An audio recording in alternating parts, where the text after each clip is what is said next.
Alright, and welcome to another playthrough. As you can see, things look a little bit different here. I don't have my adventure mat just yet, and instead we have a bunch of other classes here and some skill lines. I'm gonna explain all of that in a moment, but before that I want to give two shoutouts. First, a shout out to Cheap Theory Games for allowing me to showcase some of the new components from the upcoming expansions from the Heroes of Tamriel wave of content. This includes some of the new classes, some new skill lines, and one Daedric Prince, Hermos Mora. I'm not sure yet which part exactly I'll be able to show in this particular playthrough, but nevertheless, that is pretty cool, and yeah, just thanks to Cheap Theory Games for sending me a demo copy of some of the new stuff. Of course, it comes with the usual disclaimer that all of those components are still prototypes and therefore they are subject to change. And as a matter of fact, I already know that some abilities already have been slightly tweaked, but just to avoid any confusion, if I'll be playing with any of the new classes or skill lines, I'll be just using the texts that are on my particular reference sheets, even though, as I said, I already know that some of them have been tweaked since then. And also my second shout out to my Patreon supporters, because thanks to their help, we've got a new camera lens. You probably won't notice the difference at first, but trust me, the difference is massive. Mostly because my previous lens, it has a very annoying and strong lens distortion, making this whole frame kind of bend it a little bit. It's hard to explain, so let me probably put on screen a side-to-side comparison so you can see it clearly. And yeah, that thing on the previous lens just was driving me completely nuts. But again, thanks to the support of the kind folks over on Patreon, we've got a new camera lens, and yeah, this definitely looks way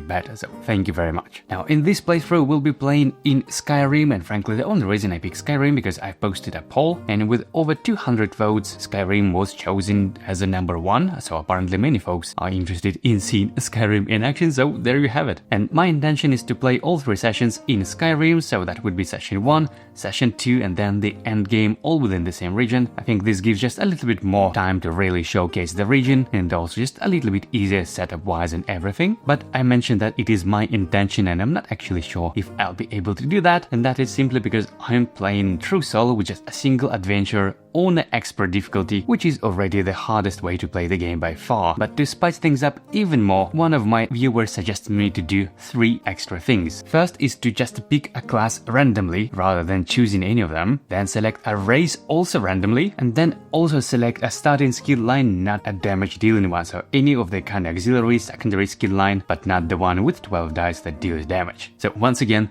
random class, random race, and non-damage dealing starting skill line. So now you probably know when I'm saying that it is my intention to play in all 3 regions, in all 3 sessions, but I honestly have no idea if I'll manage to survive through all of that, so we'll see how it goes. Now, also, as I mentioned, I'm having this Daedric Prince, Hermos Mora, added into the mix of this whole challenge, and the way this particular Daedric Prince works is that as a curse, as a sort of negative side, I'm adding more enemy chips to the bags, and those enemies, they are really strong. They have quite nasty stats, the enemy skills and all of that, they are quite challenging. But as a blessing, as a reward, there is literally a keyword, an enemy skill printed called reward, which gives either 5 tenacity or a legendary item or advancing a health stat by 1 for free. So that could be pretty fun. Just wanted to show you that basically this is what I'm having. This Daedric Prince, Hermos Mora. Let me put this aside and let me put all of the ships to their respective bags. So 1 to 5, all of those enemies, they go inside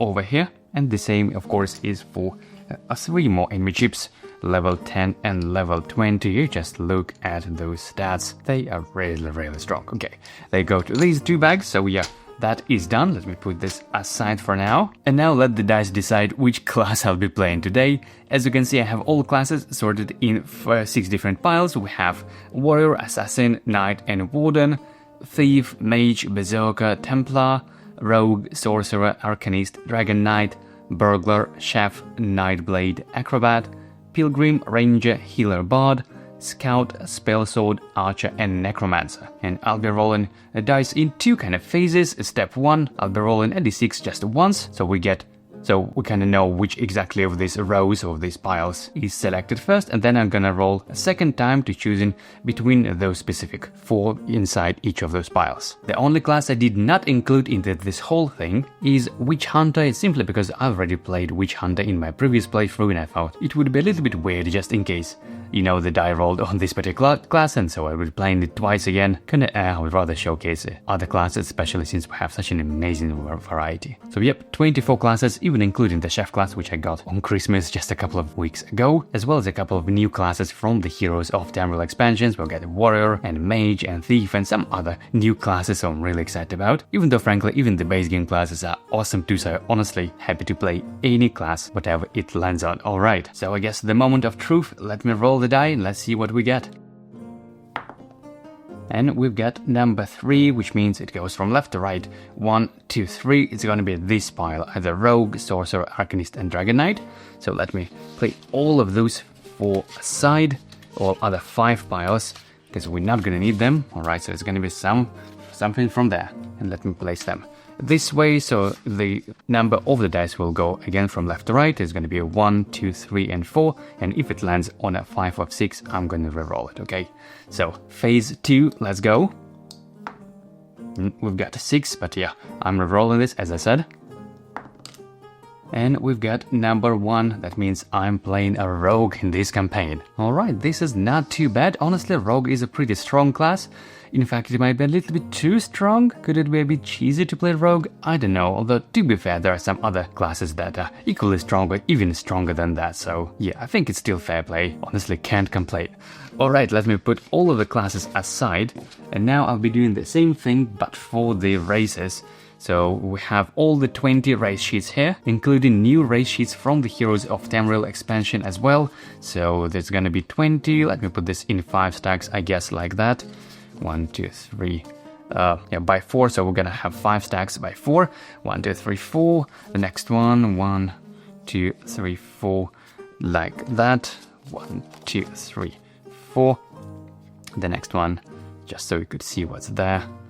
I didn't sort it in any way, it's just completely randomly. I mashed them all together, and yeah, I'm just completely randomly putting it this way, and the last 4 like that. Yep, actually not sure if you're able to see the top part, so let me maybe slide them down a little bit, like so, yeah. Okay, and these, some of the duplicates, they are different racial abilities. For example, this wood elf, as you can see, it's a different racial ability from this wood elf. This is why I have copies, because this is from the base game and this is from the Heroes of Tamriel, and the same of course for all other races, so this is why we have quite a lot of race sheets over there. And just maybe before I roll, let me just think a little bit like who would pair better with rogue. And honestly, usually my go-to race for playing a rogue is orc, because one of the main strengths of rogue is just removing fatigue from their cooldown track, including over fatigue with the shadow strike. I think this is just an amazing ability. So naturally there is a lot of synergy between the racial ability of orc, where you're gaining over fatigue, but then you can just so easily remove it with this rogue ability. I think this is fantastic. And for the same reason, I love having two-handed as the main damage dealing skill line on rogue, again because it generates so much fatigue, but with shadow strike you can remove over fatigue, so again this is a great synergy. And so naturally, whenever you train two-handed, it's usually good to have as much health stat as possible. So generally, again, orc is a fantastic race because of the combination of racial ability as well as stats. The Imperial as well, right? They also have 5 stats, an amazing ability giving more tenacity, and tenacity is really good on this class. But in general, I would say pretty much any race that has 5 health would be amazing. So if I would have to choose it myself, I would probably go for either Orc or Imperial from the base game, or maybe Wood Elf, either from the base game or from the expansion, or even Argonian honestly isn't that bad. So that would be my kind of picks if I would have to choose it myself, okay? But apparently I like to suffer, so I'm gonna roll the die instead to choose it for me, yeah, just to spice things up, as per the suggestion of my viewer. So from left to right we have 1, 2, 3, 4, 5, and if it lands on 6, I'll be rolling. Okay, let's go. And we've got 6, so yep, I'm rolling. And here, look at that, we've got another 6. I'm rolling again. Let me maybe place it a little bit high so you can see the bottom part of this as well. So yeah, another 6, another reroll. And we've got 2, that means it's gonna be either Breton, Redguard, Orc or Khajiit. Oh, look at that, it could be a chance for Orc. That would be an S tier combination, and let's see if I'll get that lucky. So let me remove all the rest and put, as I said, just among these 2 races. And it's gonna be phase 2, the step 2 of this process. So it's gonna be 1, 2, 3, 4, and 5 and 6. I'm rerolling. Okay, so let's go. And we've got 2 again.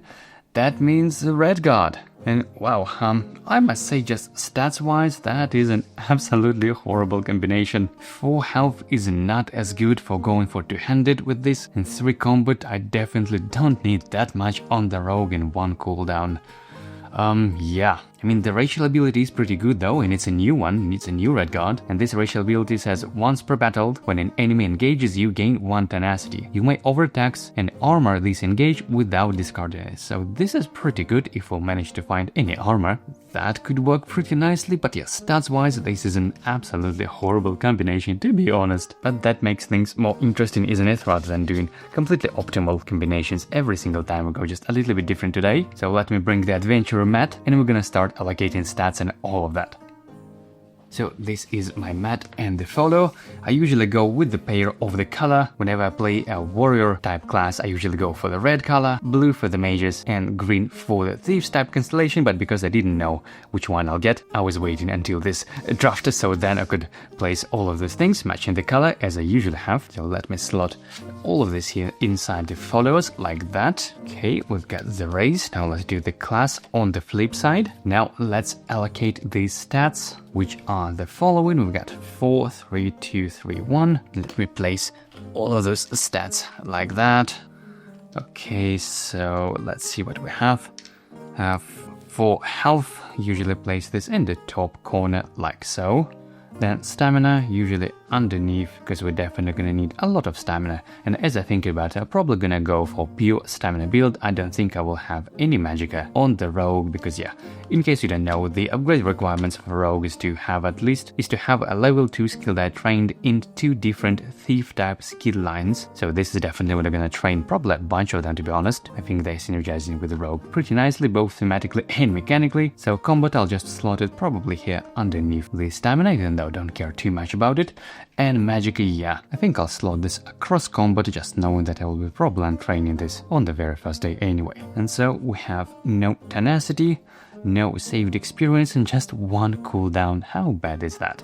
Now, battle form, I honestly have no idea which one I'll be using, so let's go for the two-handed probably, even though it doesn't really matter. And yeah, of course I need to add 3 combat dice, which is honestly a little bit an overkill. I don't need that many. I probably won't be using combat dice at all, frankly. At least I might untrain them later. I don't know yet. We'll see depending on what other skill dice and skill lines I'll be able to train. So okay, that is pretty much done, but now comes the trickiest part, the starting skill line. And as I said, the challenge is to pick any skill line that is not damage dealing skill line. So as you can see here, I've separated all skill lines into different piles, main damage dealing skill lines, including some of the new ones, and also non-damage dealing skill lines, also including some of the new ones. And by the way, as you can see, I have vampire and werewolf skill lines over here. And to be honest, I'm not sure if the way how you can acquire, how you can train those skill lines will be in the final production version of the game. Maybe there will be some kind of quest associated with that, but because I don't have those quests or whatever that is, I just treat them basically as any other skill line, which means if I want, I can train them now, or I'll be adding them to the trainer bag, and yeah, whenever I'll go in the town,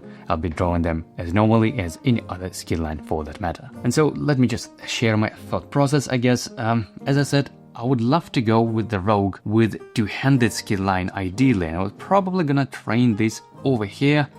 And now from the two-handed skill line, usually I'll go for 3 dice, which are momentum, execution, and cleave. That leaves another 3 dice on the same row, which would probably be acrobatics now as I think about it, likely Windwalker, expert evasion, and defiance. Now here, instead of magicka, this is potentially a good slot for either a shadow or maybe a vampire or assassination, even though I would say probably vampire works best on magicka type builds. So probably ideally I would love to go for assassination on this line, across combat over here. There is potentially 1 slot to train something there, maybe across stamina.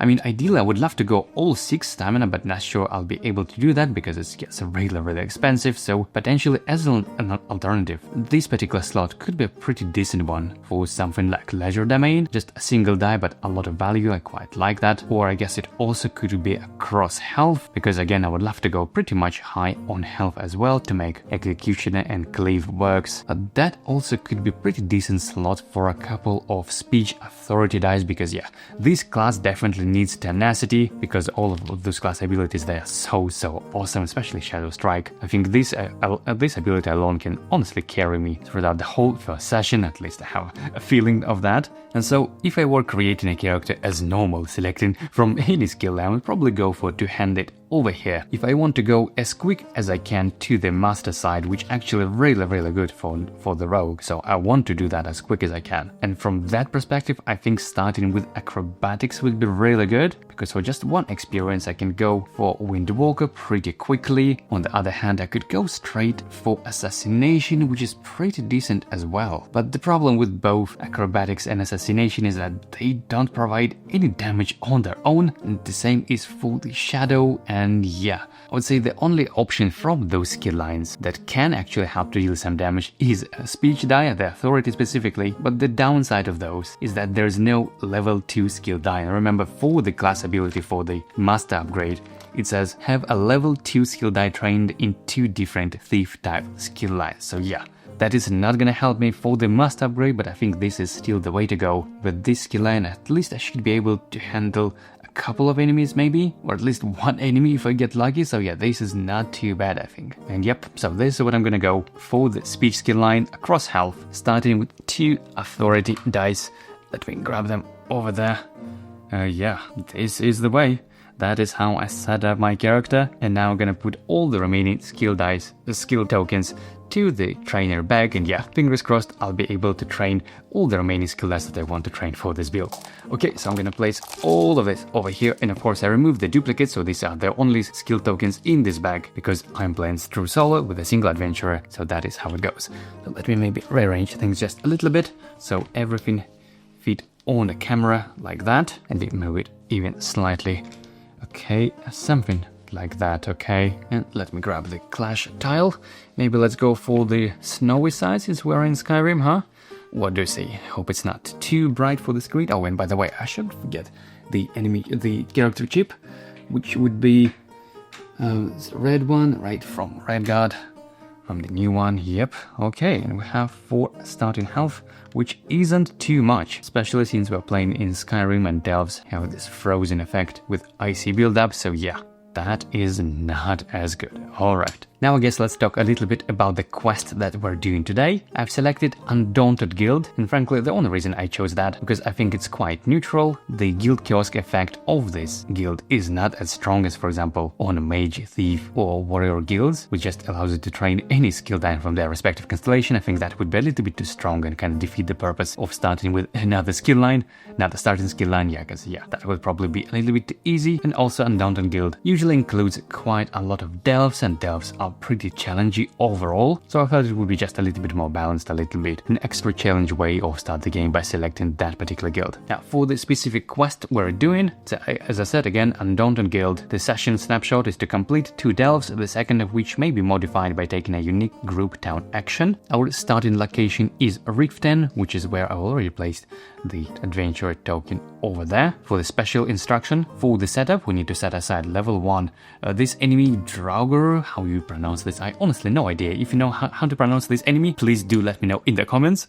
Okay, then we also have level 10 enemy Hagraven and a quest unit Corrupted Creature. This is the stack of enemies that we are instructed to set aside. This is what I do, and it also says designate a set aside area to place the cards that will make up the established beacon stack. So our quest objective is to travel to the Greening Hawker, which is up there on the north, right? And initiate the following delve recommended by day 4. If you are in session 2, which we are not, so ignoring this line, during the delve, adventurers may attempt to establish beacons. The more beacons that are established, the easier the final step will be. A beacon may be established in either of the following ways. either when the party gains a sky shard or after an adventurer moves onto a cache. Adventurers may choose to discard a collective party-size items to discard the cache. Each time a beacon is established, draw the top common item card and place it in the established beacon stack, then immediately deploy the Draugr to the closest unoccupied hex to the adventurer who established the beacon. If the Draugr is already in play, deploy the Hograven instead if possible. If 2 beacons are ever established simultaneously, draw and place 2 item cards in the established beacon stack and deploy both the Draugr and the Hograven if possible. After the Draugr or Hograven is defeated or removed, set it aside again. This encounter is complete at the end of a round in which all adventurers are defeated or at the end of the first fatigue round. It is always successful, and the reward is 2 experience. Okay, so recommended by day 4, we're gonna go to the Delve and we're gonna try to establish those beacons, which we may establish by gaining a Sky Shard or discarding a collective total of party-size items. Okay, seems not too bad, even though I'm definitely not equipped yet for doing delves just yet. Alright, now if you haven't played in Skyrim before, let me just quickly explain the overland mechanic, which is pretty simple. Whenever you activate a province effect by drawing a peaceful encounter card, the symbol on that card will dictate which of the towns in this region are under siege. And if the town is under siege, when you visit that town you need to do a clash encounter instead of just a normal town encounter, so you're kind of fighting your way through the town buildings rather than just kind of visiting that thematically. And my plan for this session, at least for the early part of it, is to definitely visit a couple of towns first, because I definitely do want to train a couple of skill lines. Oh, by the way, completely forgot about the stat tokens. Silly me. Let me bring this back for a moment. We've got 3 stamina, right, and 2 magicka. I just thought I'll untrain magicka anyway, so yeah, but I forgot about stamina as well. Okay, so that is how we start. That is how we should have finished our setup. Apologize for that. And so now let's have a look at the plan again. It is recommended by day 4 to go here on the northern part in Greening Hawker location. So this is kind of the general area where I'm probably gonna go. But before that, I would love to visit a couple of towns if they are not under siege. If they will be under siege, I will probably go for some peaceful encounters to grab some, or at least 1 experience. That would be pretty nice. I believe in some of those towns, other Wittestadr or maybe Mistwatch, maybe even Shorestone. There are a couple of towns which allow us to train a specific constellation of skill lines. Let me actually check them. So okay, this is the Gazetteer, and by the way, in case you wonder, it is completely within the rules to check the Gazetteer specific towns, so you absolutely can and probably even should do that. Oh, and by the way, the traveling caravan, yeah. The special feature of this caravan is that at the start of the encounter, you must either spend 2 tenacity, untrain a skill line, and all dice of that skill line, or flip their class sheet to the opposite side. Obviously, all of that are pretty brutal, but flipping a class sheet to the opposite side is effectively a free ticket to the master side, which is amazing. And normally, whenever I would play in Skyrim, I would actually try to go to the unstable, at least early on, hoping to land on this traveling caravan on the town encounter. But because I'm not quite well equipped for the battle just yet, I don't have any damage dealing skill line. I think I will not do this. I will not risk of having a conflict encounter, because yeah, it is statistically much more common to land on a conflict, and unstable conflict can be quite brutal. So yeah, I don't want to trigger my guild assist and all of this mess. So even though, generally speaking, in Skyrim, fishing for traveling caravan is a viable strategy, I'll probably gonna avoid it this time. So let's see what towns. I believe a couple of them, they do have a specific constellations for trainers. And yeah, look at that. We have Fort Morvun's Scar in Eastern Skyrim. Where is that? It is here up north, which is pretty good. This is where we can potentially go to train 2-handed skill line if we're not gonna train this on our first town encounter. Okay. And I believe there was something for the thieves as well. Okay, so let me just scroll a little bit. There must be something for the thieves. Yeah, we have this temple for mages, even though it's in Western Skyrim. And yeah, I believe there should be something here in Eastern for these as well. Oh look, we've got another town, Mistwatch, also with warrior constellation skill lines, and Mistwatch it's on the way actually in between those 2 locations, so this is a pretty good spot to land as well potentially. And there must be, I think I know that there is one for sure. Just let me find it. I've got another one for the mages. Yep, this one is Eastern Skyrim, so it's here as well, even though we don't need any mage constellation skill lines. And yeah, we do have one for the thieves as well in Eastern here. Yep, and that is Wittestadr. Yep, okay. So this is what I probably will be heading at first. I mean, those 2 towns, luckily they have different icons, so if one of them is under siege, I might go to another one, and I think I do have range, right? I can go 1, 2, 3, 4, 5 for 2 extra light fatigue. Or I can go 1, 2, 3 and also 1, 2, 3. Yep, I can reach any of those towns, so depending on what we get in the province effect, whichever town is not under siege, I might visit some of them. Or maybe I can go to a peaceful encounter. Let's see if I can reach any. Maybe 1, 2, 3, 1, 2, 3, that would be, yep. 1, 2, 3, 1, 2. Yeah, so we have a couple of options where we can go. Okay, so that was kind of my general planning, general idea how can I approach this early game. Definitely gonna visit a couple of towns, maybe a peaceful encounter or 2 just to gain some early experience rolling before I could go to this delve, which is recommended by day 4. Okay, so it's day 1. It's a town encounter here in Riften, so let me set things up. We've got 4 common items and 1 legendary. So there we have it, 1, 2, 3, 4 common and 1 legendary. And wow, you look at that. A sorcerer character would absolutely love the first shop like that with 2 glyphs and wolf belt. Wow, this is amazing for a sorcerer. Too bad I'm not one. I'm a rogue today apparently, and this legendary item is not something that we'd want either, so yeah. Now for the skill lines, we have 6 of them. Let's see what we get. Heavy armor, this is pretty decent actually. We have Vampire and Edric Spear, both are pretty good, but maybe not quite for my build because they do both require magicka. And we have Soul Magic, amazing, and Storm Calling, all are really good but nothing that I would need. And we've got Werewolf. Yeah, I don't think I would need anything from that, to be honest. Even though Werewolf would be fun, I guess, but probably not quite for a rogue, because I do want to use a lot of thief skill dice, and whenever you are transformed in Werewolf, you basically can't use anything else apart from the Werewolf and combat dice, so yeah, not quite for this build, I think. But we also have a little bit here of extra things. At the start of this encounter, one adventurer must roll 1d6. If the adventurer class is thief type, which we are, or if it is day 1, they may reroll the d6 once. The rolled result is closed for this encounter, so it's either some of those things will be closed. Okay, so let me roll a d6 and let's see which of these town actions are closed. Hopefully not the shop, yeah. Even though there is nothing particular that I would want, I would still love to grab some item because something I could at least use for the adventurer rest. So let's go. And we've got 5, that means the guild kiosk is closed. Which is a little bit unfortunate because I'm on the Undaunted guild. That means I could refresh the items and grab something from there. Now, should I reroll? I can potentially because it's a day 1 and I'm a thief, so could do that, but I can only reroll once. And if shop gets closed, that's potentially even worse, so yeah.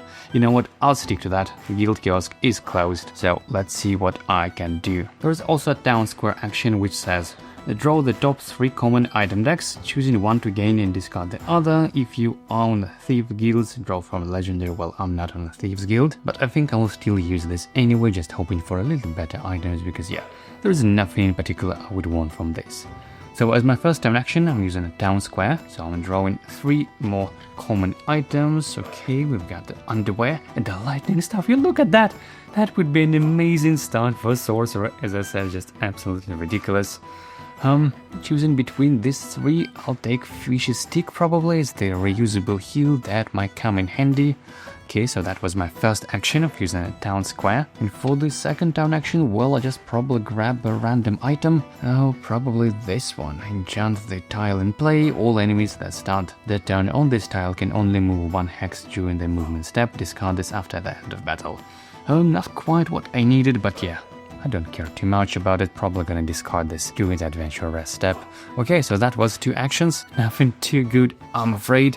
So yeah, let me just slot these 2 items in my ready slots, like that. And by the way I use my adventure folio, I have 4 slots for the items at the front, so these are my ready items, and on the back this is where I have my backpack, my items in the back, so 4 more, which means 8 in total. Yeah, that is how I usually go, just to let you know. Okay, so let me pack things up.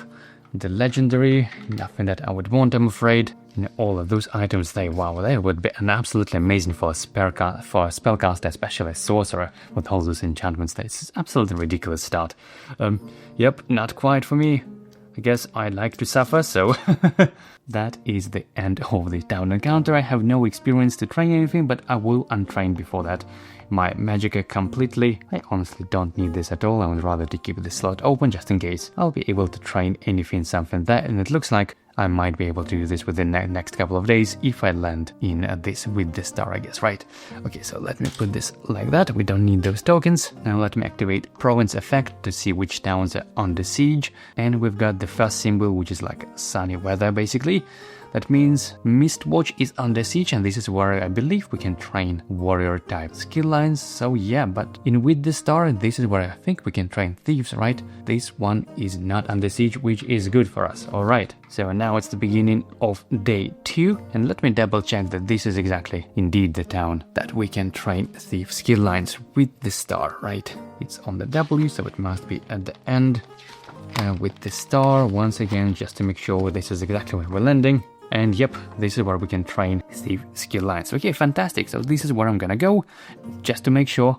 Let me double check I have enough movement. That would be 1, 2, 3, and then 1, 2, 3 extra. Yep, so this is what I do. Landing in with the star for 3 light fatigue in my cooldown track. And I have cooldown recovery of just 1. How bad is that? Okay, nothing fancy in this town, but we don't really care about anything. We do want trainers. So let's see what we have. So we have 3 skill lines. Let's go. Nope, not thieves. Not, oh, two-handed. I wish I would have this on my first town encounter. Oh, we've got Assassination, which is good. That is 1, and we have 3. Nope. And oh, we've got Acrobatics. Fantastic. Okay, come on. Is there anything else? Although, frankly, I don't think I need anything else, but let's just have a 3rd one, just in case. Look at that. Wow. Take a look at that. Come on. Nope. Come on, what is the 3rd skill? A thief skill line. Come on. And wow. Do I really need to take all of them? Wow, yeah, we got Ledger Domain. Yeah.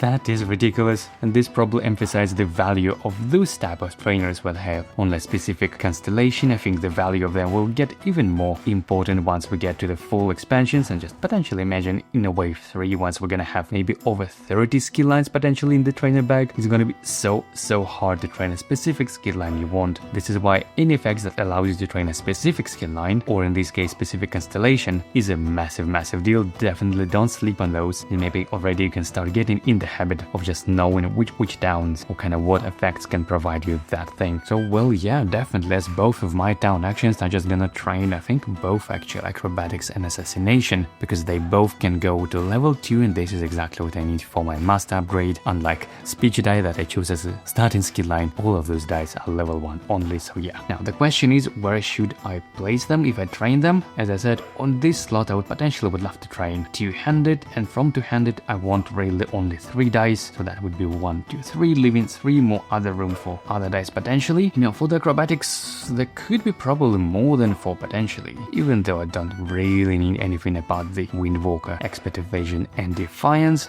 But from Assassination, let me grab the sheet by the way, because yeah, I do memorize all other basic abilities, but not quite from the expansions yet, so I will peek at the reference sheet occasionally. And so level 1, kind of okay, could be good, but nothing too fancy. Level 2, both of them are really good though. So from Assassination, definitely a minimum of 2 skill lines of skill dice over there. On the level 3, Teleport Strike, yes, so that is another one. Could I go for Reaper's Mark potentially? Yeah, you know what, I think on the Assassination there is potentially more skill dice that I would want to train compared to Acrobatics, so this is why I'm gonna place Acrobatics across this line, which obviously have nothing here just yet, but this is where I intend to train two-handed, if I'll manage to find it again. And here above this is where I'm gonna slot Assassination, because I can potentially train some combat. I don't really care about them in this build, so yeah, that was my 2 down actions. And now slotting Assassination in my adventure follow like that. Let me just slot it over here. Alright, so we've got this skill line slotted, so I can reference this if needed, because yeah, as I said, don't quite memorize those new skill sheets just yet. And that was pretty much the end of this town encounter, nothing fancy, and yeah, you just look at that, two-handed, yikes, yeah. And Ledger Domain, I wish I would get this on my first town encounter, that would be amazing. And that is pretty much the end of day 2. I don't have any experience to train. I still have only 2 experience. And even though I've got skill lines I needed, I don't have anything to train just yet. So that's pretty much it. Let me just activate the province effect. Let's see which towns are under siege. And we've got the second effect, which is kind of rainy weather, I guess. How you call it. So I'm gonna place this over there. And that means for the next day, yep, we could potentially go to Mistwatch, I guess, because it's not under siege this time. Okay, fantastic. So it's the beginning of day 3, and let me double check. I think in Mistwatch this is where we can train warrior skill dice, right? Skill constellation skill lines. So Mistwatch, let me double check. This is the one. Mistwatch, Eastern Skyrim. Yep, we have 4, which I guess is a pretty decent chance of training two-handed over there. And yeah, I think this is where I'll be heading, because I definitely want to train this, even though I don't have any experience just yet, which is horrible. So day 3 movement, I'm moving to Mistwatch 1, 2. Very convenient, pretty close enough. And now it's time for another town encounter. Yep, Mistwatch. So let me grab the trainer back again, shuffle it very nicely, and we've got 4 warrior skill lines. Let's see. Edric Spear, this is 1. Anything else? We do definitely want two-handed. No. Nope, not warrior. One hand and shields. This could actually work as well as an alternative, even though not as good as two-handed. And yep, another soul magic. Oh yeah, we've got two-handed. Fantastic, but let's grab the 4th one. And nope. Edric summoning. And Ledger Domain again. I would love to train it actually. In Shadow, no. And come on. Yeah, this is why I keep telling you this, how much important is that to have a specific constellation.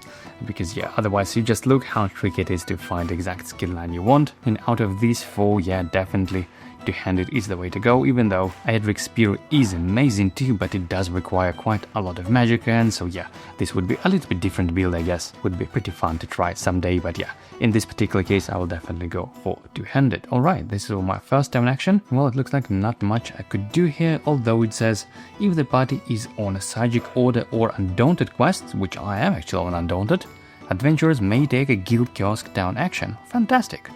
If this town is under siege, no, it's not under siege.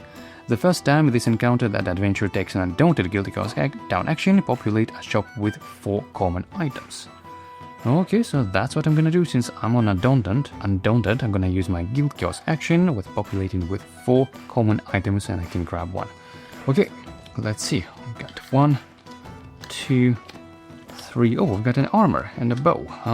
Not quite need a bow, even though I could potentially use it with combat. This is pretty good, but Dark Elf Cuirass, this item is amazing if you're playing as Argonian, because it can prevent all of that damage. And just maybe let me read to you out loud.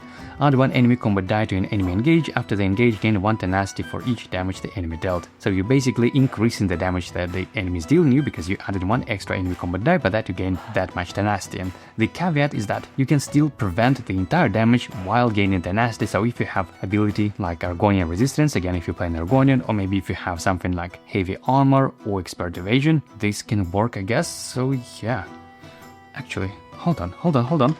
I'm playing as a new red guard, and I have a new racial ability, which says once per battle, when your enemy engages you, gain 1 tenacity. You may overtax an armor disengage without discarding it. Oh my! And the overtax effect says do not take any damage from this engage. Oh my goodness! Did we just discover it? Busted combo? How cool is that? Right? Because I can overtax this without discarding it, so it's effectively a once per battle overtax effect for free, and I still keep in the item, and the overtax effect do not take any damage from this engage. I must admit that across the entirety of all of my plays, many hundreds of hours in this game, I don't think I ever overtaxed this weapon, this armor, even a single time, because I generally don't quite like discarding them. I mean, sometimes you have no choice if you want to discard, if you have to discard, for example, weapon when you engage in an enemy with a shatter ability, but for armor, yeah, I don't think I ever overtaxed this effect. But wow, with this racial ability, I can use this. That sounds ridiculously fun. So let me maybe swap this one over here to this active slot and ready slot, and yeah, just rearranging things a little bit for easy visibility, just to make sure that I have this Dark Elf Cuirass to remind myself, wow, this can be fun. Let's see if this actually works like that. Okay, so that is the end of this town encounter. That was quite productive. I trained to hand it as I wanted, even though I still don't have any experience whatsoever. I had a bunch of skill lines, but yeah, not much skill dice. And that is pretty much the end of this town encounter. Again, I don't have anything to untrain or train. I'm just activating the province effect. And we've got the same symbol, so no changes, still rainy weather, at least that's how I call it. Maybe if you know these symbols have a specific names, just let me know in the comments, I'll appreciate it. But yeah, that was the end of day 3 pretty much, and it's the beginning of day 4, and it is recommended today to go to this Delph by day 4, but I'm not sure that I'm actually capable of going to the Delph just yet. So I guess now let's think a little bit. It is day 4. It is already recommended to go to this quest location, initiate Delph, but I don't think I'm quite well equipped for that just yet. I don't have any experience, and so the only real damage I could do is from the speech dice, right? Using my Shadow Strike, whatever it's called. Yep, Shadow Strike ability, deal targetable enemy damage equal to the number of fatigue dice in your cooldown track. So I could do this at least once for sure. I mean, even in the worst case scenario, if both of these dice land just on the number 2, I could use it once, but then because of this Dark Elf Heroes, I think I'll manage to gain at least another 2, maybe even 3 tenacity if I get lucky, and then I could of course engage with these 3 dice. That could work. So with 2 experience, 2 enemy pool, can I defeat 2 level 1 enemies with this setup? That is a little bit of greedy way of going for a little bit extra experience. Alternatively, I could just go to a peaceful encounter and safely just grab 1 XP, but I think I'm already quite behind on the curve experience-wise, so I think I would try to go a little bit greedy and go on a conflict encounter. Yeah, I think I should be able to defeat 2 enemies. At least now with this item I feel a little bit more confident in that. And I mean, in worst case scenario, I could always trigger Guild Assist, even though I would definitely prefer not to do that. Okay, so I'm moving, I guess, to this next conflict, even though, wait a sec, I could still potentially go on Unstable and still hope for a town encounter so I could upgrade to Master for free. But the problem is that the encounter I see here on the deck is called Cold Discomfort. I don't quite remember what that is, because some conflict encounters on this Unstable side, they can say something like add an level 5 enemy to the EP, you know, and deploy it first, and that would definitely be GG. I would definitely have to retreat from that battle, which would be unfortunate, so, you know, going for the Unstable might be a little bit too greedy, because yeah, I think I pretty much already memorized all the bad cards from the general cards pool, but this one, I think, judging by the name Cold Discomfort, that must be local from the Skyrim, and I don't quite remember if it has anything too bad for Unstable. So yeah, I would just go on the normal conflict encounter, draw this card, Cold Discomfort, let's see what it is, and well, I guess it's not that bad actually. For the Unstable option, it's still a clash encounter, set the round counter for party size +1, so 2 in my case, and there is also another option, but yeah, I'll probably go for this clash encounter because, as I said, I need experience. Oh, and it gives 3 experience, you look at that! Wow, that is really rare for a combat encounter, for a conflict like that. Okay, I can't complain, so let me set things up a little bit, just so we could see everything. Oh, it's this way, right? Yeah, let me move things just a little bit. Maybe like that, rearrange this. Yep, that should still be visible, right? Pretty much. Okay, so this is what I'm doing, and I have enemy pool of 2. Let's see what enemies we have.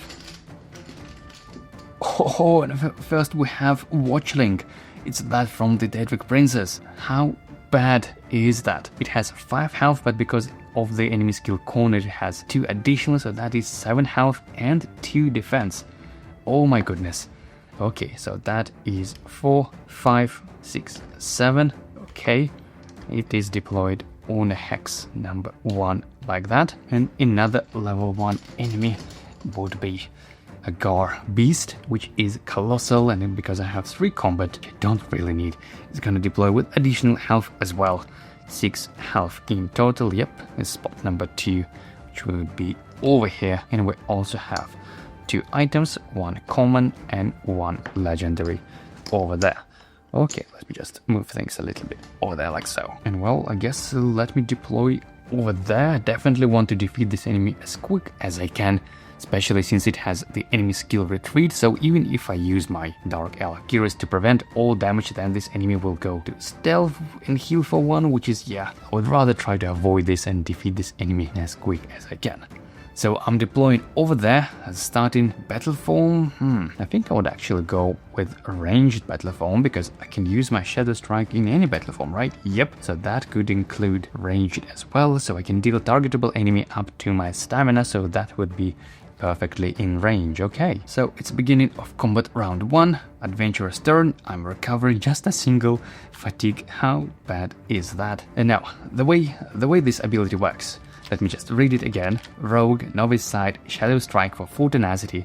Deal a targetable enemy damage equal to the number of fatigue dice in your cooldown track. If this damage defeats that enemy, remove up to 2 light fatigue from your cooldown track. And so there is a little bit of caveat, a little bit of kind of trick that I explained in my two-handed skill line explained. And I explained that in that video because the skill die momentum kind of uses the same thing. It also scales with the number of fatigue dice in your cooldown track. And the trick is that sometimes maybe not very obvious, especially for beginner players, but you can get yourself any amount of fatigue that you want. And that works pretty simple because if you break down what an engage it really is all the steps included in the engage as an action. It includes first gaining fatigue, which is ignored for the first engage of your turn. Then you must select a battle form. Then you can choose a target to declare a target, which is optionally. Then you can roll any dice, which again is also optionally. Then you resolve the dice, etc, etc. So basically all of those parts, all of those steps except for gaining light fatigue are optional. That means you can just repeat this engage, kind of empty engage if you will, gaining yourself any amount of light fatigue that you want and then use that ability. So that is kind of the plan. And so if I want to one-shot this enemy with my Shadow Strike, I need to deal at least 9 damage it seems, right? Because it has 5 health plus 2 extra because it's cornered, so that is 7 plus 2 defense. Yeah, that is 9 damage in total. That is how much I need to deal with my Shadow Strike in order to do one-shot this enemy, and I would definitely prefer to do this in one go. And so therefore I would need to have 9 fatigue in my cooldown track. Wow, that is quite a trade-off, but I don't think I'll be able to manage this fight otherwise without doing this trick. So as my first action, I guess first I'll go to try to unlock this cache because I do want to have some light fatigue in my cooldown track anyway, so why gaining them for free for nothing? Okay, if I could get some cash.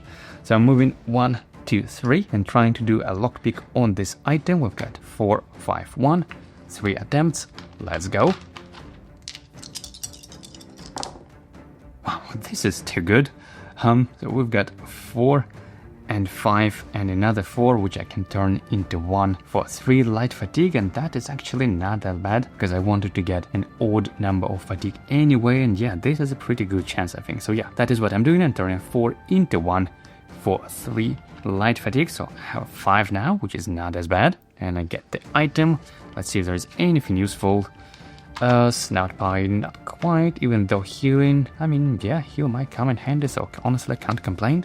I'm gonna keep this here for now, slotting it like that. Now, I do have 5 light fatigue. That means I need to make 1 kind of free or empty engage, if you will, and that is exactly what I do. I'm doing engage, adding 2 light fatigue, even though technically my first engage would be free, so I wouldn't need to add anything, but then I make a second engage because I'm playing an expert difficulty, so adding 2 light fatigue. So I'm now already at 7, and then I'm doing another third engage, adding 2 more, so I'm now at 9 light fatigue, and during this engage I'm rolling both of these authority dice to hopefully gain 4 tenacity. And I mean, it could be a little bit an overkill because one of them could give 4 and even 5 already, but just to be safe, I think I would rather roll them together.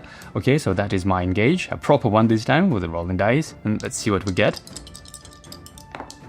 And yeah, as I said, it's a little bit an overkill. We've got 6 tenacity, obviously I can't get that much, so 1 is wasted. I could have rolled just 1 of these, but yeah, you never know, because if it would landed onto that, it would be a little bit of a disaster. And these dice are drained. I can't use them this battle anymore, but I do have 5 tenacity, which is now finally enough to trigger my Shadow Strike ability, deal a targetable enemy damage equal to the number of fatigue dice in your cooldown track. And I do have 9 dice, which is exactly enough to defeat this enemy. Whew! So I'm firing it off, spending 4 tenacity down to 1, removing 2 light fatigue in the process, and this enemy is defeated and is going to be completely removed from the game, not going to bring it back to the bag. Wow. And as a reward, I could gain either 5 tenacity or legendary item, or advance in a health stat, and given that I'm going for two-handed, I think I will choose advance in a health stat, so yeah, that's what I'm doing. That is an extra health chip, thank you very much. And you're gonna place this immediately like that under my health chip, and of course this one is discarded. Okay, this wasn't as bad as turn 1, I guess. Now it's enemy's turn and they just move 2 hexes closer to me, like so. Beginning of combat round 2, I'm recovering a single die like that. And now I have 6 dice in my cooldown track, which would be actually perfectly enough to defeat this enemy with another shadow strike. So the question is if I want to go to this legendary cache even or not. I mean, first I would need to let the enemy engage me anyway, right? And on the next turn I would recover 1 dice, that would be 5, so I would need to do an additional engage to gain some light fatigue anyway. So yeah, you know what, let me just go and try to unlock this legendary cache as well. So we've got 5, 6, 1, 2, 4 attempts, let's go. And we've got 5 as a key digit, and wow, we've got 6, and we've got 2.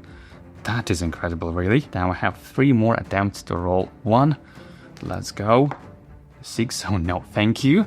2 more attempts, 3, and yeah, you know what, I think I'll take it. I'm gonna turn this into 1 by 2 more light fatigue, which is probably exactly enough how much needed, right? So yeah, the cache is unlocked. Let me remove the cache chip and let's see what's there. Anything useful?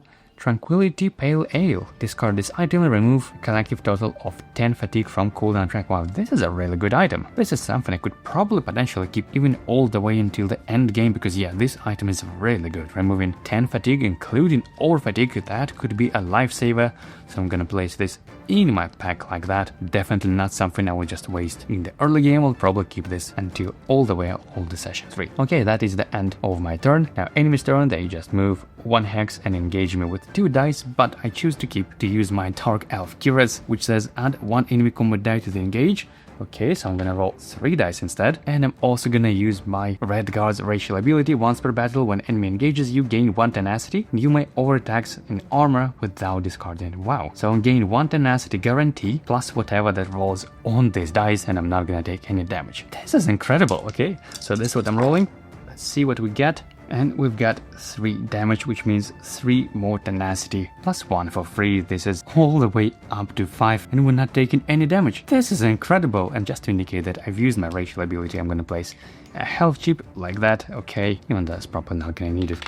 And now it's beginning of combat round 3. I'm recovering 1 light fatigue, and I still have probably 7 rep. Yep, that's 7 dice in my cooldown track. So that means I don't even need to add any engage, but because I am in ranged battle form, I can't quite use my ability yet. I just need to move a little bit, so I'm making 1 step like that, and then use my shadow strike again, spending 4 tenacity down to 1, dealing 7 damage, which is enough to defeat this enemy. And because the enemy is defeated, I can remove 2 fatigue from my cooldown track, which is fantastic. And that is the end of the encounter, pretty much. I gained 3 experience, so we're now at 5. Nice round number. This could give us an advantage for the next battle as well. So I'm recovering drained dice like that, and I don't need this one already anymore. All right, and for 3 experience to spend, I think, yeah, I'm definitely gonna spend all of them. I would love to go to the master side as quick as I can, even though I could train some cooldown, but I don't think it's that needed just yet. I mean, all my dice are drained pretty much, right? And on the master side, I believe, yeah, I'll be able to remove over fatigue, which is amazing. Okay, so I think first thing first, I'm gonna train Windwalker. Definitely, this is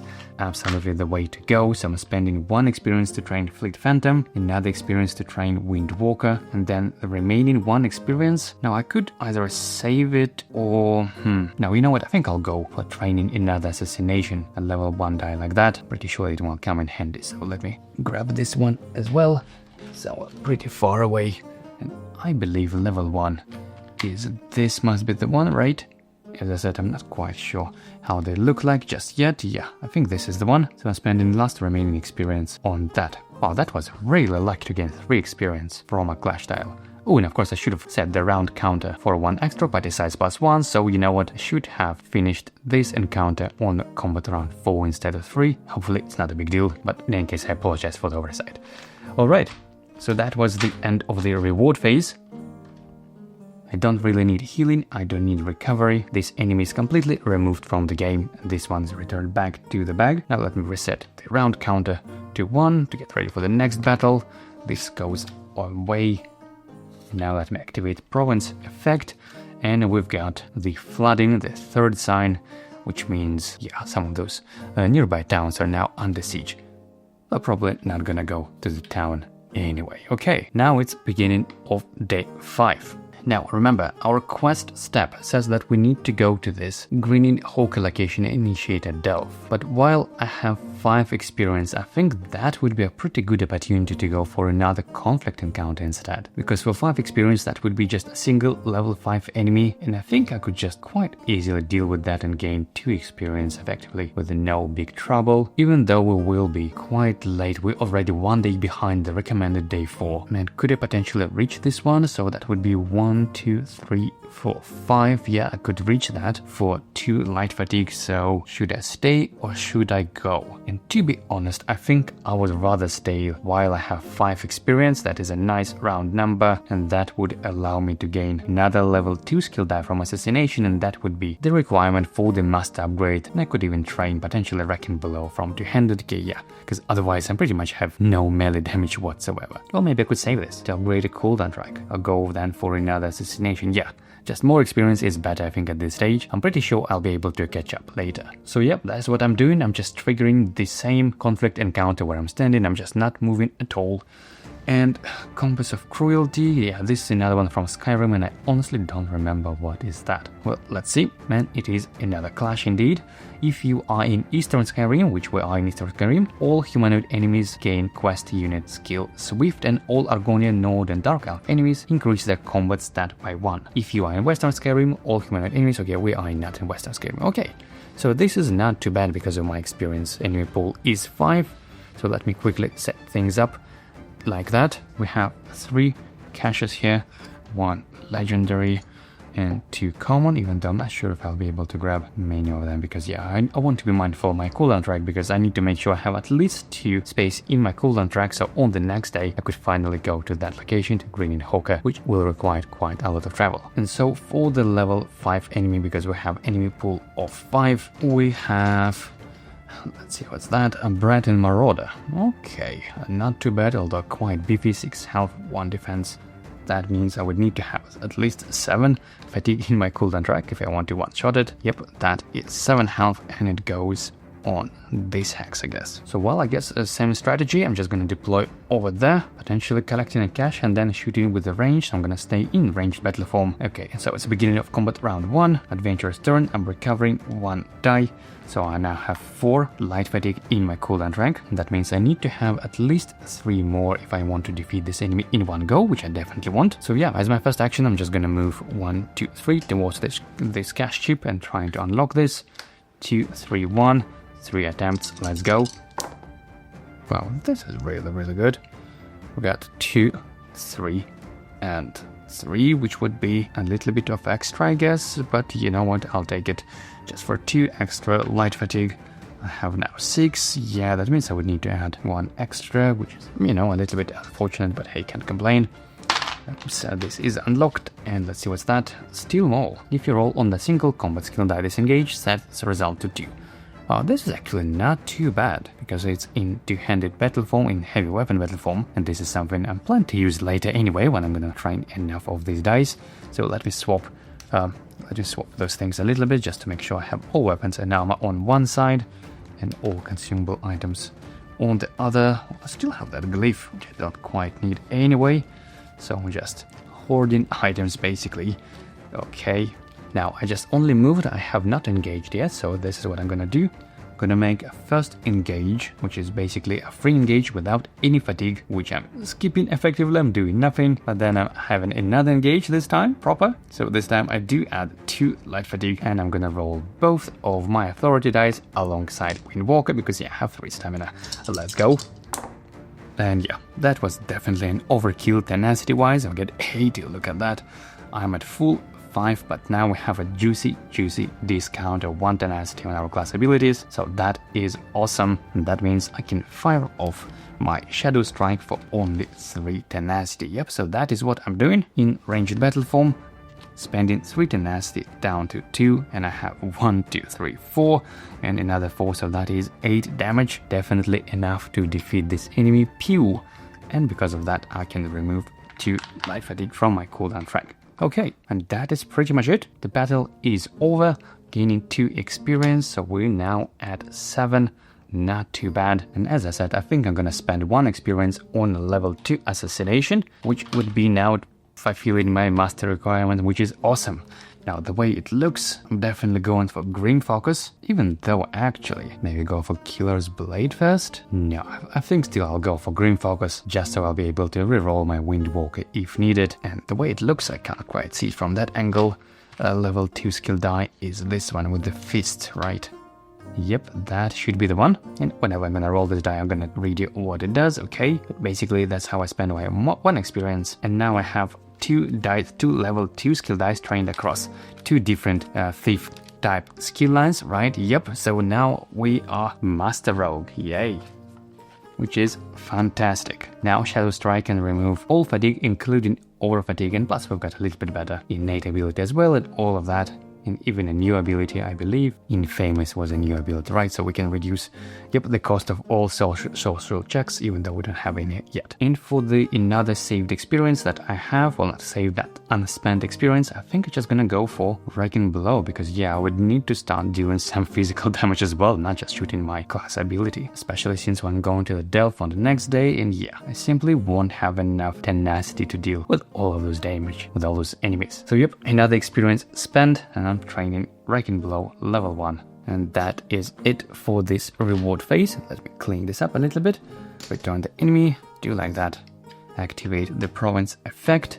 And we've got a sunny weather, so to speak. So we've got those other towns under siege. Okay, not going to the town anyway. This is all resolved. Now it is the beginning of day 6. Wow, we are 2 days behind the recommended day for the Delph, and yeah, now it's definitely the time, so I'm moving 1, 2, 3, and then 2 more by adding 2 light fatigue to my cooldown track, which looks absolutely horrible, especially given my cooldown track 1. So let me read the quest objective one more time, just to make sure I'm not missing anything. So travel to Green Hawker, which we've done, and initiate the following Delph, so we're not gonna need this clash tile. Okay, if you are in session 2, which we're not in session 2, during the Delph, adventurers may attempt to establish beacons. The more beacons established, the easier the final quest step will be. A beacon may be established in either of the following ways. The party gains a sky shard, or adventurer may move on the cache and discard the collective total of party size items. Okay, and when you establish those beacons, you need to deploy those enemies. And wow, level 1 enemy with 2 combat dice and Stalwart. This is so bad. And then we have Hograven, and ironically I would say this enemy is not as bad as a level 1 enemy because of Stalwart, and I don't have any ways of dealing with Stalwart enemies. I mean, I do have my Caltrops, which says move up to 3 hexes, then each non-quest enemy unit, enemy adjacent to you rolls and engage against itself, ignoring its skills. So I can sort of roll to this enemy and make it engage with 2 enemy combat dice against itself, but that would be probably just another 1 damage, and and even though this enemy has decay, so it will, decay over time, it will still probably be quite annoying for at least a round or 2, probably 2 rounds just dealing damage to me. And yeah, I'm not sure I want to deploy these enemies at all, because it says may, right? Yeah, during this Delph, adventurers may attempt to establish beacons, and a beacon may be established. Okay, so this is optional, and obviously the more beacons established, the easier the final quest step will be, but I'm probably okay with making this step a little bit easier, for obviously the cost of making the final quest step a little bit harder, I guess. And this encounter is complete at the end of a round in which all adventurers are defeated, no thank you, or at the end of the first fatigue round. It is always successful. Okay, so does that mean if I, let's say, deploy over here, and if I choose not to gain any beacons, I could potentially just stand here on the entrance tile all 6 rounds, wait until fatigue round, and then automatically just win this fight, basically, right? Because yeah, once again, the objective is this encounter is complete at the end of a round in which all adventurers are defeated, or at the end of the first fatigue round. It is always successful. I must admit, this is a little bit weird one, because yeah, I guess the intention is that players will try to collect those beacons, but because it says may, it is optional, and frankly I don't want to deploy that enemy, and yeah, I guess I can try to collect a couple of caches maybe, but other than that I could just stand here for 6 rounds effectively doing nothing. Unless I'm missing something, you probably will let me know in the comments, but that seems legit. In any case, and of course I forgot to recover my drain dice during the end of battle cleanup on the previous day. Okay, so it's the beginning of combat round 1. adventurer's turn, I'm recovering 1 light fatigue like that. And then, well, I guess I choose trigger exploration, even though it seems like, frankly, I don't quite have to. Because, you know, exploring is optional, and setting up those beacons are apparently optional as too, and 6, the encounter is successful, regardless at the start or at the end of the fatigue round. So yeah, just basically need to hang around here for 5 rounds. But, you know, that would be a little bit too boring, I guess, so let me try to explore, maybe collect some caches on the way, okay? So we've got first Delve card, Shelter Grove. While occupying this tile, party members ignore the effect of icy buildup. Okay, well, we don't have anything on our icy buildup just yet, so let me just grab a tile. Probably gonna connect this, something like that, so I could then explore on this hex. That is always how I try to place the tile, to make sure I have a shorter path to another explorable hex, okay? So that is how I'm gonna set it up, and we have 2 common caches, even though frankly I don't quite need any more items, to be honest. I mean, with that, Dark Elf Cuirass, that is probably all I need items-wise, really. And yeah, this weapon might come in handy as well, so probably don't need a lot of caches, to be honest. Now we need to deploy a level 5 enemy, and that would be this crocodile. Okay, 6 health, well, 4 combat dice. Jesus. Gonna place this on the furthest hex, like so. Now the question is, do I even want to engage this enemy now? I mean, with 4 dice and my Dark Elf Cuirass, that is pretty much a guarantee 5 tenacity for free, so I probably don't want to defeat this enemy just yet, but I will try to use my caltrops, because yeah, I just want to weaken this enemy a little bit. This ability costs 3 tenacity, but I'm just gonna spend 2 because of my discount of Windwalker, so I'm now down to 0. I'm moving up to 3 hexes, which would be 1, 2. Now let me actually move here on this explorable hex. So I'm moving up to 3 hexes, which I moved on 2, and then each non-quest enemy adjacent to you rolls and engage against itself, ignoring its skills. So just gonna roll 4 dice against itself. Hopefully it's not gonna deal 6 damage. I want this enemy to be alive to gain some free tenacity. So okay, this enemy rolls against itself, and that is 4 damage. Wow, that was quite close. Yep, it's now down to 2 health. Alright, and I'll probably leave my turn like that. I don't want to make any engage or anything really. I'm just gonna pass, and now it's enemy's turn, and I definitely use my racial ability as well as the Dark Elf Cuirass item. So that means I'm gaining 1 tenacity guarantee plus whatever it rolls on the 5 enemy combat dice. Wow, this is ridiculous. Okay, this crocodile engages me. Let's go.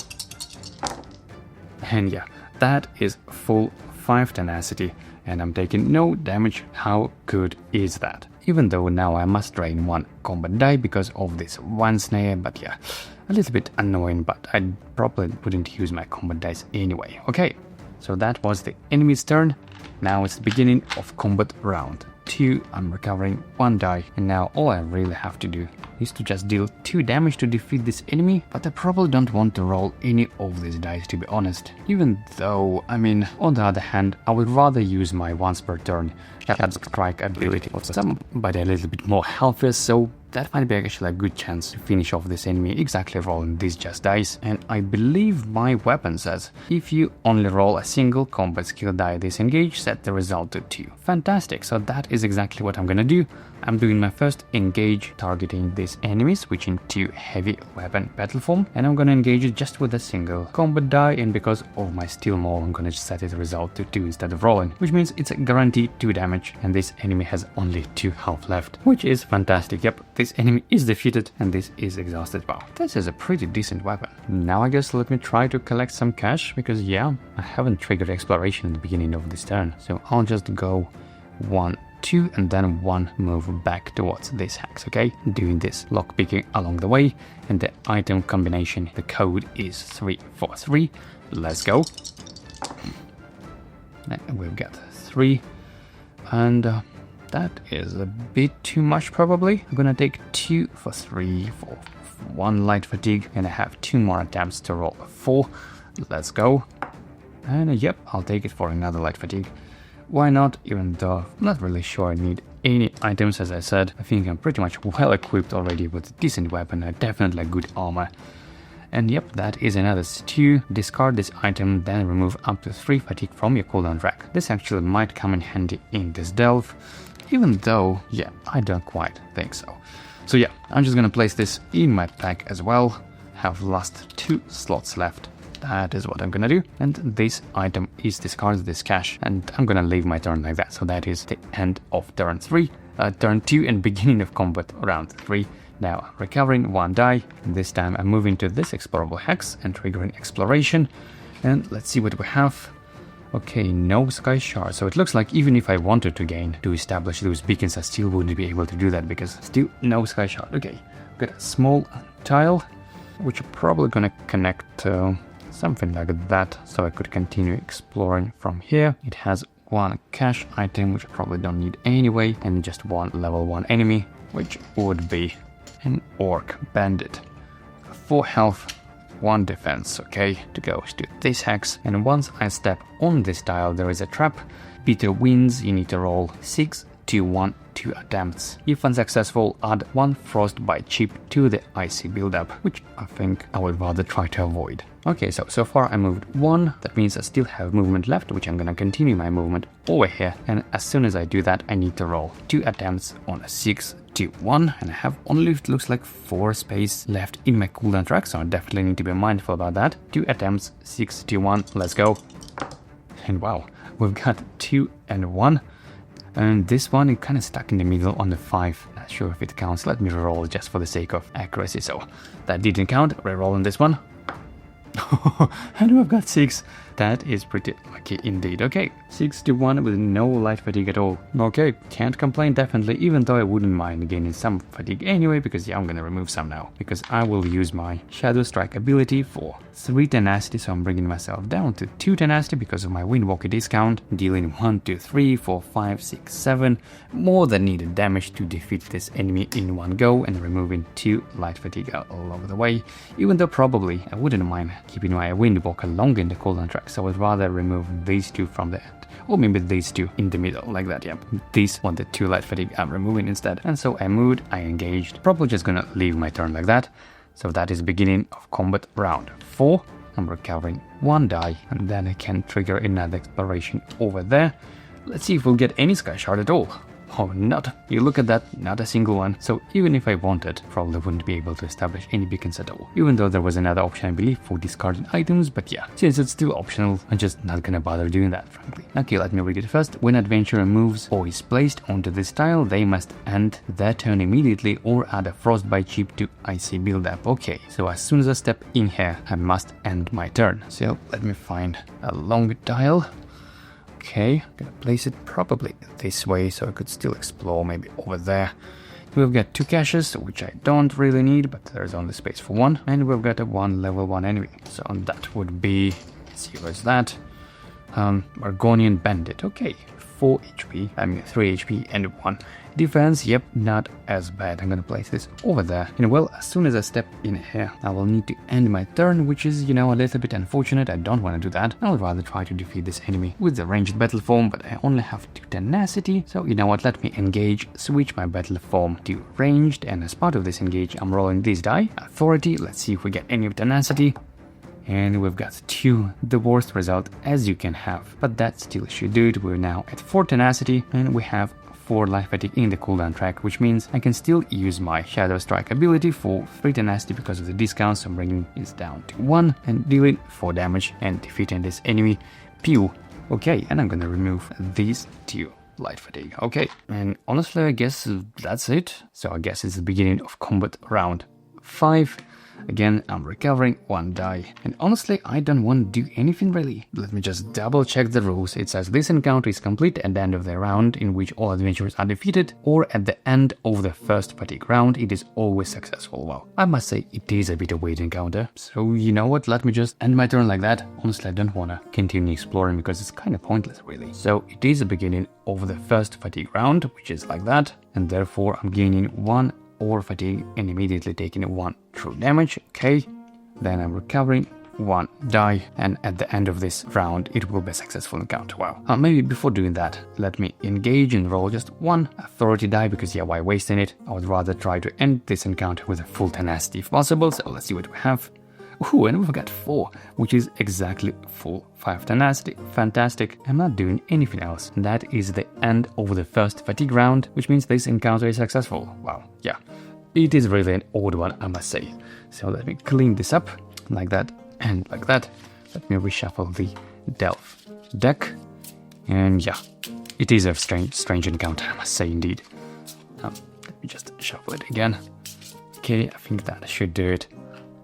And these enemies, all level 1 and 5s, are returned. We've got 2 experience, so we have now 9 experience on the tracker. And let me recover all drain dice. Reset the combat round counter, and let me check where we're going next. So 2 reward, 2 experience, that's what we get. When completed, go to entry B18 on page 41. Okay, let's see what's that.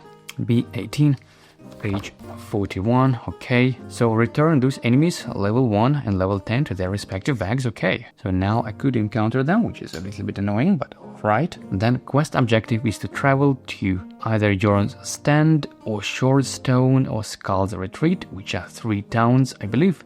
The first one is right here, Jorunn's Stand. The next one is Shorestone, should be, yep, over there. And the third one is Skull's Retreat, which I believe at the south. Yep, it's over there. So enter either of these 3 towns, okay, and initiate a town encounter recommended by day 8.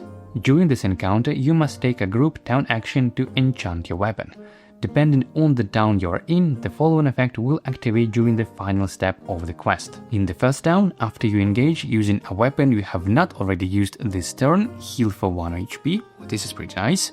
In the second town, each skill die that deals damage to beasts or Daedra enemies during an engage deal an additional damage to those enemies. Okay, this is pretty good, even though I don't quite use a lot of dice to deal damage just yet. And in the third town, the first time weapon is overtaxed, turn it to its side, but do not discard it. It may be overtaxed a second time, after which it is discarded as normal. If it has not been overtaxed a second time at the end of the delve, restore it to the upright position to do not discard it. Okay, and then log the town where you enchanted your weapon in your campaign journal. No need to write out the full effect. Okay, and I think out of these 3 I would probably go for the first one, which says again, after you engage using a weapon you have not already used this turn, heal for 1 HP. I think this might come in handy. And that town is Jorunn's Stand. Let me place the marker. It is over here. Alright, and let's see how far away it is.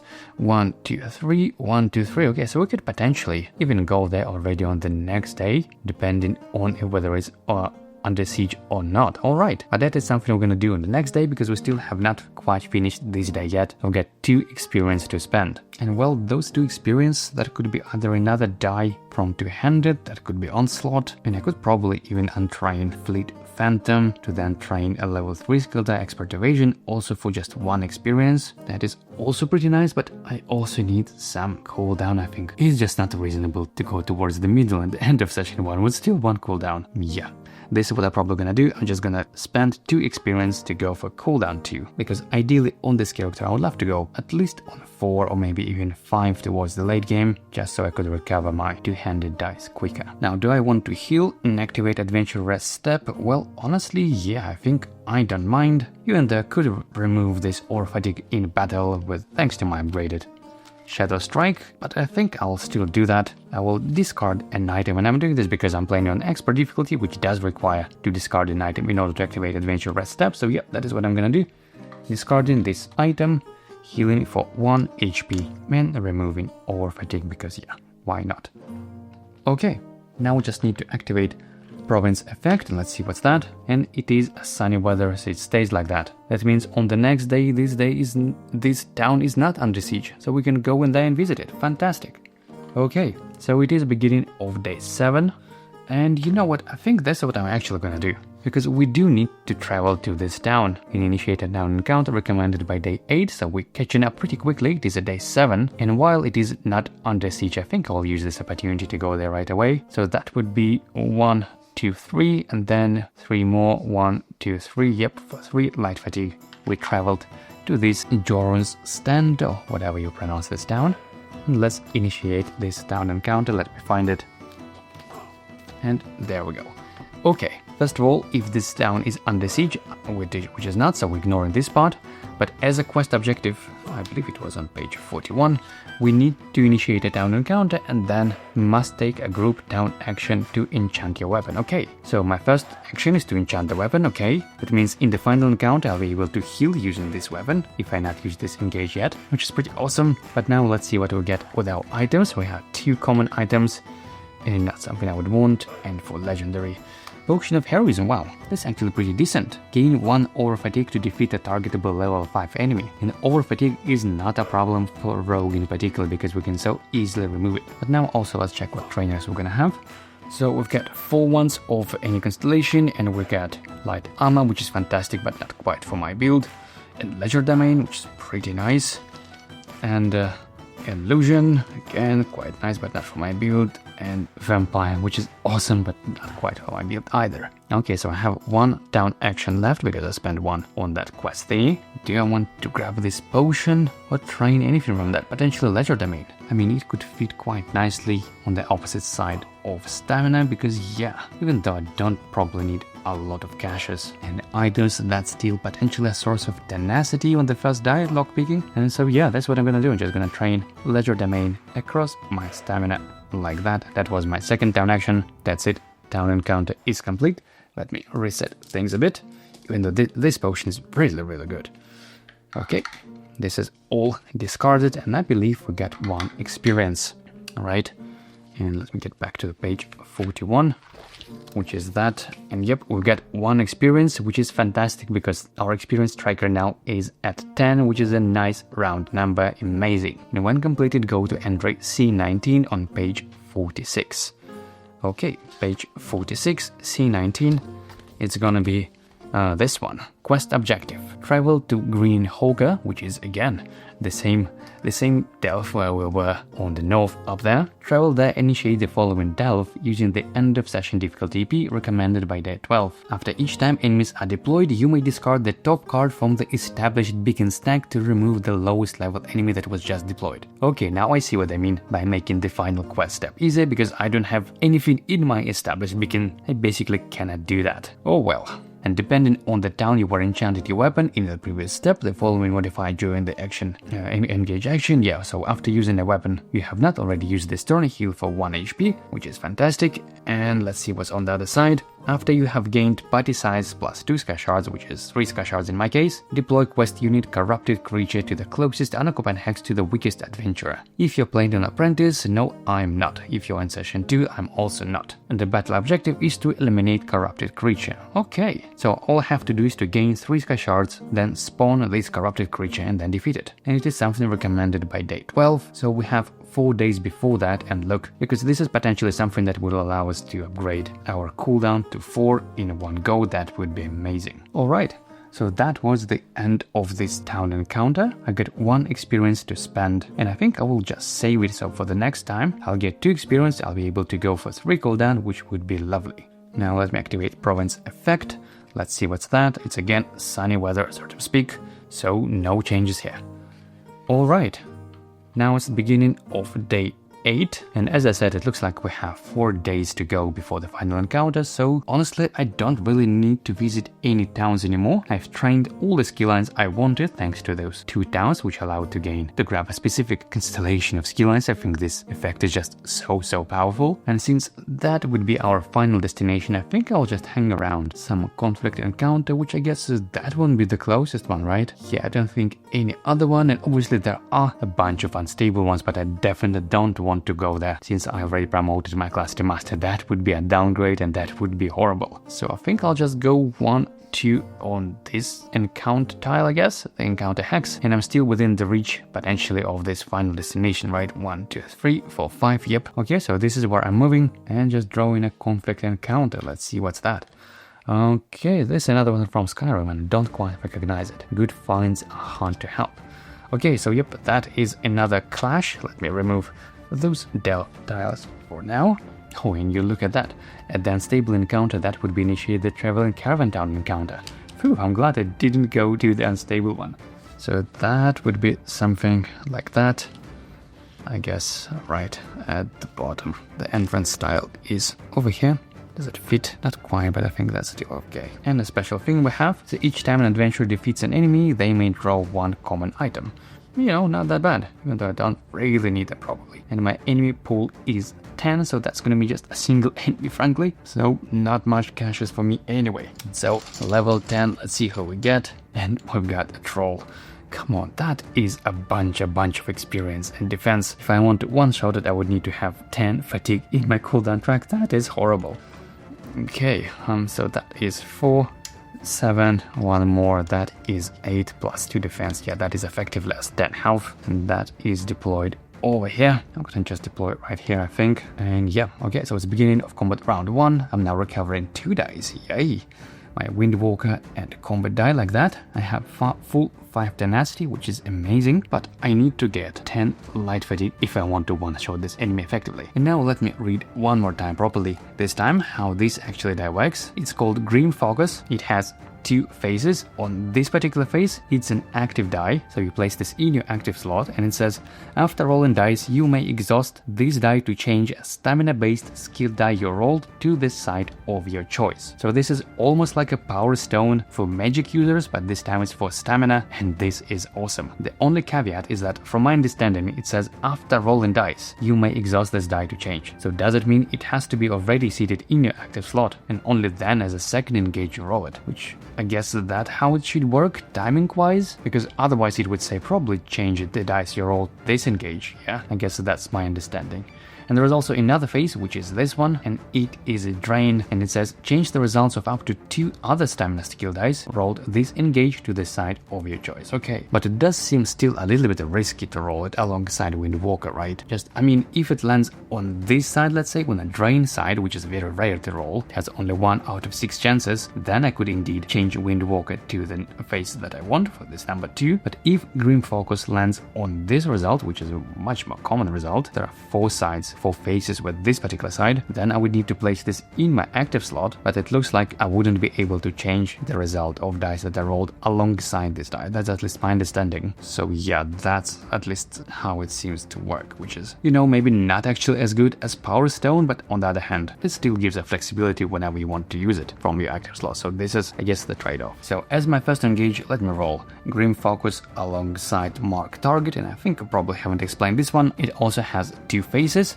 one of which is this one, and it says after this engage, apply this die to your target. When you deal damage to this enemy, ignore up to 2 of its defense. When this enemy is defeated, exhaust this die. This die can be applied to a quest unit, so that is pretty cool. You place this on top and you ignore up to 2 defense even on quest units, pretty nice. And it says to your target, and so target could be, you know, depending on the battle form, since it doesn't require any, which is pretty nice. And on the other phase, which is this one, it's a drain die, and it says apply a Bane status die to an adjacent enemy, then gain a stealth status die. Okay, so yeah, that's what I'm gonna roll. Just Green Focus alongside Mark Target, and I am in range battle phone, so potentially if I roll on this side, I could apply it to this enemy. So let's see what we get.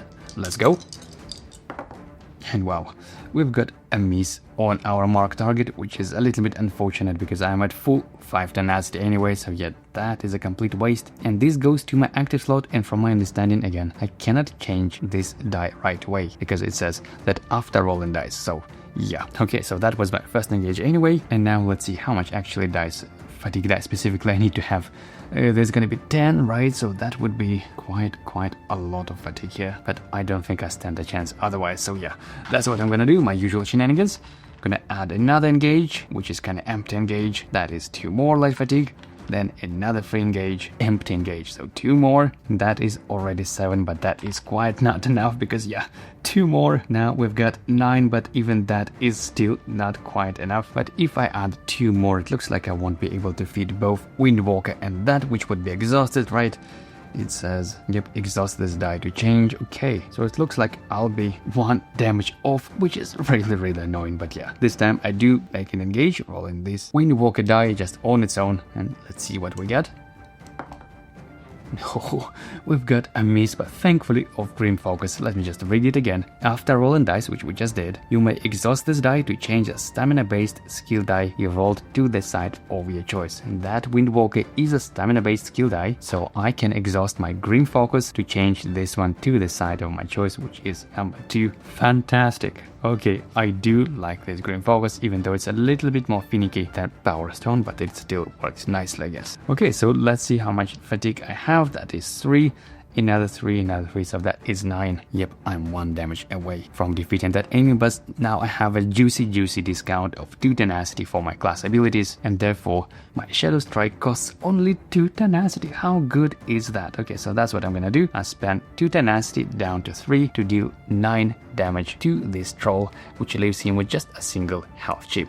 Okay, and that means the enemy is not defeated and therefore cannot remove fatigue from my cooldown track. But honestly, I don't mind anyway. And now, well, I'm just gonna leave my turn like that. I'm not gonna do anything else really. That means now it's Troll's turn. He's gonna move 1, 2, and engage moves 3. Enemy combat dice, but I'm gonna use my usual shenanigans of the racial ability and Dark Elf Curious, which means I'm rolling 4 enemy combat dice and gain that much tenacity.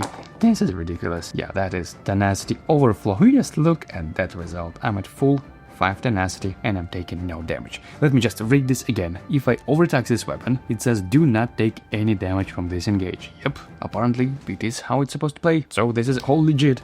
Alright, and that was the enemy's engage, and because it has a native, it means I must move an item from my ready slot to my pack, and you know what, let me just flip, let's say this item to indicate that is moved. Okay, it's not available for me in my ready slot. Now it's beginning of combat round 2, I'm recovering these 2 dice because of my heavily upgraded cooldown up to 2. And now, well, I'm just gonna do the usual thing, right? Because I'm in ranged battle form and I don't want to make any engage to change it, or even to add in 1 light fatigue. Yeah, I'd rather not to do this. I'm simply gonna move 1, 2, so I'm now in range with this enemy, and I'm spending 2 tenacity on my class ability, dealing a bunch of that damage. That would be 8, I guess, right? Or 7 damage, yeah, that is definitely more than needed.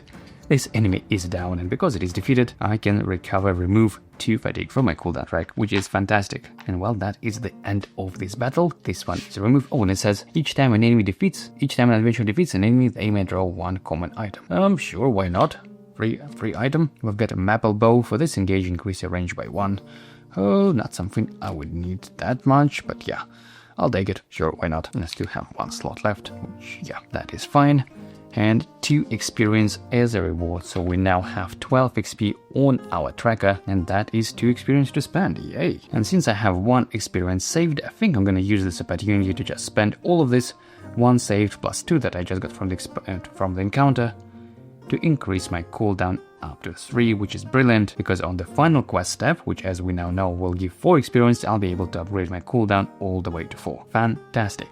Now let's trigger the Activates Province effect, and it's again sunny weather, no changes, even though I don't really care about the towns anymore.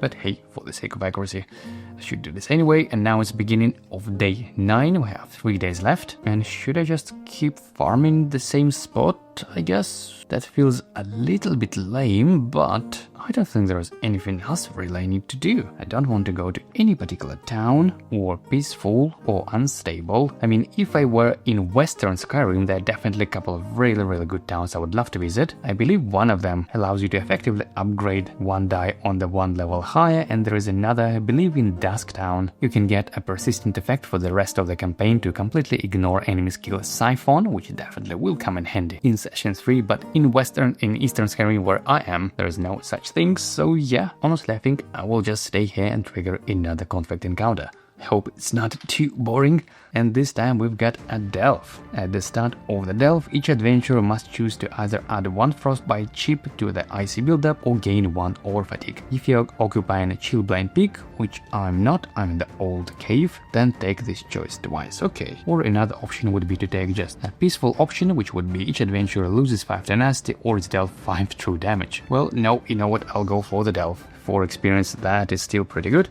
First, I should remove that one, and we don't need this tile, so let's place this aside. And yeah, let's initiate a delve, I guess. Something like that. I'm gonna place my character over here. And at the start of the delve, each adventurer must choose to add 1 frostbite chip. And just to finally explain how it works, because yeah, basically you place 1 health chip like that, and then you temporarily reduce your health stat by the amount of health chips on this stack, which is, as you can imagine, quite annoying. So you know what, instead of that, I would rather gain 1 over fatigue, especially since I could just easily remove it. Alright, so it is the beginning of combat round 1. I'm recovering 3 dice this time, including this Assassination level 1 skill die and 2 light fatigue. And then I'm triggering Exploration. And let's see what we have. and it is a Hail Crushed Plateau. When revealed, enemies deployed to this tile deploy with 1 HP plus 1 HP for each Frostbite chip on Icy build-up. Wow, and the enemies are level 10 and 20. Thankfully, the enemy pool is capped at 12 experience, but that still will be level 10 and level 1 enemies. And the tile would be something like that, I think. Yep, that still gives a good room for exploring. Potentially could be a little bit closer, but yeah, you know what, that's fine. Gonna keep it like that. Place 1 cache, which again I don't really care about. And for the enemies level 10, we have Giant Snake, and for the level 1, we have, oh, it's that Draugr, whatever you pronounce this enemy with Stalwart, the one that I wanted to avoid. Yeah, that is super annoying, and they deploy with 1 additional HP for Stalwart, come on. Alright, so that is 5, 6 and plus 1 more, so that is 7 health for the level 10 snake, which goes over here, and then 6 health for this Stalwart enemy. Come on, that is the only enemy I cannot one-shot with my class ability, and yeah, so that is 6 health for the Stalwart enemy, goes over there. Alright, now I still have that juicy discount of 2 tenacity from my Windwalk with number 2, and that means I could use my Caltrops for just 1 tenacity, right? Yeah, so that's what I'm gonna do. I'm spending just 1 tenacity down to 2 to use Caltrops, move up to 3 hexes, 1, 2, 3, and I choose not to trigger that exploration. And then each non-quest enemy adjacent to you rolls an engage against itself, ignoring its skills. So I guess let's go with the Giant Snake first. Rolls 2 enemy combat dice, again ignoring its skills. So that would be, well, 3 damage. Quite lucky, I must say, because this enemy does take 1, which is quite helpful nevertheless. Now this enemy rolls 2 combat dice again, and again we're gonna ignore its Stalwart for this engage. So that is, wow, 3 again. That is quite lucky, I must say, maybe too lucky, but you know, roll is roll. Should I re-roll just to be not that lucky? And I think I will, because yeah, this is just unreasonable lucky. Let me go it one more time. Oh, it's again 3rd time you look at that. Well, that is a sign, you know, I really tried, guys, I really tried. So that means this enemy does take 2 damage despite being Stalwart again, because we're ignoring his skills for this engage. Fantastic. But as soon as I stepped in there, this again all happens automatically again at the same time, simultaneously. I must make this lockpick check, which is 1-1-1 for just a single attempt. And that is absolutely brutal. If unsuccessful, add 1 Frostbite chip to Icy build-up for each enemy on this tile, and each enemy on this tile gains 1 HP. If successful, deal 1 true damage to each enemy on this tile. Now, okay, just 1 attempt to roll 1-1-1. Well, I think I should have trained Leisure Domain before that. Alright, let's go. Oof, those lockpicking dice definitely love me today. Just look at that. 2-2-1, which means I gain only just 2 light fatigue to succeed at this lockpick check. Fantastic! And I deal 1 true damage to each enemy on this tile, even though this enemy unfortunately cannot lose health already anymore, because it's Stalwart, or can it still? Because for that engage we ignored its Stalwart, right? But yeah, I think it still cannot lose more than 1. This Giant Snake, however, certainly can, so it now has only 5 health left, which is not too bad. And so 5 health plus 2 defense, that means I need to deal at least 7 damage, and it looks like I'm just 1 light fatigue away from that, right? I have gorgeous fatigue in general. 1, 2, 3, and 3 more. Yep, that is a little bit annoying. Or actually, I don't even need to make another engage and add in 2 light fatigue, because I can do that simply by adding 1 light fatigue, because I'm changing battle form to use my class ability. Fantastic. So now I have exactly 7, and I'm spending last 2 tenacity to use my Shadow Strike again, which is 7 damage to this Giant Snake. And this Giant Snake is no more. It is defeated, and I can remove 2 fatigue, including all fatigue, and I think I will take this from this side, because yeah, I want my Windwalker to stay here a little bit longer. Alright, and I think that would be it, right? Because I cannot really deal any damage to this enemy, so yeah, that is the end of my turn. Now it's this enemy's turn, and it's gonna roll 2 die on me now. 2 dice. Should I use my racial ability already? And I think the answer is probably yes. So that is what I'm gonna do. I'm gonna add 1 extra enemy combat die to roll all 3 dice, and I will take no damage from this engage. Let's go. And wow, that is 4 damage that I'm not taking, but I'm gaining that much tenacity plus 1 extra guarantee. So I'm now at full 5 tenacity, and to indicate that I've used my racial ability, I'm gonna place the health chip like that. And that was the enemy engage, and at the end of this turn it's gonna lose 1 health because it is decaying. Okay, now it's the beginning of combat round 2. I'm recovering 3 dice. My Windwalker is still here, which is brilliant, and I'm starting my turn on the explorable hex. Yep, so I am triggering exploration. Hope no more traps. And we've got Dusty Corner. Okay, this is not too bad. And we've got our first Sky Shard with a small triangle tile. Ooh, with no enemies. If no enemies is deployed, each adventure gains 2 tenacity, which feels a little bit wasteful because yeah, I'm at full 5 anyway. But hey, can't complain. So let me place this, I guess this way, yep. And I'm probably not sure if you could see things there at the top, so let me slide carefully everything a little bit down like that. Okay, so I'm just moving 2 hexes out of my 3 available, so I have 1 more left and I'm triggering another exploration.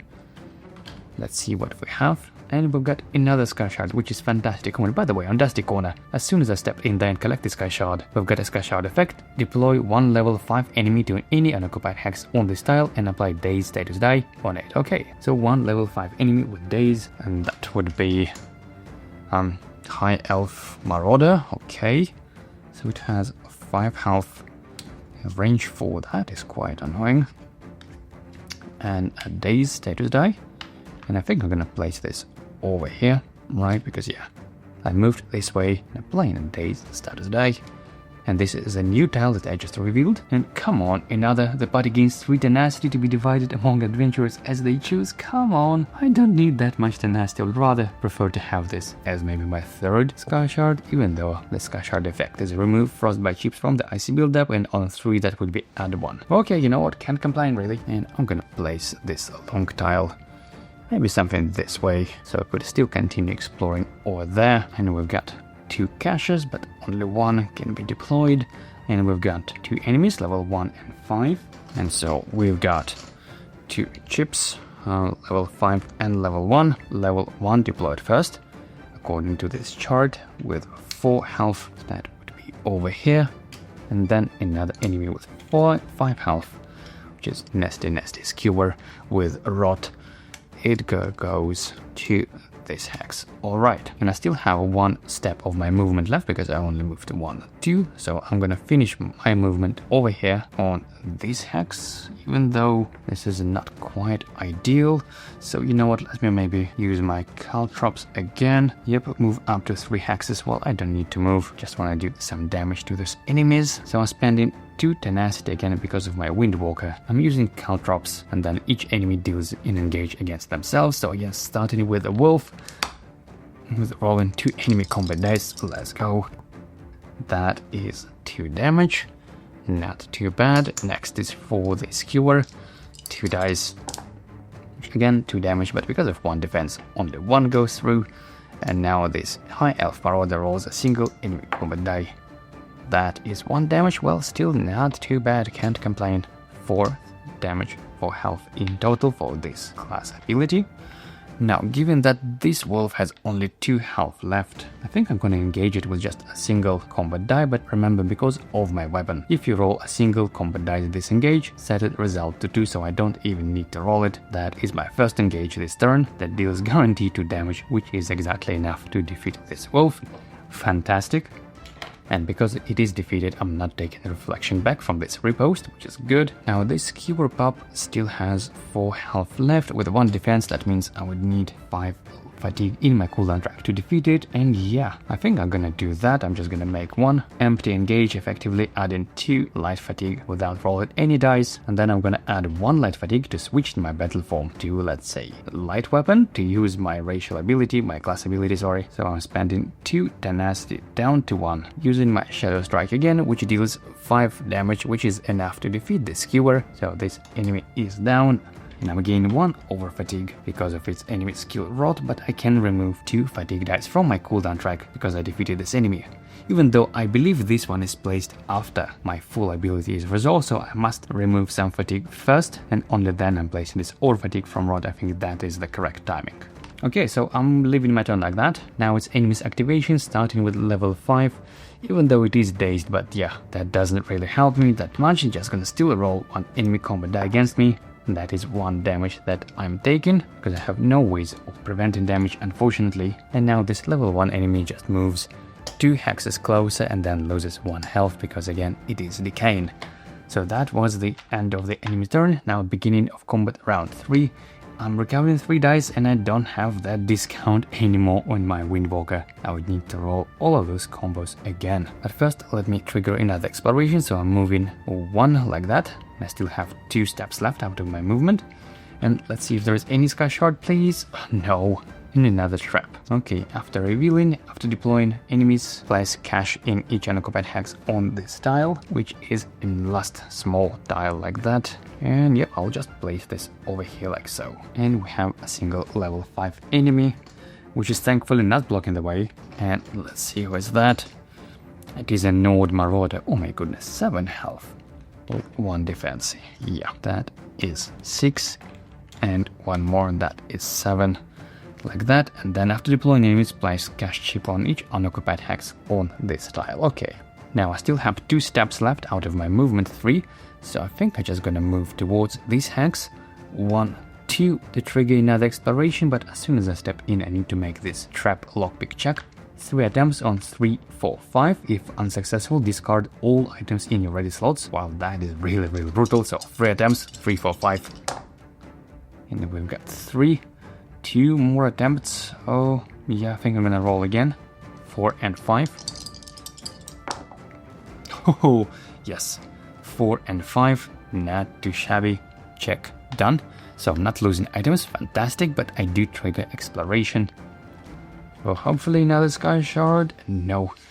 Although, it looks like this. Is this the last small tile? And no, we still have 1, 2. Yep, there is 1 left. Should be somewhere over there, which is a little bit unfortunate. Okay, I'm gonna place this like that. Okay, things do start to look a little bit not as good, I would say. Now the question is, do I want to engage or do I want to keep exploring? Oof, I don't really have any ways of mitigating damage apart from my innate ability, right? So if there's any blanks, I can prevent 1 damage. It's basically almost like enemy skill dodge, okay? But that's about it. And I think I will try to rush and collect hopefully another Sky Shard. I mean, if I stay on this tile, I could potentially gain a bunch of fatigue again, defeat this enemy, so this is not as bad. But this pesky archer will still continue to just shooting me, and by the way, these days should go away, though it didn't help at all really.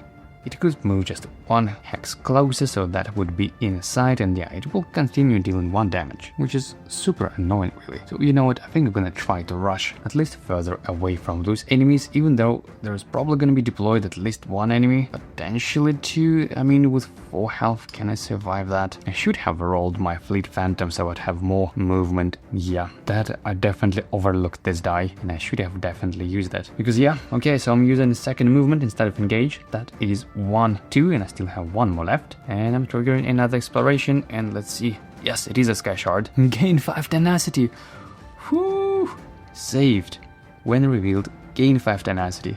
It's a large, well, kind of round this shape. Okay, I'm gonna connect it this way, and we have 2 enemies, level 5 and 1, but at least I have my tenacity now. So 2 enemies, let's go. And we've got level 1 Imperial Bandit. Oh, and we've got another one, this Daedra from the Daedric Princess. Hoo-hoo! The first should be deployed level 5. Wow, it has 6 plus 2 because it's cornered, so that is 8 health. Oh my, that is 7, 8, and I definitely would love to try defeating this enemy before finishing off this delve, because it's a free health stat effectively. Okay, so this goes like that, furthest hex. Then this Imperial Bandit with 5 health. Okay, goes maybe to this hex, I guess. Then 1 cache chip, which I don't really need anyway. And I still have 1 movement left, right, because I had 1, 2. So I'm making a final step over here, pumped to collect this Sky Shard. All I need to do now is to survive until the end of round. But first, as soon as I step in here, it says I need to make a lockpick check on the common item deck, right? Let me read it properly. Make a lockpick check on the top card of the common item deck. If unsuccessful, distribute true damage and teleport to the entrance tile, and regardless of success, cycle the lockpick check card at the bottom. Okay, so 3 attempts, 552, and you probably really can't see what I'm rolling here, so let me place this over here. Rolling 3, lockpicking dice, 552, right, that's what I need. And we've got two more attempts, okay. And 5, 6, yep, I'm taking it.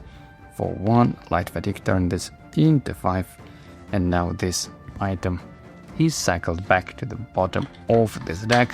Alright, now the question is, how should I deal with this enemy? I mean, it has 8 health, luckily no defense though, so that is still quite doable. I mean, I only need 8 fatigue effectively, and I already have 5, so 3 more to go. Oh, but I cannot engage anymore, so I cannot gain any more fatigue. Wow. Okay, it looks like I'm not able to defeat this enemy, which is really unfortunate because it is the last round. I just need to survive, but there is absolutely no way I could deal 80 damage since I cannot engage anymore because I moved twice. The question is, can I even survive with, 4 health? And there's gonna be 3 enemy combat dice here, and I already definitely use my racial ability. Now, I would love to move at least away from those enemies, because yeah, that is extra damage potentially. So you know what? I don't have any discount for my Windwalker, so I'm just gonna spend full 3 tenacity, right, for my Caltrops. That's how much it costs. Yep, 3 tenacity, down to 2 to move up to 2 hexes, up to 3 hexes, and that would be probably somewhat behind those enemies like that. They each make engage against each other, but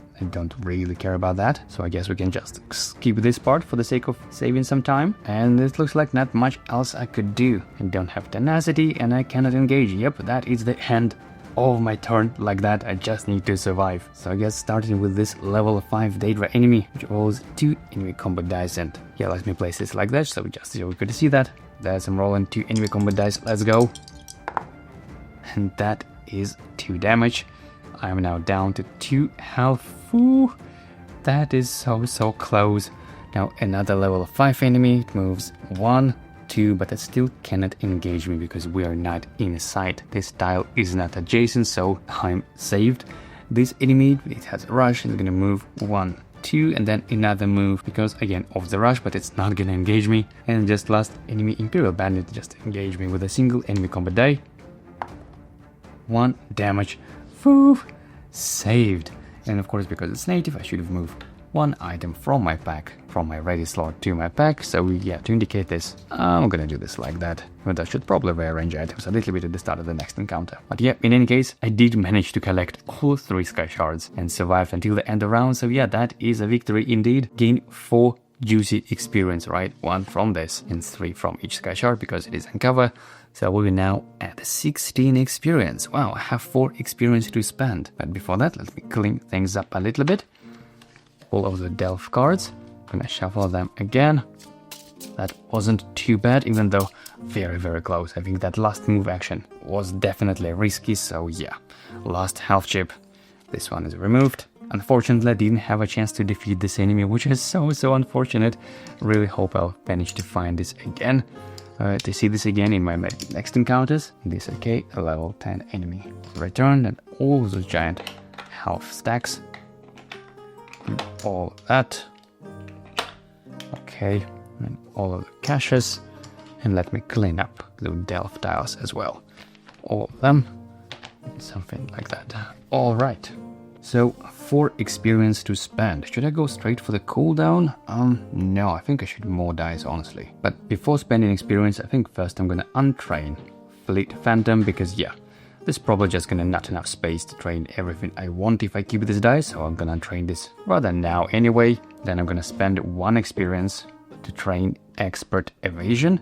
I have 3 more experience to go. I think I'm gonna spend 1 more on Onslaught, so it's a level 2 skill dice, so I'm getting close to a level 3 ones, okay. And last 2 experience to spend. I think I'll go for Killer's Blade, or whatever it's called, right? Another die from level 2. Yep, Killer's Blade. Okay, so that is potentially another insta-defect effect, which is pretty nice. And it costs me 2 last experience. Let me find it. I think that should be it, right? Yep. Okay. Honestly, not sure how good is this. I never played it with it, never tried it. It's a new one from the upcoming expansion, so we're gonna find out together, I guess. And so that was my all experience spent, all the reward phase. Let me just reset this one and remove the card. Now let me activate the province effect, even though I don't care too much about it. Okay, so it's this sign, the kind of flooding weather, if you will. Okay, and now it's beginning of day 10. Now I still have 2 days left before I can go to the final encounter. And you know what, since I've got such a juicy reward with this delve, and for a little bit of the change of pace, let me maybe go to a couple of peaceful encounters on days 10 and 11 to speed things up a bit. So yep, I'm just moving 1, 2 to the peaceful encounter, especially since I don't have a lot of health. Anyway, look at that last health chip, that is ridiculous, honestly. Oof, and I should have definitely activated my adventure rest step to heal, but yeah, completely forgot about that. And since I already moved the day counter, yep, that is gone. Sorry Daniel, no cheating. So yeah, I'm just going to the peaceful and let's see what we have. Antiquity, Iniquity, I guess. Okay, you might choose to discard any number of active side quests, then each adventurer must gain life fatigue equal to the number of remaining active side quests. Well, I have none, 0. Or another option would be make a social check of party size times 3. If you have no active side quests, the check is automatically successful. If successful, the bandits feel dismay at robbing someone with no prospects. They decide to give you one of their wreaths so you can get a taste of the hobby. Draw one side quest and choose to accept it or discard it. Okay, not something I really need, but you know what? It is successful, so I'm gaining 1 experience. You can draw 1 side quest, right? It says just 1. Yep, and choose to either accept it or discard it. And the side quest is to search the common item deck for 5 consumable items and place them under this card. Well, honestly, yeah. I probably don't have time to do this side quest, I'm just gonna discard it. But I still got 1 experience, which is lovely. And by the way, I believe this saved experience tracker should be already at 0 because I spent all of my saved experience. But I got 1 now, and before training anything, I think I will untrain Wrecking Blow of level 1, Slide Onslaught like that. And then just for 1 experience I can train level 3 Momentum, which is another big source of damage for me. Okay, and that is level 3 skill die over here. Okay, so this is what I'm training for that experience that I just got.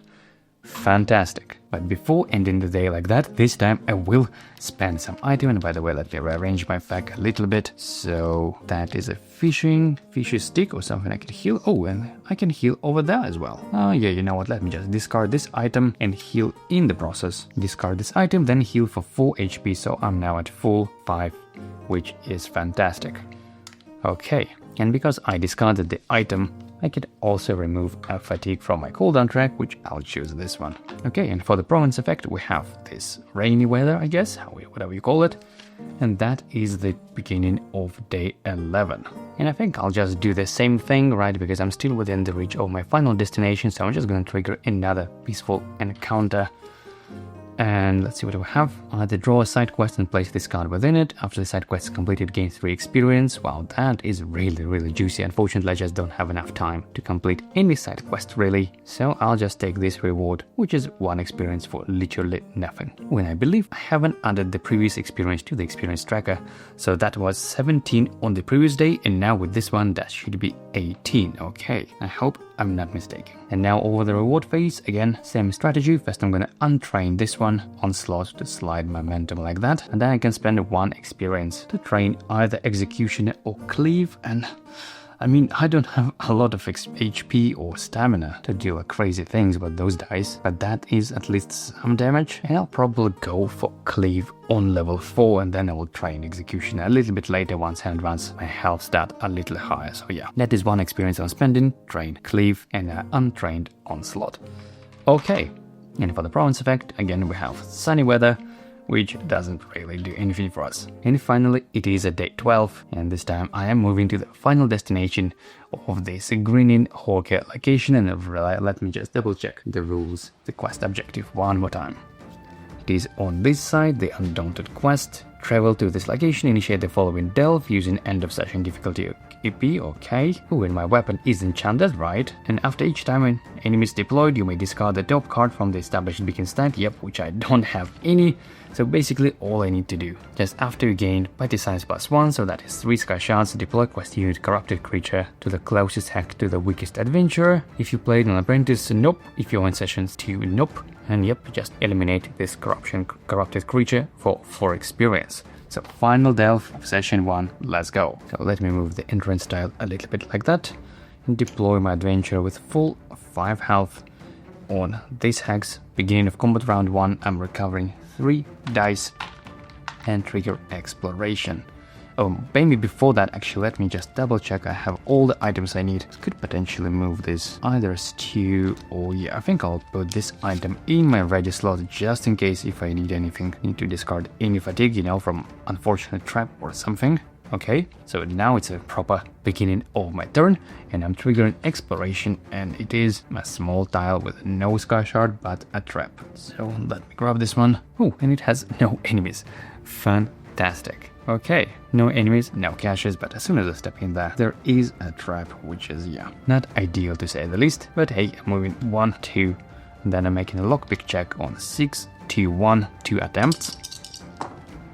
And we've got 6, you know what, I think I'll take 3. Turn this into 2 for 1 light fatigue, and there is 1 attempt to roll 1. Let's go. We've got 6. How bad is that? So literally the worst result as you could have. That means I need to gain 5 light fatigue, otherwise add 1 frostbite GP. I would rather avoid that, so I'm gaining 5 light fatigue, literally. Oh my goodness, that is more than a half of my cooldown track just from this trap alone. Okay, but I still have 1 bit of movement left, so I'm triggering another exploration to continue my movement. Let's see what's that. Oh, it's a big one. The throne room. I love this delve tile. And it's a big one. Let me first place it maybe this way, just so I could fit everything together here on the screen. That should do it, I hope, right? I mean, those are going to be a little bit awkward to explore. I mean, either here or there. I'm just thinking how to fit this on the screen. Alright, we've got 1 legendary, 1 common, which would be like that, I guess. And now we have level 20 and level 10. Though I believe my end of session difficulty EP is 18, which is, by the way, exactly how much experience I have on my tracker, so I'm perfectly on the power curve experience-wise. So yeah, I cannot deploy level 20 just yet. So we're gonna have a level 10 instead, and level 5. That would be a High Elf Necromancer and a Gadget Marauder. Okay. And now we have when revealed effect. The party may choose to gain any amount of light fatigue and distribute it among adventurers. For each light fatigue gained by an adventurer, you may deal 2 true damage to an enemy on this tile. And also, as soon as I collect those sky shards, I'll gain 2 over fatigue. Wow. So I definitely need to be very mindful of my cooldown track. So ideally, if I would want to defeat both of these enemies with just effect alone, because it's a true damage, I would need 3 light fatigue for this one and 2 for that. It's 5 light fatigue. Can I afford doing that? And yeah, honestly, I think I can. So honestly, I'm not gonna bother placing health chips at all, because I'm just gaining 5 more light fatigue to defeat both of these enemies with this effect. That is 3 for High Elf Necromancer, 6 true damage here, and then 2 more true damage to this enemy, and both of them are defeated. Fantastic. And you just look at my cooldown track. How bad is that? Well, I guess now is the time indeed to use this item, right? This stew says discard this item, remove up to 3 fatigue from your cooldown track. Because yeah, I think otherwise that is just ridiculous cooldown track. So I'm removing this item, discarding this to remove 3 fatigue from my cooldown track, so I could have at least a little bit more space. And now, since I still have not engaged yet, I think I'm just gonna make a double move to move again. So basically that is 1, 2, 3, I'm moving towards this explorable hex, but as soon as I step in, I'm gaining 2 over fatigue for each collected sky shard. Okay, so that is the end of my turn. Now it's the beginning of combat round 2. I'm recovering 3 dice, so I have now a little bit of space in my cooldown track. At least I could maybe make another engage or 2, roll at least some of these dice. I definitely want to roll Windwalker at least, so I'm moving 1 like that, triggering exploration. Probably gonna need to move things a bit. Oh, Darkened. Oh, my least favorite delve tile across the entire game. It is so annoying. I think I'm just gonna place this tile this way maybe. Can I do that? Is it legal? Yep, that actually seems legal. Even though that would this way I will just won't be able to explore from that. So could I do it this way maybe? Like that. I mean, that is still connecting, right? And that gives me option to explore either here or there. But Man, I cannot really fit this on the screen. So you know what, let me place it this way. It is not an optimized way by any means, because usually I'd love to keep the branching, so I could have 2 options, but yeah, it's just the struggle to fit things on camera, okay? So I moved once, still have 2 steps left, and this darkened hole says do not deploy enemies to this tile, but as soon as I step in, then they're gonna pop up. Of course, started with treasure, and yeah, I do want to keep moving, so I move 1, 2 extra and explore over there. But again, as soon as I step in, enemies pop up. In this case, it's just a single level 5 enemy, and that would be oh, this Farmer. This is a quite strong level 5 enemy, I must say, with detection and chillblade, so 6 health. At least it's a melee enemy, so it's not gonna bother me too much probably. So yep, it's gonna deploy over here, and then I'm triggering another exploration. Come on. And yes, we've got a sky shard. Okay. When revealed, draw 1 common item for each frostbite chip on the icy build-up. We don't have any, and distribute them among the adventurers. But 4 collected sky shards increase the round counter for 1 by 1 for each sky shard the party has gained, including this one. Wow. So as soon as I step in there, I will have to increase my round tracker by 3. Wow, that is a bad sky shard card to collect as the 3rd sky shard for sure. So I'm gonna place this card, maybe. Wow, this is so unfortunate with the space. Okay, let me move things a little bit. I don't really think we need those 2 tiles anymore, right? So with your permission, I'm gonna slide things a bit, and this was, I believe, like that. Yep. And I'm gonna connect this tile, something so you could see this hopefully. Oh, maybe this way. Okay. Yeah, that should still be visible. And when I reveal the effect again, nothing that applies to us because we don't have any icy build-ups just yet. And I believe the quest unit that we need to defeat will pop up as soon as we collect this sky shard, right? After the party has gained party size plus 2 sky shards, so yeah, I have not collected this one yet, so it's not gonna reveal yet. Although maybe I should do this actually already. Just let me connect those tiles just a bit like that. Okay, we've got 2 cash chips, although we can deploy only 1, like so. And 2 enemies level 1 and 5. Wow, that is a lot of enemies. And we've got a mud crab and a skeleton mage. Oof, that is really the worst enemy probably. Okay, 5 health. It's actually first level 1 enemy. So it goes first level 1 enemy goes to the furthest hex, although I think in this case it doesn't really matter. Oh, my pack for tenacity. I believe I have 2 tenacity I had, right? I hope I'm not mistaken. I should have probably been more careful, but yeah, I believe I had 2 tenacity. So I still moved only once. I have not engaged yet. I definitely need to move out of this darkened hole, and as soon as I step in here, then this big beast will pop up. Oh. And I think the only way I can really move to this tile out of darkened hole without using my second movement is to using caltrops, right? Because it allows 2 moves, 3 additional up to 3 hexes. Yeah. So you know what? First, let me roll Windwalker alongside Authority, and should I go for this focus? How it's called? Grim Focus? Yep, Grim Focus. So I could then probably change Killer's Blade if needed. Yeah. Okay. So these are the 3 dice I'm rolling. Let's see what we get. And wow, we've got the worst result. On Authority, only 2 tenacity up to 4. This goes to the active slot, and this only number 1. Not really good, unfortunately. But now I still have tenacity to use my, how it's called already, caltrops, right? Yep, caltrops for only 2 tenacity because of my discount, so down to 2. I'm moving up to 3 hexes, which would be 1, 2, and as soon as I do that, I'm collecting this sky shard, which means increase the round counter by 1 for each sky shard collected, including this one. So I'm including this all the way up to 5, so the next round will be fatigue round already, and I have so many or fatigue in my cooldown track. Wow. And also because I collected sky shard, this enemy pops up, so 5 health plus cornered, that means 7 health. Yikes, that is a lot of health. Okay, it goes to the adjacent hex, to the weakest enemy, which is weakest adventure, which is me, obviously. But now I'm continuing doing my caltrops, which again all happens simultaneously, I guess. Each non-quest enemy adjacent to you rolls engage against themselves. So I guess starting with skeleton mage, 3 dice against itself. Now that is 3 damage, 1 prevented, 2 goes through. Okay, and mud crab rolls just a single enemy combat die against itself. No damage, yep, as expected, honestly. It couldn't probably take damage anyway because of 1 defense and 1 enemy combat die.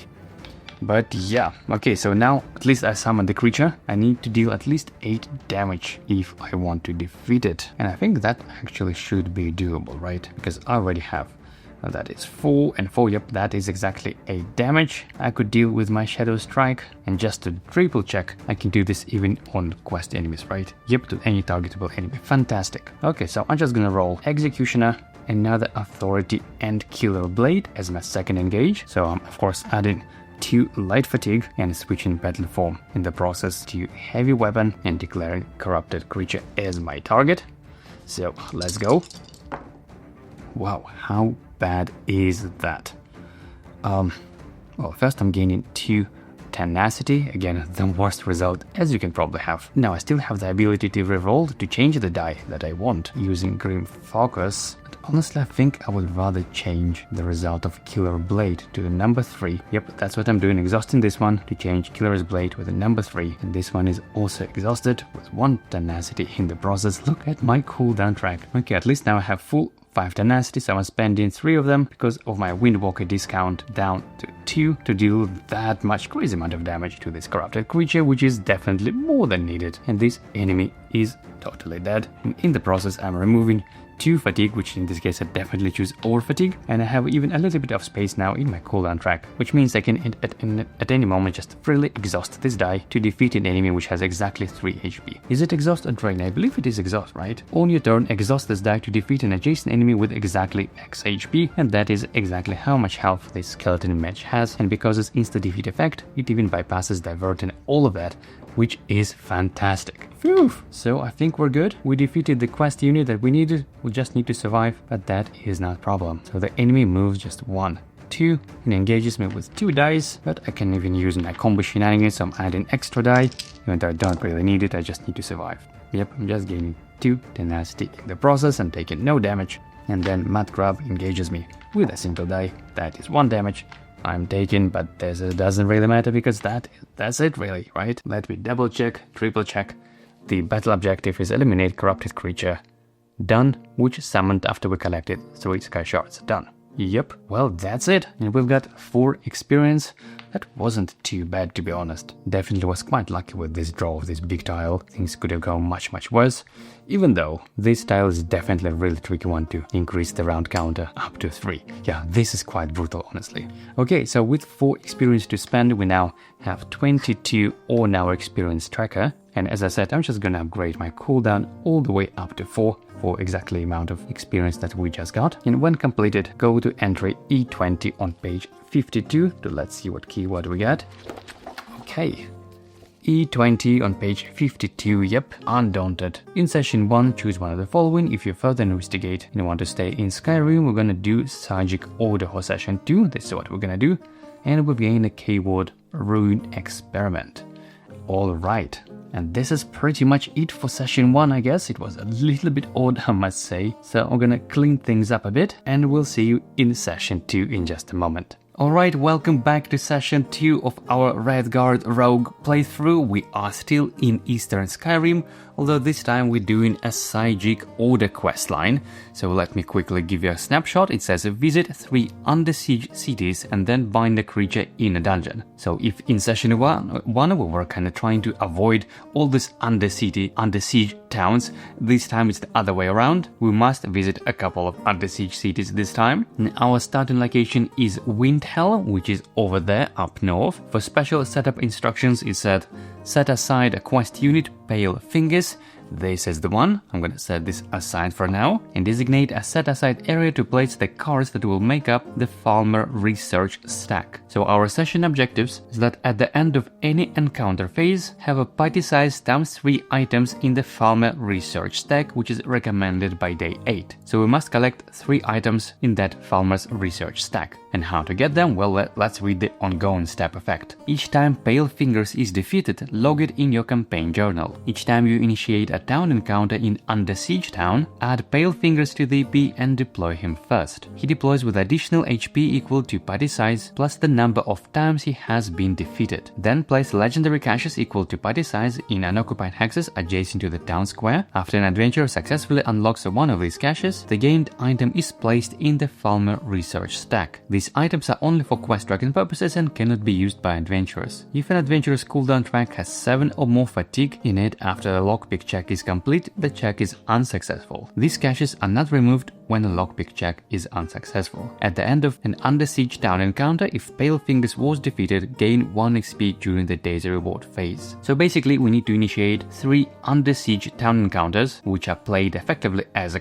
clash encounter, as a battle. During that encounter, unlock a cash chip to gain the item in the research stack and defeat these Pale Fingers, ideally for additional experience. Okay, seems pretty doable. Alright, now when it comes to the overall strategy and kind of my plan for the session, usually session 2 goes a little bit different, and what I try to usually do at the start of a session is just to see how much experience I would need, because that would dictate how aggressively should I pursue some more experience rewards, if that is something I need, or whether I can have a little bit more kind of casual chill times, visiting maybe a couple of extra towns, or do some peaceful encounters, or things of that sort. So let's have a look at my adventure map together, and all the things that I would love to train probably. Ideally, if I have enough experience, well, that'd definitely be Defiance, Executioner, probably 1 more die from the Assassination skill line, so probably I would then train Combat to train I think Teleport Strike is called, then definitely more stamina, maybe actually another little die over here from Ledger Domain, and definitely more health stat to buff up the damage from my Cleave and Executioner, and also ideally cooldown up to 5, even though that is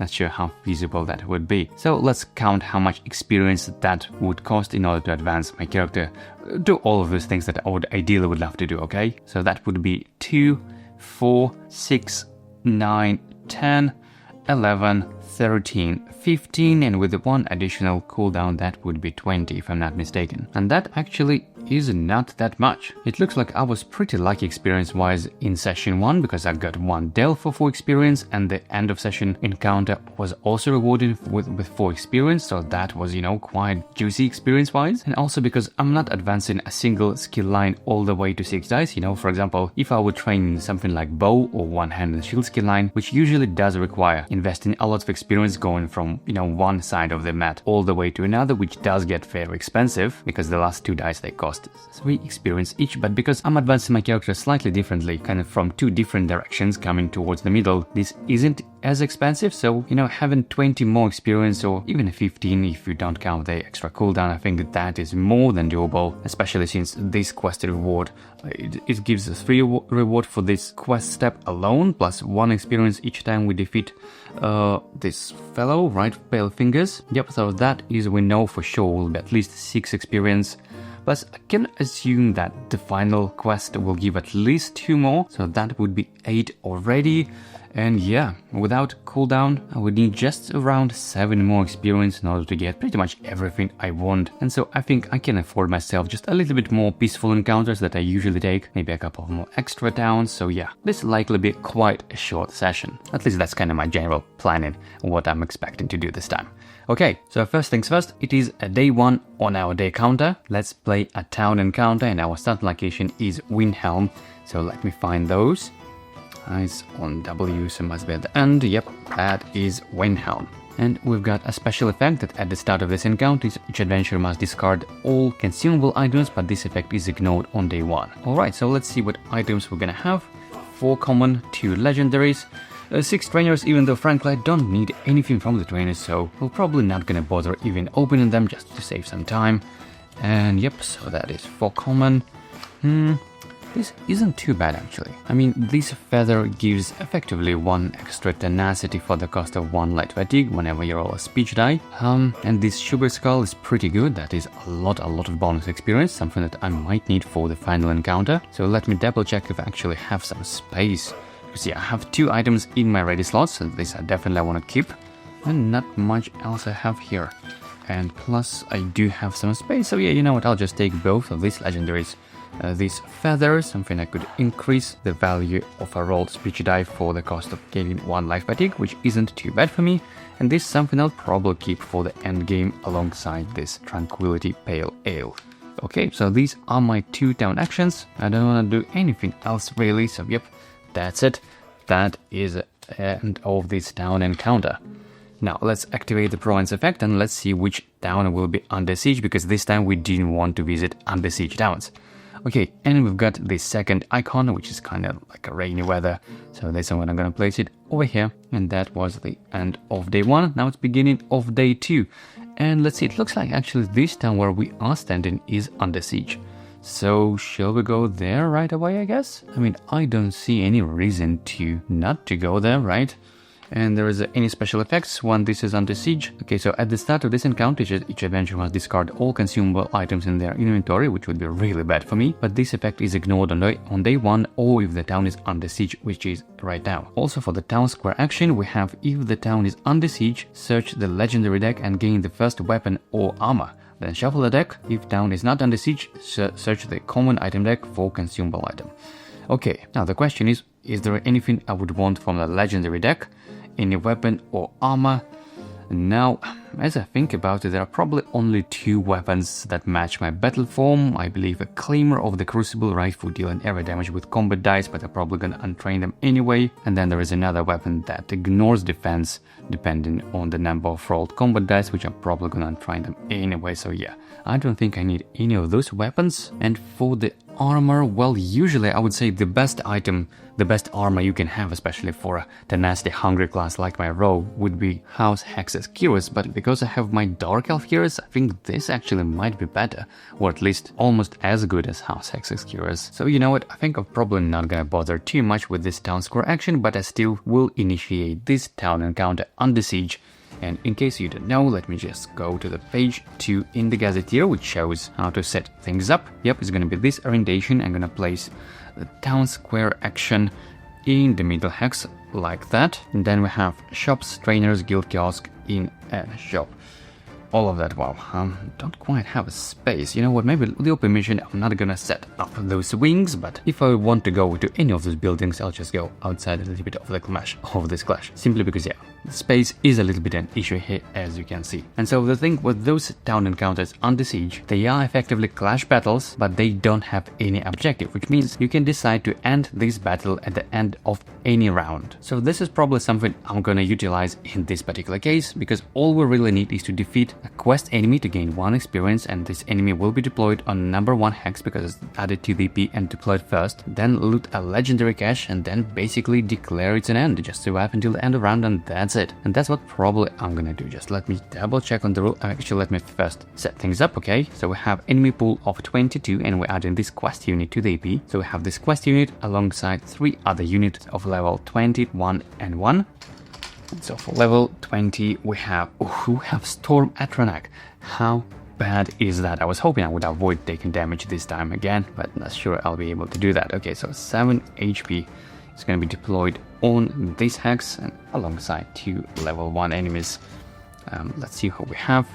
Nord Bandit and Imperial Bandit, 6 and 5 health.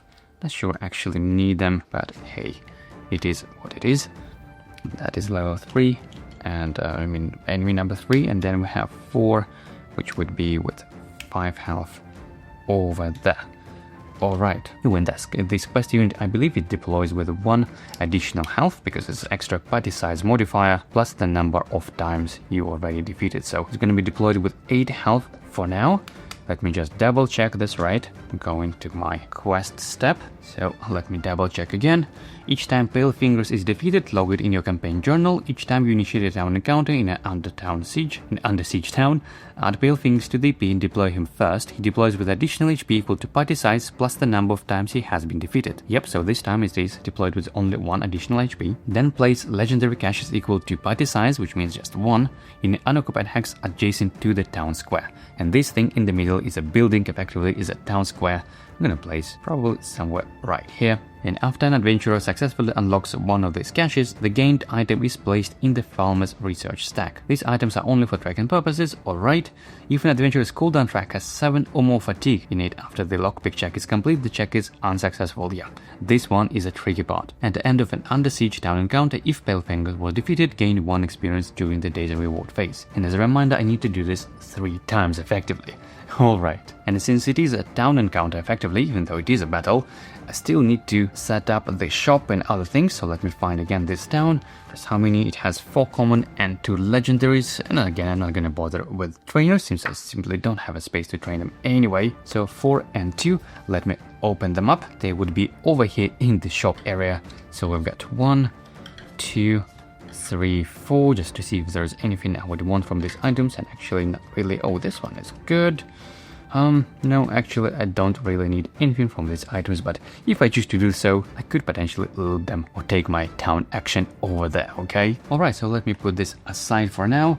And it is a beginning of combat round 1. I think I'm gonna deploy over here, and I think my plan is pretty simple. I'm gonna try to defeat Pale Fingers, loot the cache, and then basically survive until the end of round, and then that's it. Declare it at the end of battle. That's all I'm gonna do. And well, that's the thing with those legendary caches. It says if my cooldown track has 7 or more fatigue after this lockpick check, then the lockpick check is unsuccessful. But the way I deal damage is actually by gaining a bunch of fatigue with my momentum, with my class ability. So I think I'm gonna need to do this before rolling any dice, and this is exactly what I'm gonna do. So I'm just gonna move 1, 2, 3 to this legendary cache. Let's see, we have 2, 3, 1, 6, 4 attempts. Let's go. Okay, we've got 1, which I can turn into 2 for 1 light fatigue. That is our key digit. Then we can apply 1 and 3, which is, you know, not too bad. And all we need to do is just to roll 6 for 3 more attempts. Alright, not too bad. Let's go. Whew, and we've got 6. Wow, that is ridiculous. Okay, and this item I believe is just placed aside effectively as this stack, and we need 3 of them. Let me put this here aside, okay? So you can see we have just a single item for now, and we've got just 1 light fatigue. How lucky is that? Okay, the cache is discarded, and now, well, oops, that's almost fall off. Now let me try to get a bunch of fatigue, I guess, and I need at least 9 if I want to one-shot this enemy. Wow, that is a lot. Okay, so that is what I'm doing. 1 engage effectively for free with no extra fatigue. I'm skipping that. I'm doing the second one. That is 2 light fatigue. Then another engage, 2 more. Then another engage. That must be 7 already, alright. Yep, that's 7.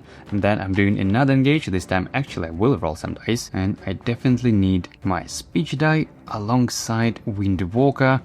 Now the question is, which third die should I roll? Another authority or expert evasion? Yeah, that's a bit of a bummer that I have only 3 stamina. I can't roll a lot of dice just yet.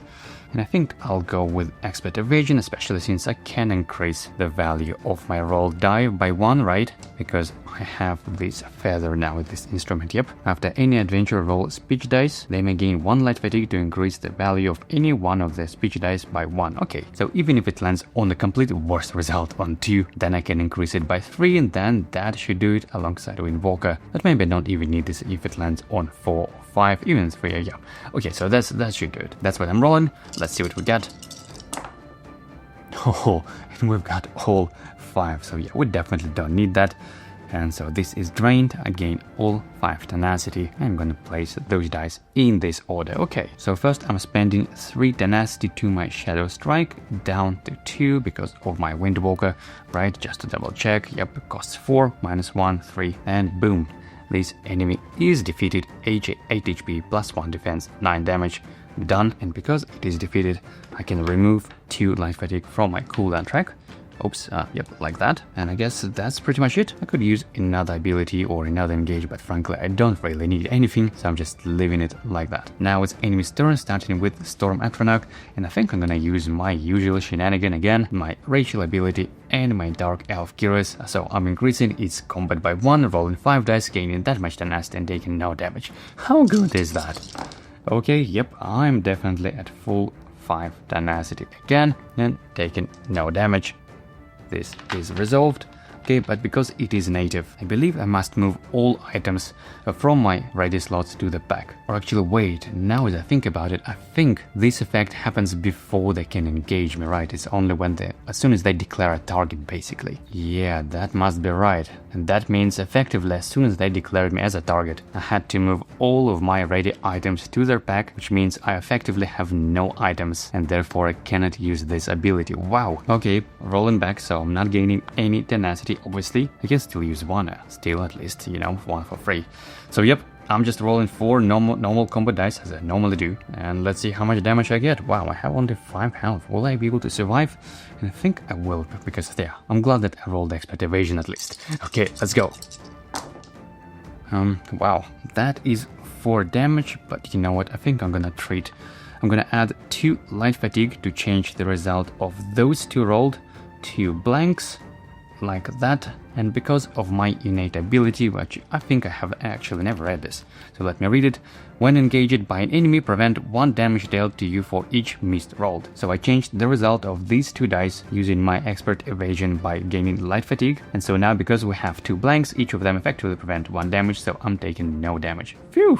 Saved. But I still gain 1 tenacity from my racial ability, even though I have no armor to overtax effectively, because all of my items are in the back effectively, and because of this native, because we are in an under siege town. Okay.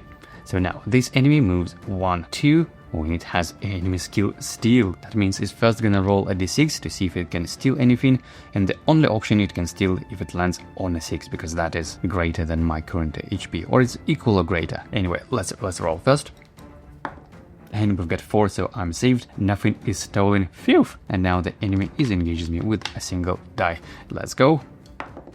And we've got a blank. No damage. Fantastic. And this enemy just tried to move 1, 2.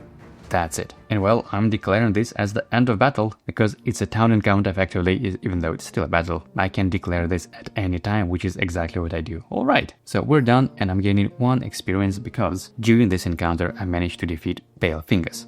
Okay, this is recovered. All enemies are returned to their bags. And yeah, I can spend now 1 experience, and I think I'll do this on a ledger domain. This will probably come in handy, especially given my cooldown track. I mean, you just look at that. Ledger domain level 1, it is this one. Alright, and we should not forget to add that 1 experience to that experience tracker, which has 23 experience. I hope this is correct. The items are also returned. 2 legendary items and 4 common ones. Yep, nothing that I would really need from here. Okay, so all of that is done. Now the question is, do I even want to use my adventure rest step? And probably not. I mean, I have still full 5 health, so can't complain. Let's just activate the province effect to see what towns will be under siege next day. And we've got sunny weather, so it's gonna be some other towns under siege. Alright, so now it's the beginning of day 3. And the question is, where should I go? I mean, we have those towns under siege, which is the closest one would be this fort, actually not as far away, because yeah, ideally I would have to move without having any extra fatigue. So I could move there, 1, 2, 3. I could be potentially, yep, I think that is the only one I can reach safely. Or maybe I could go to a peaceful encounter, because yeah, why not? Just for a little bit of diversity and yeah, for the change of pace. Because yeah, ideally I would have to not to gain any additional life fatigue. And yeah, so let me just go to, I guess, this peaceful encounter. Maybe just go 1, 2 like that and initiate a peaceful one. Let's see what we have. 2 options. Each adventurer must exhaust at least 1 available skill die if possible, but may exhaust up to 5. For each skill die exhausted, they gain 1 bonus HP. No, I probably don't really need bonus HP. And the other option, is for 2 experience, but each adventurer gains 2 over fatigue and skip today's adventure rest step. Come on, I wanted to avoid gaining any fatigue, and now we're getting 2 over fatigue. Well, thankfully I could remove them with my class ability, so that is not quite a problem, but I mean, that cooldown looks absolutely horrible. Yeah, but I still think I'll get that option for 2 experience. We know, not too shabby.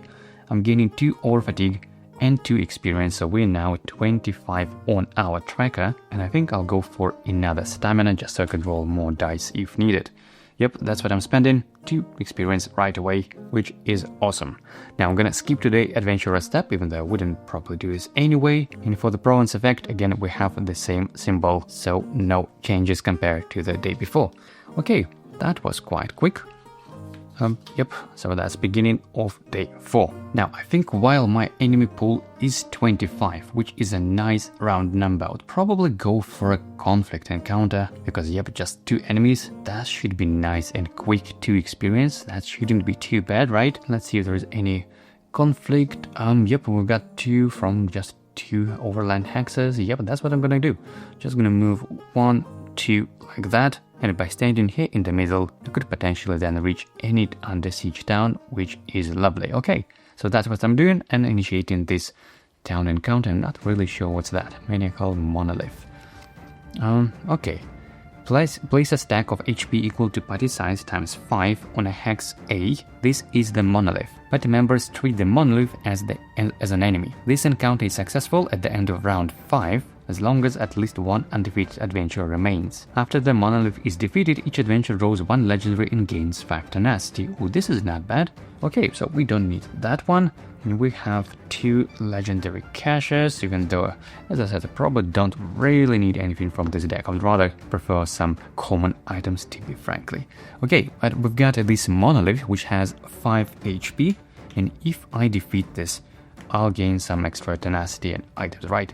And this encounter is successful at the end of round 5. After the monolith is defeated, okay, so it looks like we got to survive for until the round 5 anyway, right? Which, you know, might be a good chance to clear up this messy cooldown. Okay, so for the level 20, we've got Vampire. Yeah, this is the enemy we're gonna see a lot probably in the end games in Skyrim. So that is level 20, and we've got another level 5 enemy. And we've got that Daedra enemy from Daedric Princess. Fantastic, another health for free. Oh, and it has 8 health and Vindictive, which means its combat stat is increased by the number of adventurers. Wow, 8 HP, that is a lot. Yep, that is 4 and another 4. For this enemy, and for the vampire we got 7. That is a lot as well. Plus 2 defense, yeah, that is effectively 8 damage. So that is number 1 space is here between the caches, and number 2 goes underneath here. Like so, right? Yep, that seems right. Now I think I'm gonna deploy probably over here. And I have 4 movements now, thanks to my upgraded stamina, so that would be 1, 2, 3, 4 movements potentially, and doing then some area damage potentially, yeah, I guess that can work. So first things first, before the battle starts, let me sort of rearrange my items, because remember, in the previous encounter they all were moved to my back, so yeah, let me just imagine that all my items are back in the same way again. Effectively, I place them back in my active slot, in my ready slots. Okay, so it's the beginning of combat round 1. I'm recovering 4 of these dice, alright. Now, how much fatigue I have? That is 3 and 4, 7. Not quite enough to defeat any of them, frankly, but I could go and start dealing some damage anyway, potentially with momentum and cleave as well. So let me go 1, 2, 3, 4, stacking between these 2 enemies, and between these 2 enemies I think I'm gonna target the vampire first, because yeah, I really don't like its siphon ability, so I'm rolling just these 2 dice. Now, do I need anything else? Well, yeah, probably Grim Focus just in case. So these are the 3 dice I'm rolling, targeting vampire. Let's go. Okay, it looks like we've got the damage. We've got damage from momentum, and I believe it deals 2 damage for each of those fatigue, right? So that is 7 times 4, 14 damage, more than needed. Okay, and I'm gonna place this like that. This enemy is totally defeated, and for the other enemy I'm dealing it on the half of my stamina, which means only 2, but only 1 goes through of its defense, of its shield, and I'm placing my Grim Focus in my active slot. Okay, I do have some tenacity though, and I still have my Windwalker discount, so I could do 7 damage, right, with 7 fatigue. Yeah, that's what I'm gonna do, firing off my Shadow Strike again, dealing 7 damage, but because of its 1 defense, only 6 goes through. That means it still has 1 health left, right? Yep, just a little bit annoying. Okay, but this encounter is successful at the end of round 5 anyway, so I have plenty of time. This encounter is successful at the end of round 5, yep, after the monolith is defeated. Yeah, okay, so I have plenty of time to hang around over here. Okay, so that is the end of my turn. Now enemies attacking me, and this time I do use my shenanigans. It has 2 combat plus 1 because it's vindictive, plus I'm using my Dark Elf Gears, buffing it up, and let's see how much tenacity I will get. And yep, that is 4 plus 1 extra. I gain whole 5 tenacity. Fantastic. Okay, that it was the end of round 1. Now it's the beginning of round 2. I'm recovering these 4 dice, and I would definitely love to remove those over fatigue. So yeah, right away I'm just spending those 3 tenacity again to use my class ability, dealing 4 damage, which is plenty in this case. And this enemy is defeated and it is removed from the game, and as a reward I'll gain another health stat, which is fantastic. I would rather prefer it actually to gain it a little bit later, because that could be just a better discount, but yeah, even 1 free experience effectively, you know, I totally don't mind. And because I defeated enemy, I can remove 2 fatigue, and I'm choosing this over fatigue, yay. Now, do I even want to unlock these caches? Honestly, probably not. I'm just gonna move towards this stack of health, which is the monolith, right, and I'm gonna wait probably for my momentum, or actually I still have my weapon, right, and this is this steel maul, so I can just roll a single enemy combat die effectively for just guaranteed 2 damage. Pemps don't even need to roll it, and that was my first engage, so yeah, that is what I do, just gaining 1 or rather 2 free damage effectively. Okay, I can do this every turn. Now it's the beginning of combat round 3. I am recovering these dice, alright. And I've got my Windwalker that ideally I would love to roll to the side that I need, but I would probably love to clutter it a little bit with my cooldown. Okay, so as my first engage, I'm just gonna deal 2 guaranteed damage again, boomed, with my steel maul. This is honestly ridiculous. Yep, and I'm dealing 2 damage, and that's all. Then it's the beginning of round 4. I'm recovering these all dice, and since I have Green Focus, you know what, I would love to get a nice juicier discount on my Windwalker. So I think as my first engage, I'm gonna roll just a couple of combat dice alongside Speech, just to end up this encounter on full 5 tenacity, even though, by the way, I think I'll get 5 tenacity anyway, right? Yeah, so I don't even need to bother rolling this, frankly. Then, frankly, I don't even need to bother rolling this at all. I can just roll a single one, which means not even rolling, just setting this to the number 2 bounce. Yep, this monolith is defeated, but I still have some time until the end of the round, right? Just let me read this one more time.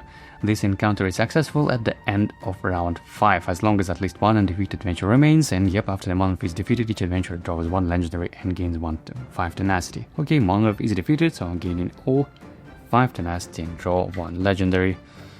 Yeah, it's that item I was talking about, which I don't really need, because yeah, I actually prefer this steel maul in this build, believe it or not. Okay, but I'll keep it in my pack anyway.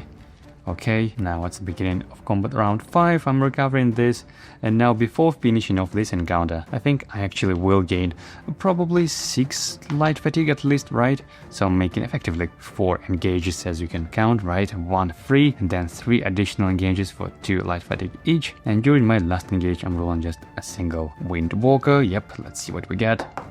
And it landed on number 1, but I'm gonna exhaust my Green Focus to change this to number 2, so for the next encounter I'm very well prepared. Okay, that's pretty much it.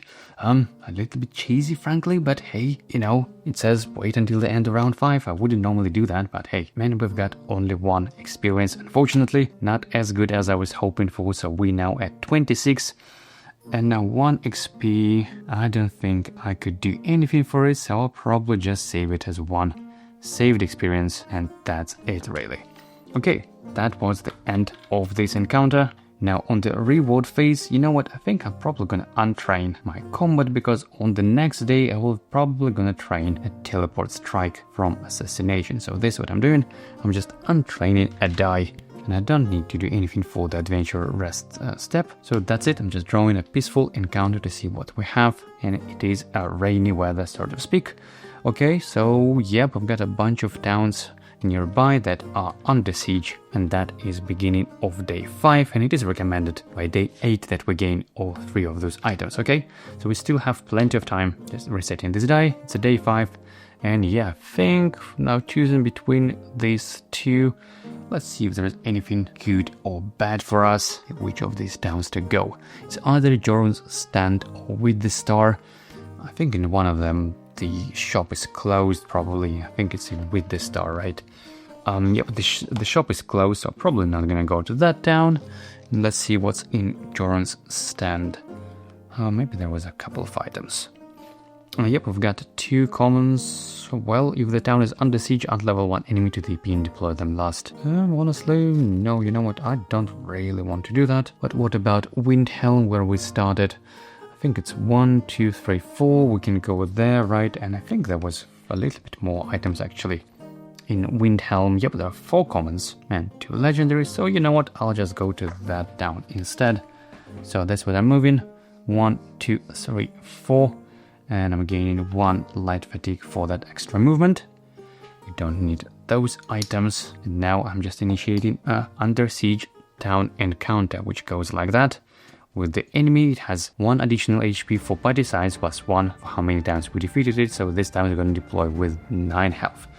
Wow, it's growing and growing. So that is 8 and 2 more. Yep, it's 9 health now.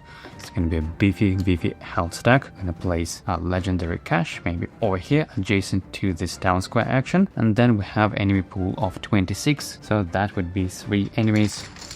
We've got a Titan,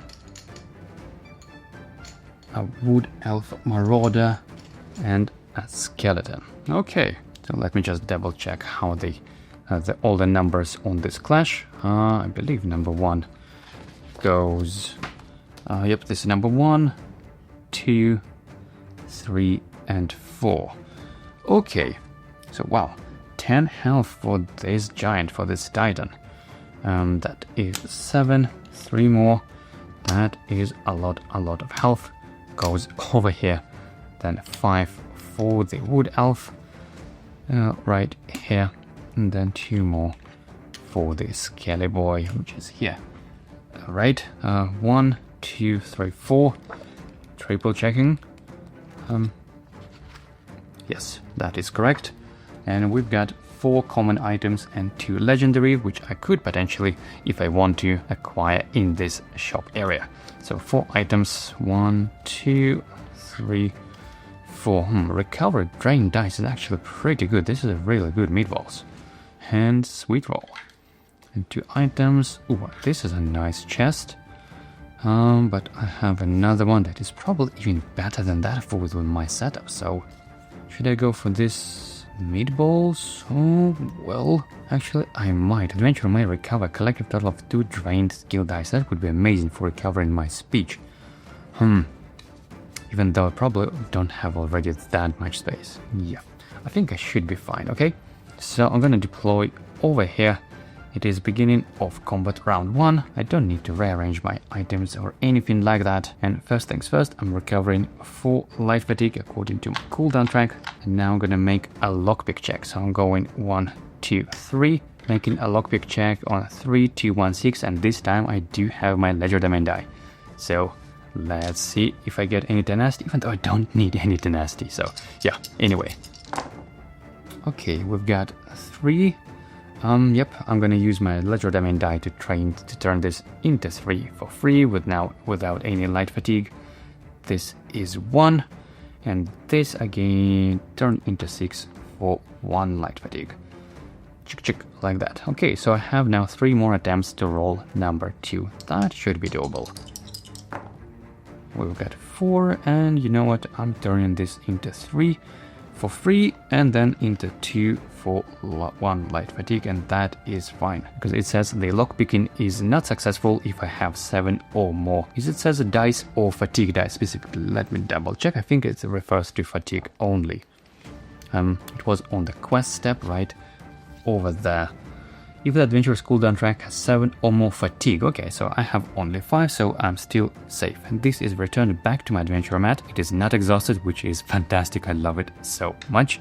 And we've got our second item in the stack, so just 1 more to go. Okay, and this one is discarded. Next, I think I still don't have enough fatigue to defeat this guy in one go, so I'm probably gonna spend just 1 tenacity on my Caltrops ability. That is because I have this big juicy discount with my Windwalker, so I'm moving up to 3 hexes, like so, just a little bit further away from this Titan, and each non-quest unit engages themselves, so that means only this Wood Elf Marauder, dealing damage to themselves. That is 3 damage, ignoring skills. Yep, it takes 2, which is still, not too bad. Next, I think, you know what? Yeah, I think I'm just gonna roll both my Momentum, Cleave, and maybe Killer's Blade, even though I don't have my Green Focus yet, but just let's see if we get anything. So this is what I'm rolling, or maybe, just to be safe, let's add Expert Evasion as well, since I can now roll 4 dice. Yep, I'm adding that, so let's see what we get. And wow, this is not as good at all. Honestly, I don't want to resolve this one at all. I would rather prefer to deal damage with this. Cleave, and by the way, of course I declared this one as my main target, means dealing only 4 damage, and yeah, only 3 goes through. Well, I still weakened it a little bit, I guess. And yeah, this one is not as good, I'm afraid.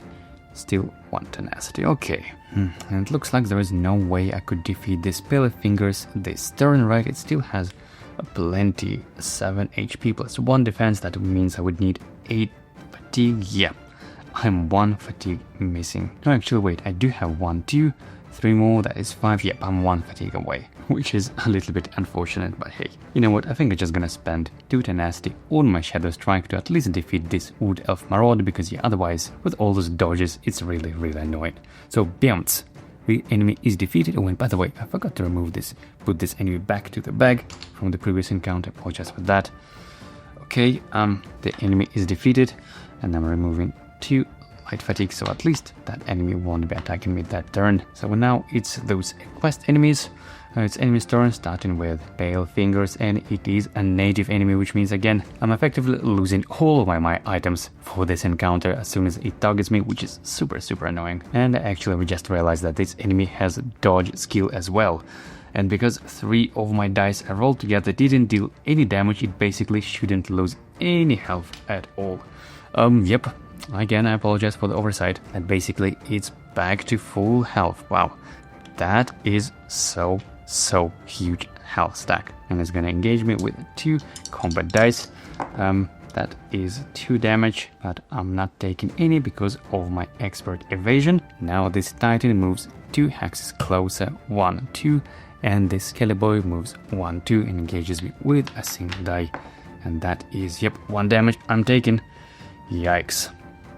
Okay, things don't look too good because of the dodge and native. Oof. Okay, beginning of combat round 2. I'm recovering these dice. I don't have that big juicy discount anymore. Now, how much damage do I need to deal to one-shot this enemy ideally?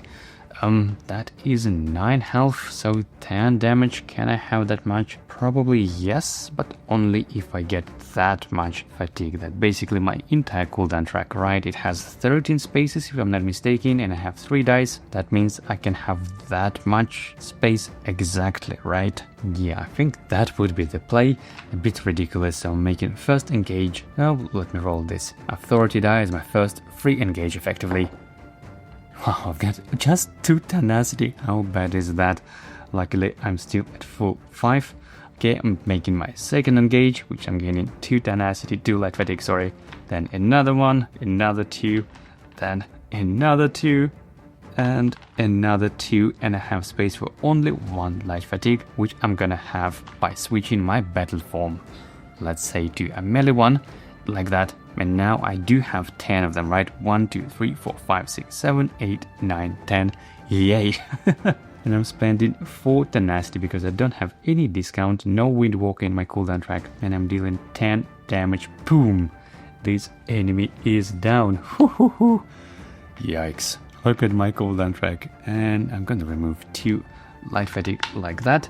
And this turn I still have not moved yet. So the question is, where should I move to avoid ideally damage from both of them? But I don't think that's possible, right? Even if I move over there, well, actually I wouldn't take any hits if I go there, right? Because they're gonna move 1 to 2, yep. So I'm just moving 1, 2, 3, goodbye, and that's it. Now the enemy's turn, they move just 1, 2, and 1, 2, and I'm declaring this at the end of this battle because I can do this at the end of any turn. Phew! Fantastic, we made it. Let me put all of this to the respective bags. This giant health stack, and next turn is gonna have even more than that. Okay, let me reset that, and because we defeated these Pale Fingers, we'll get another experience, so we have 27 on our tracker, and I'm recovering this drain die and gain 1 more experience. And as I said, I think I'm just gonna try and teleport strike because I think this is a pretty fun little die. When I see how it works in action, even though I could maybe try an Executioner, that is amazing too. So Executioner or Teleport Strike, huh? I think for Executioner I would need a little bit more health before that, so yeah. Let me go for Teleport Strike, I think that is a new one, should be pretty fun. Okay, I'm gonna slot this over here because I have another die on this slot. Alright, so let me return these items, which I didn't really need, like, at all. Okay. So I spent my 2 experience. I'm not doing adventure rest, even though I have 1 experience missing, right? Do I have any other items to discard at all? Well, I do have this bow, which I frankly don't even need, so yeah, let me discard this one to activate my adventure rest step, which means it's to heal for 1 HP, so I'm now at full 6 health and I can recover 1 die. Doesn't really matter, I guess, let it be. This one, Killer's Blade. Okay, now I'm activating Province Effect and we've got the Flooding Weather, the 3rd icon, which means the next closest town that is under siege now is 1, 2, 3 away. Yep, not too bad. I can still reach it if I need to. Now it's the beginning of day 6. We're doing pretty good. We have 2 out of 3 needed items, which is recommended by day 8, and with enemy pool of 27. The question is if I want to go to another peaceful or a conflict or another under siege town. Okay. Let me double check how much reward we'll get. We'll gain 1 more experience if we defeat the Pale Fingers, and then we'll get 3 experience for completing this whole quest step. So that would be 31 on our experience tracker if we'll go to the clash, to this under siege town again. Just let me double check which one. Oh, it's Wittestadr with no items at all, right? Yeah, I'd rather prefer to go some town that has at least a couple of common items, because yeah, I do want a couple of items from these stacks. I believe there is a barkskin helmet that would be pretty nice on this build, and there is a heavy weapon battle form item that allows us to ignore 1 defense. I believe it's called Void Steel Axe or something like that. So yeah, that is a little bit of dilemma, whether to go for another town or peaceful or conflict. And well, since we're here already with this clash setup, I guess let's go to another under siege town to finish off this quest step, right? So moving 1, 2, 3, that is the under siege town this day with the star, which don't have any items unfortunately, but yeah, I just want to finish off this quest step entirely to see what's next. And again, same thing, I'm deploying this guy, this time with 3 additional health, so it has 10 health. That means I would need to deal 11 damage if I want to one-shot it. That is massive, so that is 2 more, 11 health. That is a giant health stack, and the enemy pool is 27. That means we're gonna have a level 20. Wood Elf Deadeye, range 6. There's no way to escape from this enemy at all. Okay, it goes to this hex, right? And then 3 more enemies, level 5. We have this guy with Divert and Retreat, also 5 health. It goes hex number 3. Then 2 more to go, level 1s. Got High Elf Bandit, come on, another Archer. Goes on this hex, I believe, and let me check where is the last one goes. It's on the 2nd page of the gazetteer. So 1, 2, 3, 4, 5 goes below 3. Okay, and we got Skewer Pup, 3 HP over there. Now don't forget about the legendary thing over here. Now yeah. Look at this cooldown. I definitely need to clear it up a little bit before I could even attempt making this lockpick check, because if I have 7 or more fatigue, then it is unsuccessful. So I'm gonna probably deploy somewhere here. It's the beginning of combat round 1. I'm recovering these dice, so could potentially deal some nice damage with this momentum if this time it lands on actually dealing damage side. Let's see how much fatigue do I have. 1, 2, 3, I have 6, so nope, it's too risky to try even to do that, but I could potentially already one-shot the Pale Fingers with momentum as long as it lands on this side that I need, I could probably roll Grim Focus first, just to make sure that I could, if I place this in my active slot, then it would be a guaranteed side, but on the other side, if it lands on this result, then it would be a complete waste, and yep, not ideal. I could also defeat this Wood Elf Deadeye first, if I want to defeat it at all, frankly not sure, but I mean, it looks like I can't even lockpick in this turn anyway, even if I defeat an enemy with my Shadow Strike to remove 2, yeah, that is a little bit too risky. I mean, I could potentially roll some authority to gain tenacity, then use my shadow strike to defeat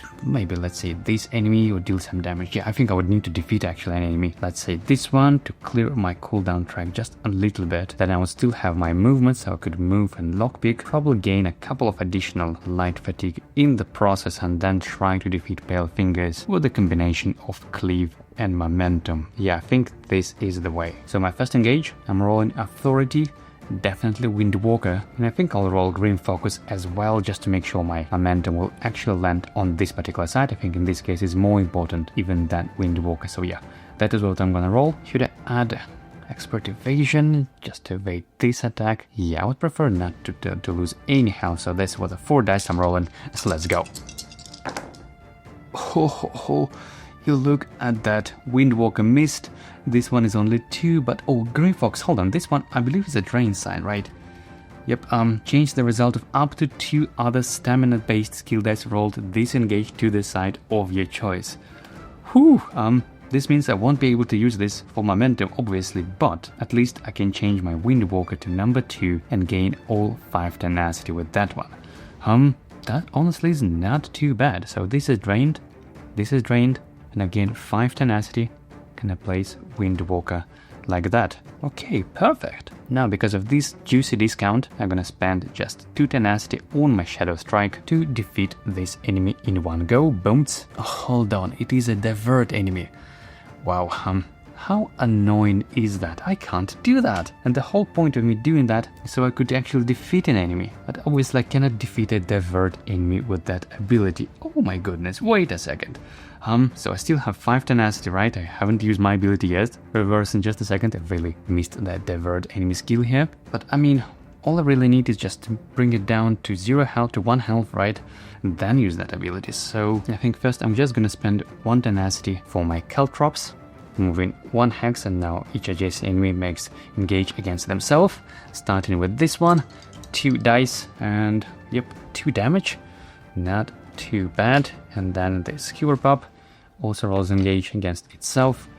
1 damage, yep, okay. You probably already see where I'm going with this, right? I guess then I could make engage to bring this down to 1 health. Hold on. But this wouldn't make any sense. I would still gain 2 light fatigue and then remove 2 light fatigue, but I still end up with 6. Oh, come on. And this Cure Pup also has Rot. Very, very annoyingly. Yeah, honestly, it looks like I'm a little bit overthinking. Well, I guess now I can at least defeat this Cure Pup, right? Even though it still has Rot. So I'm only effectively remove 1 fatigue instead of 2. But yeah, you know what? I still will do this. So I'm spending 2 light fatigue. I mean 2 tenacity, of course, to fire off my Shadow Strike to defeat this Cure Pup, remove 2 life fatigue and gain 1 or fatigue, unfortunately, but still I have only 5 fatigue instead of 6, so I think I still have now more chances of successfully unlocking this cache while having below 7 fatigue. Alright, I still have not moved this turn yet, so I'm gonna move now 1, 2 using my move action and trying to make this lockpick 2, 5, 6, 2 with my Leisure Domain. Let's see, 2, 5, 6, 2, let's go. Okay, we've got 2 that I can do this for free with Leisure Domain. This one is unlocked. Now I can gain only 1 light fatigue, right? It says 7 or fewer or 7 or more. Let me double check on this quest step. I believe it's on this side. If an adventurer's cooldown track has 7 or more fatigue after a lockpick check, the check is unsuccessful. This cache is not removed when a lockpick check is unsuccessful. Okay, so I currently have 5. That means I can add only 1 more. And okay, I think I'm gonna use this on this 4 to turn this into 5 for 1 light fatigue, and that is the only one I can get. So let me roll this 3 more attempts. Focus, I turn this into 5, so 3 more attempts to roll 6 and 2. Let's go. We've got both of these needed, but I'm definitely gonna turn with this one into 6, like that, and then 2 more attempts to roll 2. Well, let's go. Nope, not even close, even though I gained 1 tenacity for free. Then final attempt to roll 2, come on. And we've got it. Fantastic. 5, 6, 2, and I still have only 6 fatigue in the cooldown track. Fantastic. We've got the 3rd item. Now we can defeat these Pale Fingers and get out of here. So this time I'm taking another engage, switching battle form to heavy weapon, and I'm gonna roll Momentum, Cleave, and probably Killer's Blade, because yeah, I do have quite a lot of space still, right? I think exactly 3 space actually. Yep. Okay, that should do it, I think. Let's go. And yep, we've got it. We've got our momentum, which deals 8 times 2, 16 damage. That's more than needed. Don't even need our cleave, so I'm gonna place this like that, and that is a miss, unfortunately, but it doesn't really need it anyway. Okay, this enemy is down. Final time, which means another effectively free experience. Yay. This cache is removed. Now I just need to survive until the end of round, starting with this Wood Elf Archer. It rolls 4 combat dice. Let's go. That is a bunch of damage, but I'm taking none because of my expert evasion. Thank you very much. Now the next enemy moves 1, 2, and it rolls 2 dice. And yeah, I think I'm gonna use my special thing, special shenanigan. I didn't want extra, so that is 3, but I only needed 1 really, so I'm overtaxed my armor anyway and taking no damage. And this High Elf Bandit, as usual, all the pesky archers, they have a range, right? 1, 2, 3, 4. Yep, and well, 1 damage. You look at that. Not much I could do, it seems. Okay, the encounter is complete, and this time I've got 4 experience because I got 3 experience from the quest step, plus 1 extra from defeating Pale Fingers for the final time. So we have 31 on our experience tracker, and I've got 4 experience to spend. Nice. And first let me clean this up, so I'm recovering all drain dice. Let me move all the enemies as well to their respective bags. 1, 10, all of that. Okay, now untraining, you probably don't need to untrain anything really, just gonna train Executioner.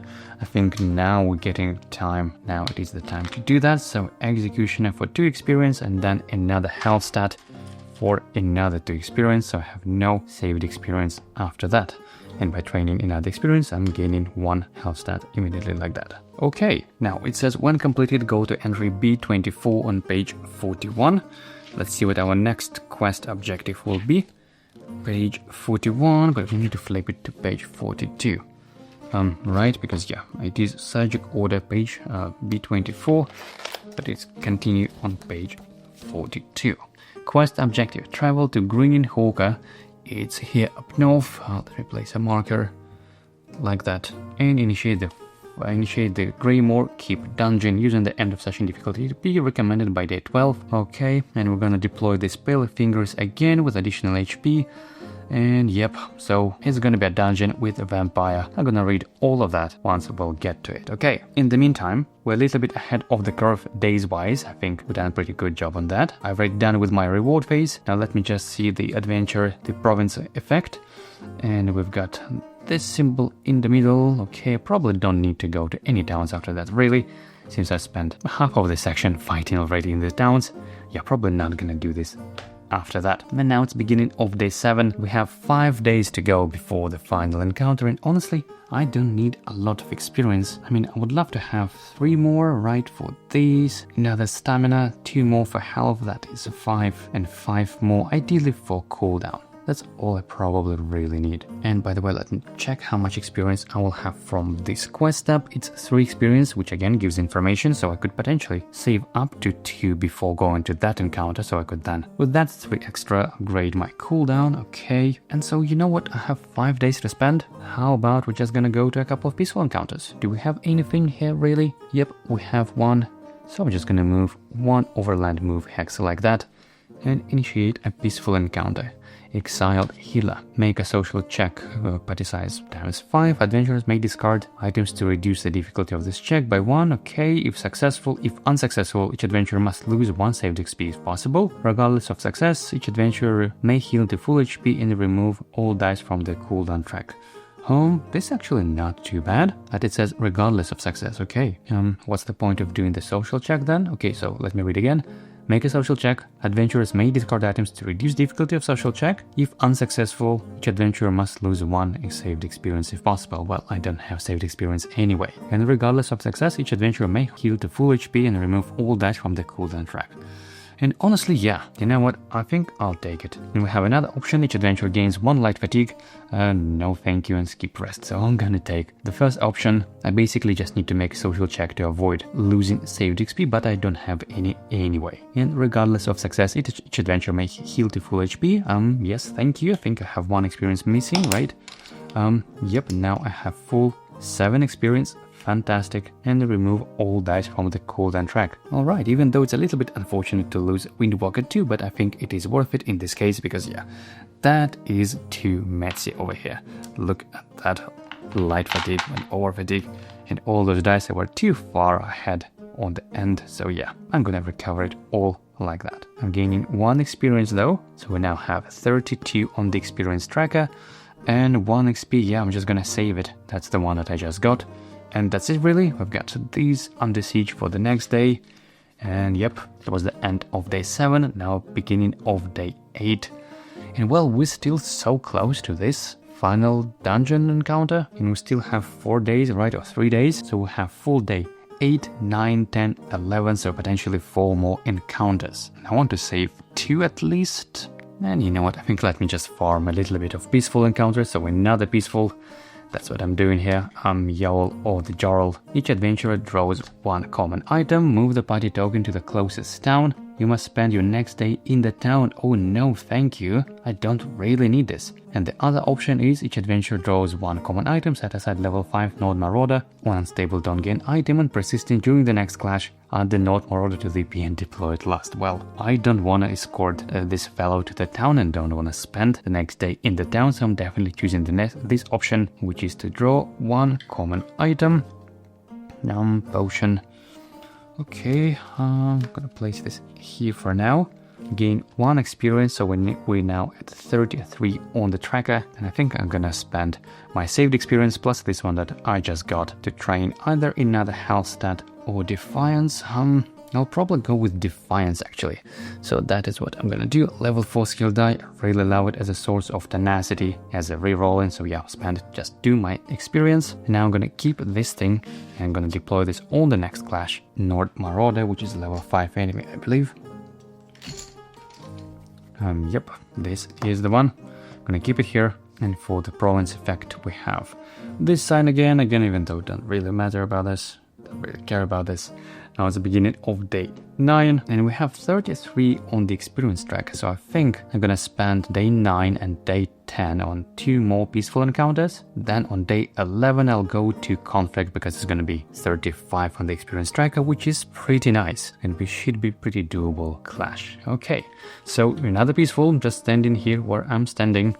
Man, yep, move the party up to 3 hexes. Well, I don't really need to move. It says up to 3, which means it could be 0. So yep, thank you very much. I'm just gaining 1 experience and that's it really. The weather effect stays the same. Okay, and that was day 9, beginning of day 10. And I forgot to add here on the tracker, so we're now at 34 experience. As I said, the plan is to make another peaceful. So for the whom the toll sells. Okay, and we have 2 options for 2 experience. First is that each adventurer must roll a status die and place it in the bottom of the rightmost untrained slot in their attribute rows. Ooh, this is a nasty one. When an adventurer would train a stat or a skill die in a slot or a status die, they gain 2 light fatigue and then also gain the status die. Yeah, this is a quite nasty one. And for the 2 experience option, we have each adventurer draws a random enemy starting level 1 and moving up with each enemy drawn. Place them on this card. Well, since I'm the only adventurer, it's going to be just a level 1. And persistent, at the start of your next non-quest clash, add these enemies to the EP and deploy them first in order of your choosing, then discard this card. Come on, we're gonna have 2 additional enemies for the next encounter. That is so annoying. Although it says for the clash, right? And this one I believe also on your next clash, so I could potentially avoid all of that together. So let me draw just a random enemy. We got Red Bandit, and it's another persistent effect, but I can effectively just skip them entirely, especially since I've got 2 experience, which is not too shabby. So we now have 36 on our experience tracker, and I have 1 experience saved, so we're now at 3 experience, and I think I'm just gonna spend all of them on stamina. Although on the other hand, then I won't be able to train my cooldown, huh? Well, you know what, I think I'm just gonna spend 2 then to level up my health stat instead. I think this is too helpful, especially for Executioner and Cleave, so yep, I now have 8 health, which is, you know, already more doable. Yep, 8 health, fantastic, and I have 1 experience saved. And we have these towns under siege. Now it's the beginning of day 11, and you know what, I probably don't want to do another clash, especially since I'll be deployed that many enemies. I think I'm fine to do another peaceful encounter. So the last one, you have again 2 options. You may choose to discard any number of active side quests, then each adventurer may gain light fatigue equal to the number of remaining active side quests. I think I remember this one. The second option is make a social check of party size times 3. If you have no active side quests, the check is automatically successful. If successful, I can effectively draw 1 side quest. I believe I had the same encounter also on the day 11 in session 1, so yeah. I have no active side quests, which means it is successful. So yeah, I honestly don't care about side quests on day 11. There's no way I could have them anyway, so I'm just gaining 1 experience. Have 2 saved, fantastic. I have enemy pool 37 and XP 37 on the tracker, and yep, that was really day 11. And we've got this weather effect, even though it doesn't really matter again. Finally, day 12, we're going 1, 2, 3, and we're gonna initiate a dungeon this time. And because it's not a clash, I honestly don't really need about those 2 things. I can just discard those enemies, I guess, already, even though technically they probably should still remain. It says during the next clash add those enemies, and it's here says as well at the start of your next non-quest clash. Well, dungeon is not a clash, so I'm just gonna, you know, remove those cards entirely and place those enemies back to their back. So let me read it again. It says travel to Green Hoga, done, initiate the Grey Mock Keep dungeon using the end of session difficulty EP, recommended by day 12. Okay, so let's set up the dungeon. It will take a little bit of time. Not sure if I want to actually show the entire process on the camera or just use the editing magic, but in any case, for now, let's just see how long it will take. I guess depending on that. That is the dungeon, Grey Mock Keep, and oh my, yeah, it's gonna take some table space as well. We don't need this one anymore. Instead, we're gonna use a large delve tile, which is this one. I'm gonna rotate it. Doesn't actually really matter which side, just to make sure that everything will fit, and we don't probably need a map already anymore, to be honest. So yeah, let me just put the map aside, because we're not gonna travel. It's the last day of session 2, and in session 3 we're not traveling either. So maybe I can even move it a little bit like that, because we're definitely going to need some space on the sides. And now we're going to need a couple of small ones. Place this a little bit, and we don't need those items anymore, I guess, so I can place them back. Okay. So it's going to be this way, right? Yep. Another one goes a little below that. Ooh, I want to make sure that my mat still visible, my adventure mat. Okay, then we have a 6 tile like that, right? I'm gonna try to align it with those hexes, with this grid. This one is supposed to be like this, I think. Oof, but the top part is not quite visible on the camera. I'm gonna try to fix this in a moment. Bear with me. And get a small tile connected in a little weird way like that, and this goes, I think, yep, a little bit like so. Okay, so that's how it goes. Unfortunately, I need to move things a little bit to make them really fit. Probably this is the only way. Okay, I think 1 hex doesn't really fit on the camera, right? Oof, yeah, table space is an issue, unfortunately, and specifically the framing of the camera, because I already mounted my camera as high as I possibly could, and there's no way I could mount it even higher, unfortunately.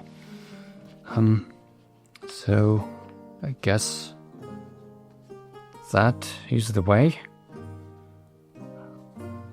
like that. These are all connected, and it looks like I need to place my mat over a couple of those hexes. Unfortunately, apologize for that. Yeah, this is the best as I can have. Sorry that not everything fits. This is a really bummer, but I'm doing my best. Okay, so first the rules of the dungeon itself. Before deploying any other units, deploy level 20 vampire with a hex A, which is here in the middle of this tile. place stacks of party size HP on star hexes of the party's choice equal to party size. So in my case, it's going to be just a single stack of a single health on one of those star hexes.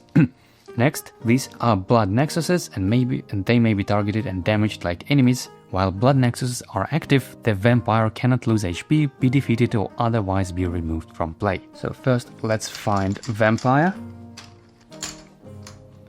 And there we have it. We've got a vampire, 7 HP, and it cannot be damaged or removed or anything until the blood nexus is removed, but thankfully for a solo player is only one blood nexus with a single HP. So 7 health vampire go to hex A, then 1 blood nexus.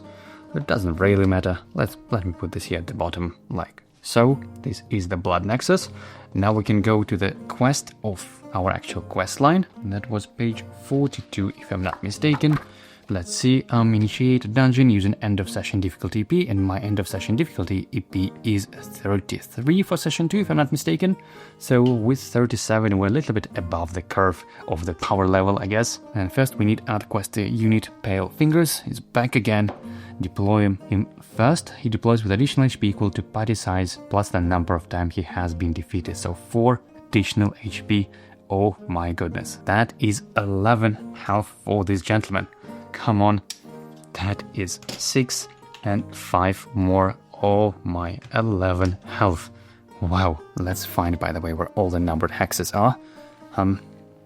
Yeah, that dungeon setup is at the end of the gazetteer over here. So number 1 hex is right here in the middle, and we've got 2 caches as well. 1 common above there and 1 legendary. Here at the bottom. Well, yeah, sorry for the lack of space here. Now let's deploy the rest of the enemies while we're on this page. So the enemy pool is 33, which means 4 enemies, or rather 5 enemies, 20, 10 and 3 level 1s. For level 20 we have Harpy, oh so annoying, elusive with range and native. Level 10 got Wrath of Crows. Come on, these are some of the worst level 10 and 20 enemies, both with elusive and rot, even though rot is not a too much problem for me, but still that is quite annoying. And 3 level 1 enemies. We've got Wood Elf Bandit, Breton Bandit, and we've got that Watchling, but I don't need another health. Too bad it wasn't deployed on my previous encounter or somewhere where I could get actually benefit of trading another health stat for free. Okay, so 6 health goes under Harpy, and it has a hex 2, which is right here. Then 3 would be a level 10 enemy, also 6 health, which goes over here. And then 3 level 1 enemies, I guess that was the first one I drawn, right? 5 health to the hex number 4. Then Bandit with 4 health to the hex number 5, right there. And the Watchling 5 plus 2 more because it is cornered, so yeah, 7 health, that is 5, 2 more on hex number 6, which is right here. Okay, now we can get back to the encounter specific rules for this endgame, for this end of session. Okay, for this encounter, level 20 vampire is considered to be a quest unit. Okay, after the vampire is defeated, its GP remains on the battle map with no HP and a light fatigue die placed on it. The vampire's turn skipped while it is at 0 HP, but it still can be targeted. At the start of a round in which the vampire is at 0 HP, it heals to full HP, but the light fatigue remains. Once on each of their turns, an adventurer may choose to drain party size available skill dice, spend party size tenacity, or forgo taking actions this turn. This last option may only be selected if they not already taken a move action this turn. If they do so, the next time they target the vampire this turn, they may choose to place 1 rolled skill dice onto the vampire, ignoring the rolled result. Okay. So we're gonna place dice on top of this vampire, and the encounter is successful at the end of a round in which the vampire has party size plus 2 dice on it. Okay, we can do only one of those things, right? Not all of them. So adventurer may choose to drain party size available dice, spend party size tenacity, or forgo taking actions. Okay, so it's one of these, which shouldn't be too bad. And for this encounter, vampire is a quest unit specifically, which means all status dice not gonna work, that normally like Bane and things like that, but I believe this level 1 specifically actually does work even on quest units. It says mark target. This can be applied to a quest unit. Wow, this is a nice little workaround. Okay, not too bad. Let's see if I need to rearrange any items. I do have potion, 1 true damage to a targetable enemy. This actually is not too bad, but I don't think I need it, frankly. So yeah, probably gonna keep my items as is. Now, so where should I deploy it? Let's see, which way should I go? I can either go from the top, defeating the pale fingers on the way, or I can go from the bottom, defeating those enemies on the way. And both pale fingers and harpy are native enemies, which is super annoying in this case. And the vampire obviously is a siphon, so it's gonna get in beefier and beefier every turn. And well, I think I'm just gonna go through the southern area this way, because I really don't like harpy. And I mean, this Wrath of Crows is super annoying as well. So I guess I could use my Executioner potentially to one-shot Harpy, if it lands, of course, which is, 50-50 chance. And I do have enough movement, 1, 2, 3, 4, and I even have a Teleport Strike. I also need to deal some damage to this Blood Nexus before I can damage vampires, so this is something I need to consider as well. And the fact both of these enemies are elusive is so annoying, frankly. So I guess I could walk just 4 movements to Harpy, hopefully execute it, then potentially use Teleport Strike to move adjacent over here, deal some cleave damage to both this Watchling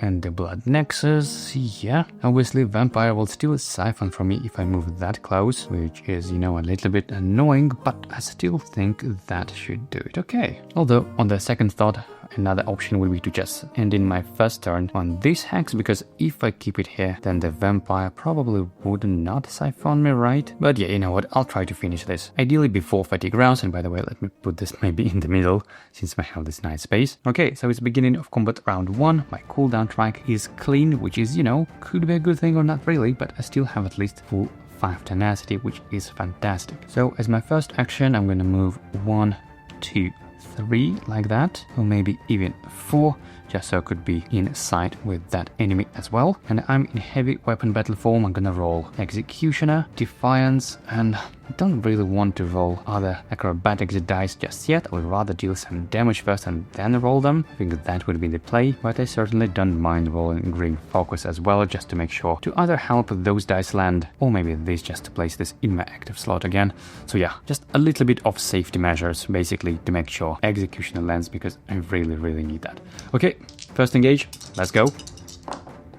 Okay, yep, Executioner missed. Grim Focus goes to the active slot, which means I cannot reroll those dice yet, or change the face up, basically. This goes like that, but I do have Defiance, and yeah, this is a little bit of extra attempt. This goes straight to my cooldown track, and don't have any tenacity to increase, unfortunately. I'm already at the maximum, but I do have 1 attempt to reroll. Let's go. And it landed. And by the way, I think because this one is already in my active slot, I could have probably already used that as well if needed, because it says after dice are rolled, right? After rolling dice, yep, and that counts as rolling dice, while this one is already in my active slot, so I guess this is a nice little extra combo of Defiance and Grim Focus. Okay, so I'm definitely executing Harpy and choosing between 1 Over Fatigue and 2 Life Fatigue. I think I'll gain 1 Over Fatigue, just to be mindful of my cooldown track, and I will remove it anyway later. So this enemy is down. Fantastic. Now I moved, I engaged, but I would still love to deal some damage to this fellow as well. And I think I could move using my Teleport Strike, right? Let me read how it works. It says place yourself in an unoccupied hex adjacent to any enemy in sight. Then you may remove a stealth status die from your cooldown track to exhaust available assassination skill die to deal up to true damage to that enemy. And speaking of stealth status die, I just realized I think I have never used my ability. I actually do have this. My Veil of Shadows is interrupt after defeating a level 10 or 20 enemy, or a quest unit gain a stealth status die. And you know what, honestly, yeah, I think I'll do this just to deal 2 extra true damage to this enemy. So I'm spending 1 tenacity after interrupting this enemy, after defeating this enemy. I spent 1 tenacity. I'm gaining a stealth status die. Place this like that. And now for my Teleport Strike, let me read it, double check it again.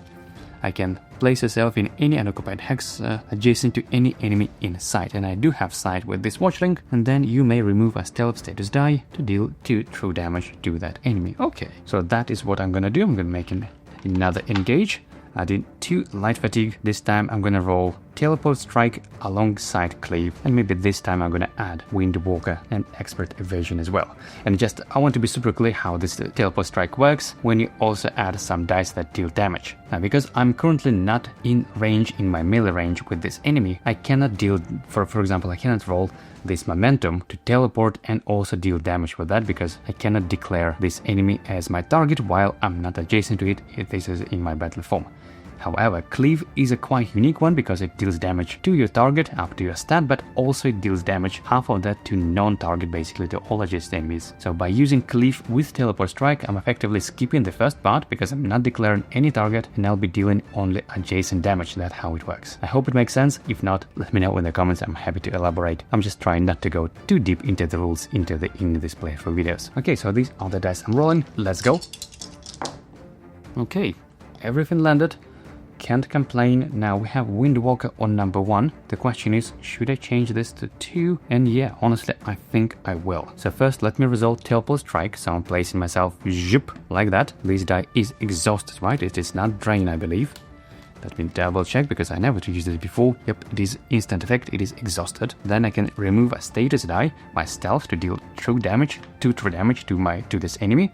Okay, so I'm dealing 2 true damage, pamps. Then I'm resolving Cleave, dealing only a half of my health rounded up to all adjacent enemies, which still, you know, quite decent damage. 4, that means Blood Nexus is defeated. Fantastic, we can now deal damage to the vampire. And this enemy also takes 3 damage because of its 1 defense. Okay, and then I can place my Expert Evasion, I think, and then after that I'm gonna exhaust my Grim Focus to change Windwalker to number 2. Alright, that is a pretty nice kind of assassiny, roguey type shenanigans. I love those kind of things. This Teleport Strike seems really awesome. And it looks like I have 1, 2, 3 fatigue in my cooldown track. That means my Shadow Strike can deal 3 damage, and that is exactly how much I need in order to defeat this enemy, which is brilliant. That's what I'm probably gonna do. Just spending 2 tenacity down to 4, boom, 3 damage.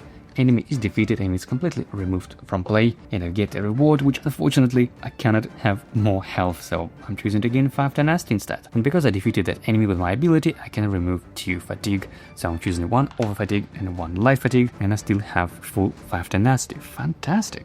Could probably potentially even go closer to that enemy, because I believe I still have not used my Caltrops ability, right? I only moved to the Harpy, then used Teleport Strike, and yep, I have not used Caltrops. I can use this as extra movement potentially, and then deal some damage with Executioner, or rather Momentum. And if I do that, the vampire probably wouldn't even attack me at all, provided I will defeat it. And vampire has 7 health plus 2 defense, that means 9 health, and I believe it doesn't have any additional health, right?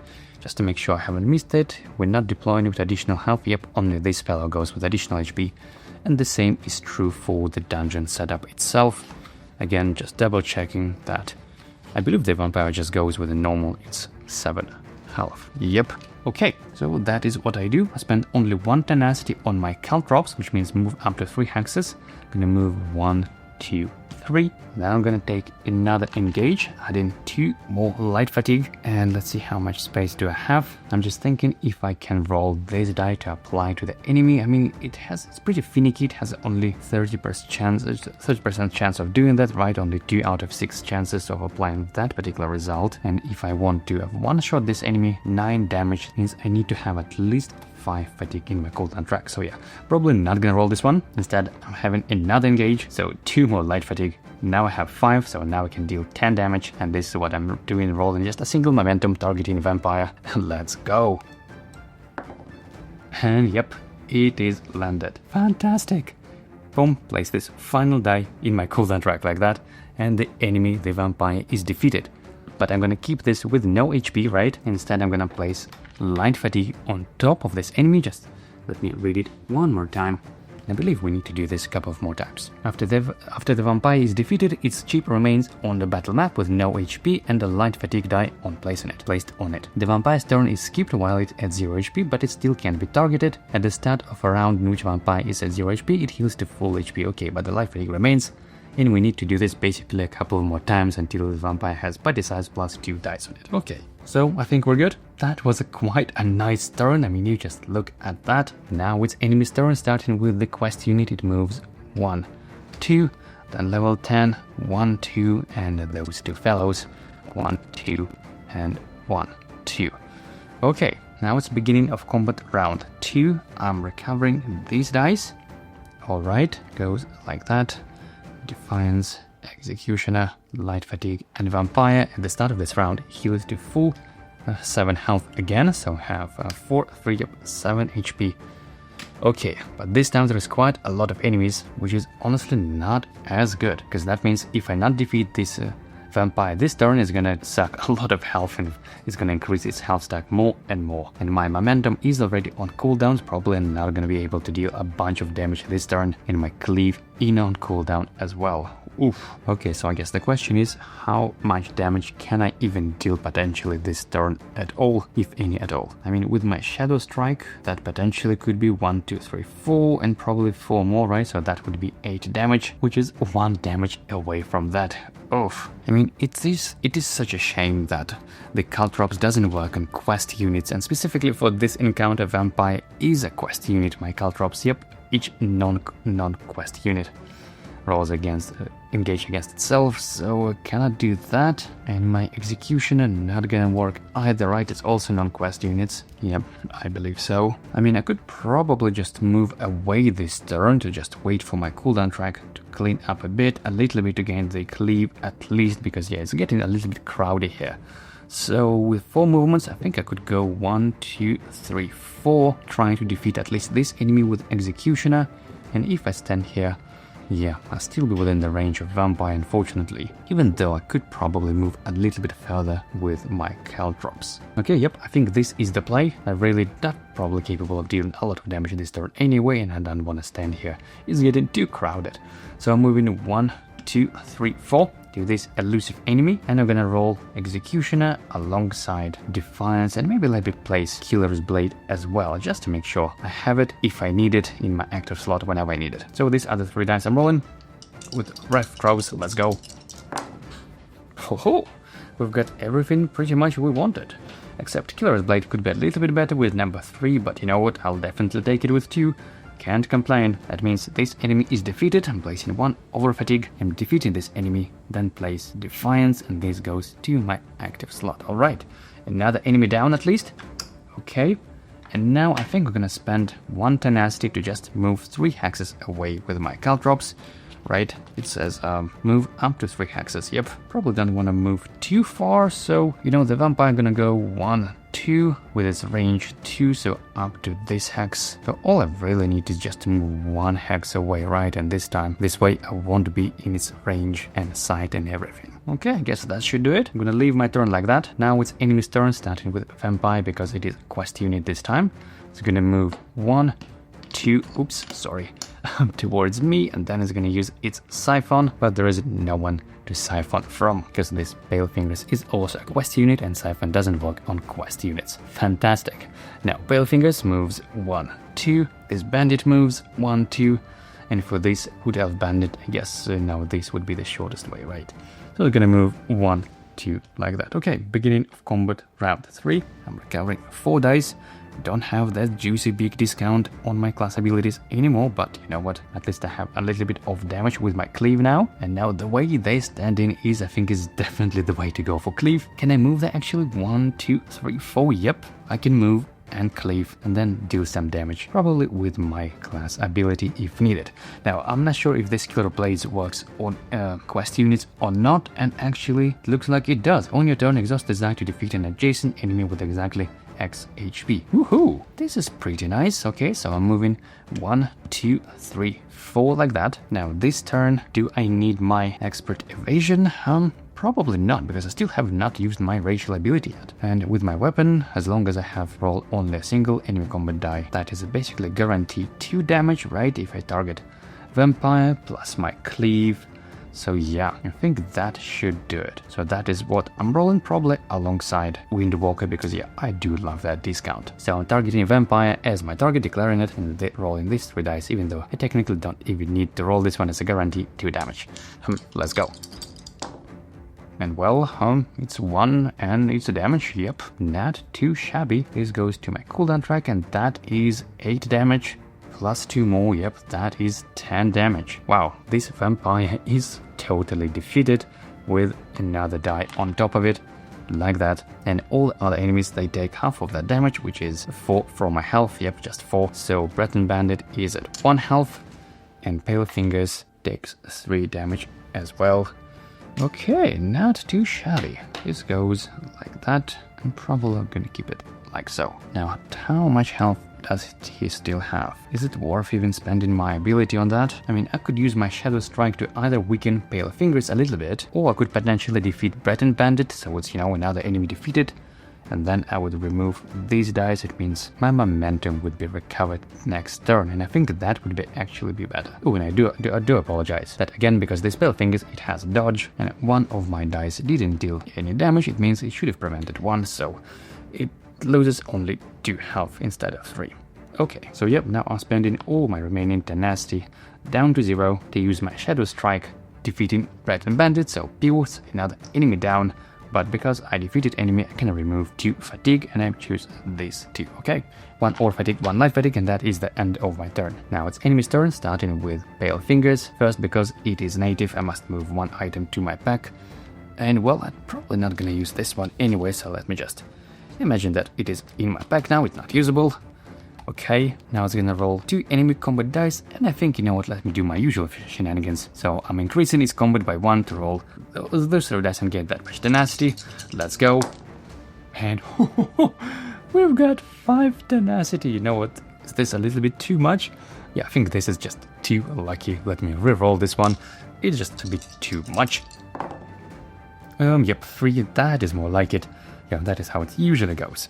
And plus again 1 guarantee from that, so still 4 tenacity, still not too bad. I'm taking no damage from this engage, and just to indicate that I use my racial ability, I'm gonna place a health chip like that. Okay, that enemy is acted. Now Wound of Bandit, poor guy. Let's see which way he's gonna go with. It is 1, 2, 3, 4, 5, 6, 7 hexes to deal damage if it goes up, or 1, 2, 3, 4, 5, 6, 7. Well, it's equal distance. I guess let it go from the top.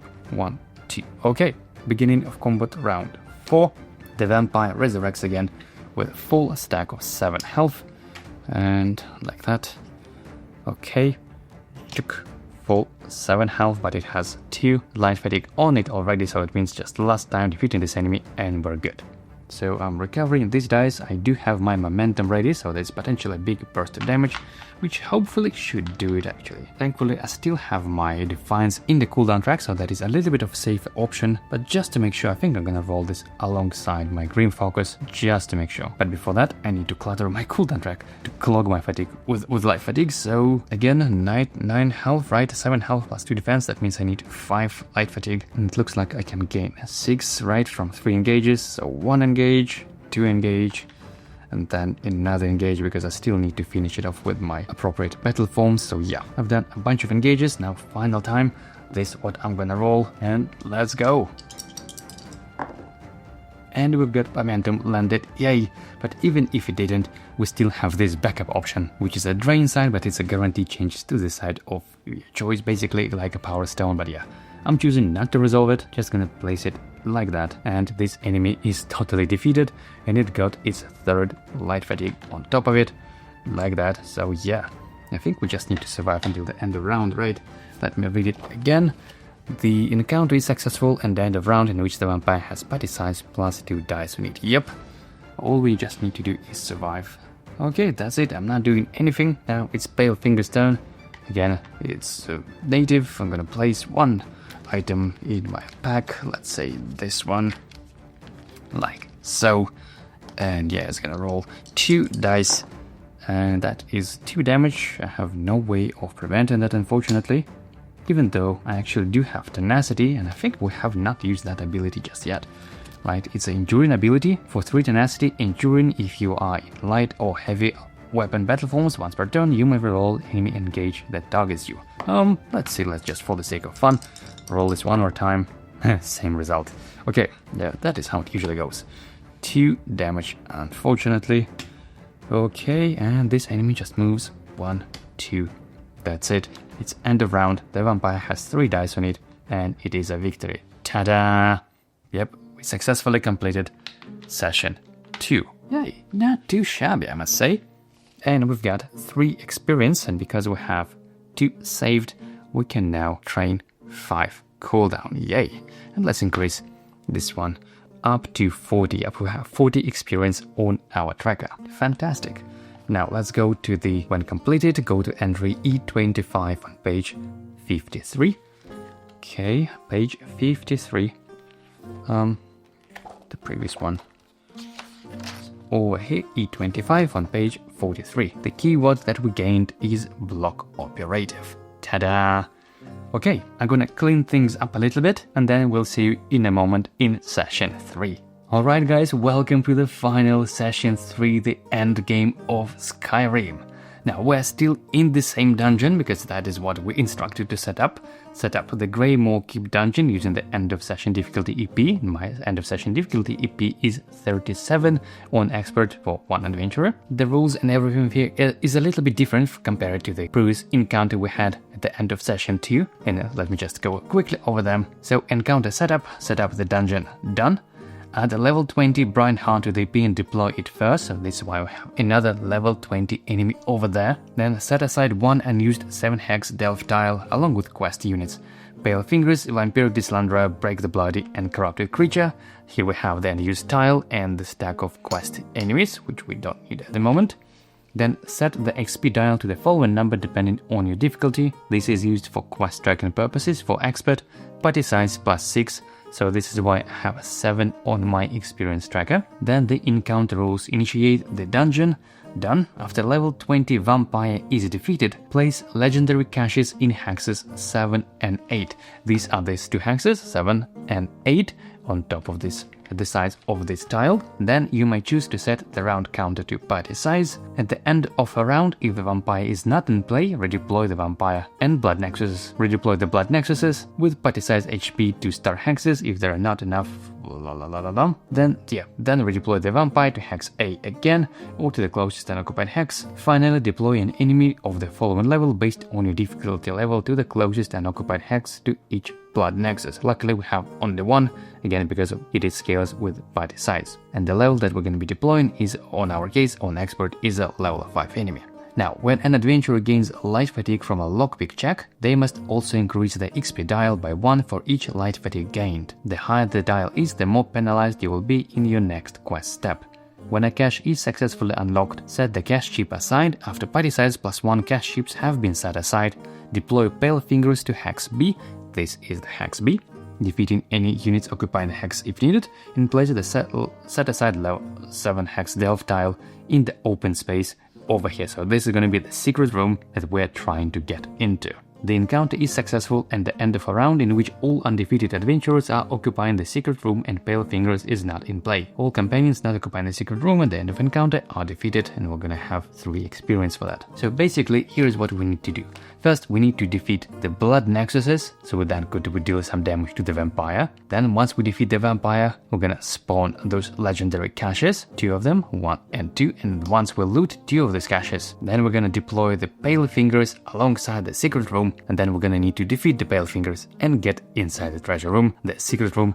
That is effectively what we need to do. It's not as complicated as it may seem. Also, we got a couple of keywords. The keywords we have are block operative and ruin experiment. And for block operative, it says level 20 vampire is deployed. It is deployed only with party size +1 health. This is why I've set up this vampire with only 2 health chip instead of the full 7 health, which is lovely. And for a ruin experiment, after an enemy loses HP due to enemy skill siphon, they are dealt 1 true damage. So this is not too bad either. Okay. Again, as I said, this encounter is not as complicated as sometimes people think, and let's see how we can approach this one. Honestly, I think my plan will be pretty much the same as I had in the previous encounter, because it's, you know, the same dungeon, even though the rules are different. So probably gonna go on my first turn, ideally to go to this hex to deal some area damage and defeat this blood nexus while dealing damage to also those enemies, and yeah, but that shouldn't be too bad. Now, the only problem is that we have a Khajiit cultist, which is really annoying, because it is Intimidate and Ritual. Yeah, both of these affixes are really nasty. So despite the fact we have level 20 enemies, I would say this level 10 is the priority target for me at the moment. And yeah, this Brian Heart also has range 7, which is super annoying. Man, I don't have a lot of ways of mitigating damage apart from my once per battle Rachel ability and expert evasion and innate ability and also, reroll. So actually, well, I do have some ways of actually surviving a little bit if I get not too crowded at least. So yeah, I do need to defeat a couple of enemies. And also before we start, let me rearrange my inventory if needed, because yeah, I had my couple of items effectively moved back to the pack from ready slots in the previous encounter. Let me bring them back. Do I need this feather? Or do I need something from the inventory? Well, I think I'll keep my skull for the final day 3 of this encounter, of this endgame. This weapon, ignore 1 defense for a target for each combat dice you rolled. Now, I'd probably prefer to actually having just deal 2 damage guarantee with the steel maul. Now, Fishy Stick, discard this item, then heal for 1 HP. You may gain 1 light fatigue to place this item in your pack. That is a little bit of reusable healing. This might come in handy. I'm just not sure about this feather. Should I maybe place the potion or the ale instead, I think I'll keep my ale also for the final encounter on the day 3. So yeah, I'm gonna keep my inventory like that. So we're ready to roll. It's the beginning of combat round 1. My turn. I don't have any dice in my cooldown track. I have no tenacity either though, so this is a little bit more tricky this time because it resets between sessions. So well, my first plan is to try to execute this cultist while I have more health than it has, because I have full 8 health. So move 1, 2, 3, like so. Now, in order to execute, again, I would probably need to roll it alongside Grim Focus and Defiance, and should I go for Killer's Blade? Probably, just in case. Oh, and I need some tenacity, I think, so yeah. Although frankly, for tenacity, I would probably can gain it on the next engage, because for the next engage, I'll probably gonna roll Teleport Strike alongside Cleave and probably expert evasion, and that, yeah, that is quite a lot of dice I want to roll. I definitely need to upgrade my stamina. I believe at the end of this encounter I will get 3 experience, yep. So yeah, definitely need more stamina to roll more dice. So you know what, instead of Killer's Blade, I'll probably rather roll Tenacity, my authority dice. So yeah, this is what I'm rolling. Let's go. Oh, you look at that. Miss on the Cleave and only 2 Tenacity, but yay. Grim Focus for the rescue. It's not quite the result I wanted, but I'm glad I landed on this one this time, because yeah, I'm definitely changing Executioner to this and full 5 Tenacity on Authority. So these 2 dice are drained and I'm executing this cultist for 1 or fatigue. Like that, this enemy is down. Phew. And I'm also gaining 5 Tenacity. Yep. That is not too bad for a first engage. Next, I'm taking a second engage, and I'm definitely gonna roll Teleport Strike alongside Cleave, and yep, Expert Evasion and Windwalker. Now, there is a little thing here. Teleport Strike says that I can place myself on adjacent hex to an enemy in sight. I do have a sight with this enemy, but the hex I'm planning to teleport is not technically in sight, because it is 2 tiles away. But I think it is still legit, right? Because it says that I can teleport to adjacent hex to enemy in sight, so I could potentially teleport to any enemy, any hex around this enemy as long as it is inside, and it is in fact inside. So yeah, I think that is legit. So second engage, again, not declaring a target, I'm just gonna do some area damage on this hex and rolling those things alongside it. Alright, let's go. Oh no, we've got a miss on Windwalker. Oops, this was this result, right? Yep, but I do have my Defiance, so I have another attempt to reroll it. Let's go, come on, at least 1. Yep, we've got 1. Lovely. Okay, so first I'm teleporting, yep, then dealing area damage. Because of this result, it means 4 damage to everyone, so Blood Nexus is defeated, Wolf is defeated, and I'm not taking its Reflect because I defeated this enemy, and Goblin Butcher takes only 2 damage because of its 2 defense. Okay, and then I get Expert Evasion, so I'm good for at least 1 engage, can prevent all of the damage, and I get 1 discount on my class abilities from Windwalker. Alright, now I still can potentially roll my momentum to completely defeat this Goblin Butcher. It still has 7 health, I believe, right? Yep, 7 health left plus 2 defense. It means 9 damage, so I would need 2 more fatigue, and I think that is exactly how much I can get. So 2 extra fatigue, momentum, and then do I have another space? Hold on, let me just try. I think I have 4 spaces, right? Yep. Okay, so that is what I do. I'm making another engage. I did 2 light fatigue, so now I have 5. It means I could deal 10 damage. Man, let me probably roll Killer's Blade alongside it because it goes to my active slot. But yeah, if it lands on this result, I can still fit this in my cooldown track at least. Okay, so these are the 2 dice I'm rolling. Targeting Goblin Butcher. Wait a sec. I think because it has a rod, that means I will gain another die in my cooldown track. Wait a second. I actually plan to defeat this enemy and then also use my racial ability, my class ability, my Shadow Strike to defeat Vampire, but in order to do that, I would need to switch my battle form to ranged, which would mean I would need to have another light fatigue. So, you know what? Let's say I've made this empty engage, I'm not rolling anything, I've just changed my battle form to ranged. So I'm using my Shadow Strike ability while I'm in ranged battle form, and I do have range with Vampire because it has only 2 health. I'm spending 3 tenacity because of my Windwalker, dealing 1, 2, 3, 4, 5 damage, which is perfectly enough to defeat Vampire. Booms.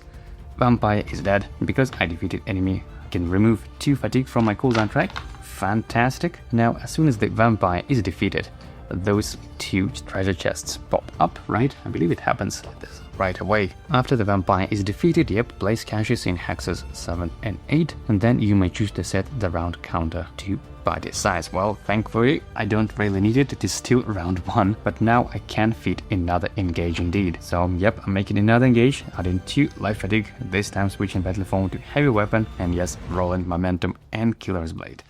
Even though, it is a little bit risky if both of them lands on a miss because of this rod, but you know what, I think I'm gonna roll this anyway, because with Defiance, I think I still pretty good chance of defeating this enemy. Okay, let's go.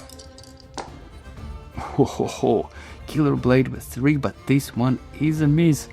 Okay, Killer Blade, I'm taking it. I'm gaining 1 tenacity and rerolling because of Defiance. Come on. And yes, we got it. We've got the damage. That is 1, 2, 3, 4, 5 times 2, 10 damage. This enemy is down.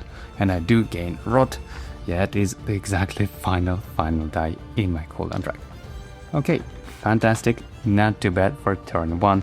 3 enemies plus Vampire, even though it's going to be resurrected now anyway. Okay, now enemy's turn. Starting with Brian Hart. It doesn't have a cycling just yet, so we need to move 1, 2, and now he can engage me with 2 dice, and I think I'm fine with this, so let's go. Oh, and I'm taking even no damage because of the miss. How good is that? I don't even need to use my expert evasion. Okay, can't complain. Now the enemy level 1, or the level 5 we have over there, and I think it's gonna try to move from this side, right? 1, 2, but it's still not in range, not in sight. And now the Wisp, it moves 1, 2, and it does have a range inside, and range 3, 1, 2, 3, 2 enemy combat dice. Let's go. And 2 damage. I would be happy not to take it, so I'm taking no damage and recovering my expert evasion. But because this enemy is decaying, it takes 1 true damage itself. Okay, beginning of combat round 2, and I believe at this very moment the Vampire resurrects effectively at the end of a round. So it's effectively the same thing as in the beginning of a round. At the end of a round, the Vampire is not in play. Redeploy Blood Nexuses with body size HP to star hexes. So again, 1 Blood Nexus goes over there. Then the Vampire deploys to hex A, but again, because of this keyword, it deploys with only 2 HP. So Vampire comes back 2 HP on this hex, and we also deploy an additional enemy based on your difficulty to a closest unoccupied hex to each Blood Nexus. Again, we have only 1 Blood Nexus. So level 5 enemy, let's go. And we've got the Crocodile, come on, for combat. 6 health, closest unoccupied hex to the Blood Nexus, right? So it could be either of these hexes, and I think I'll just place this over here probably, right? I think that should do it.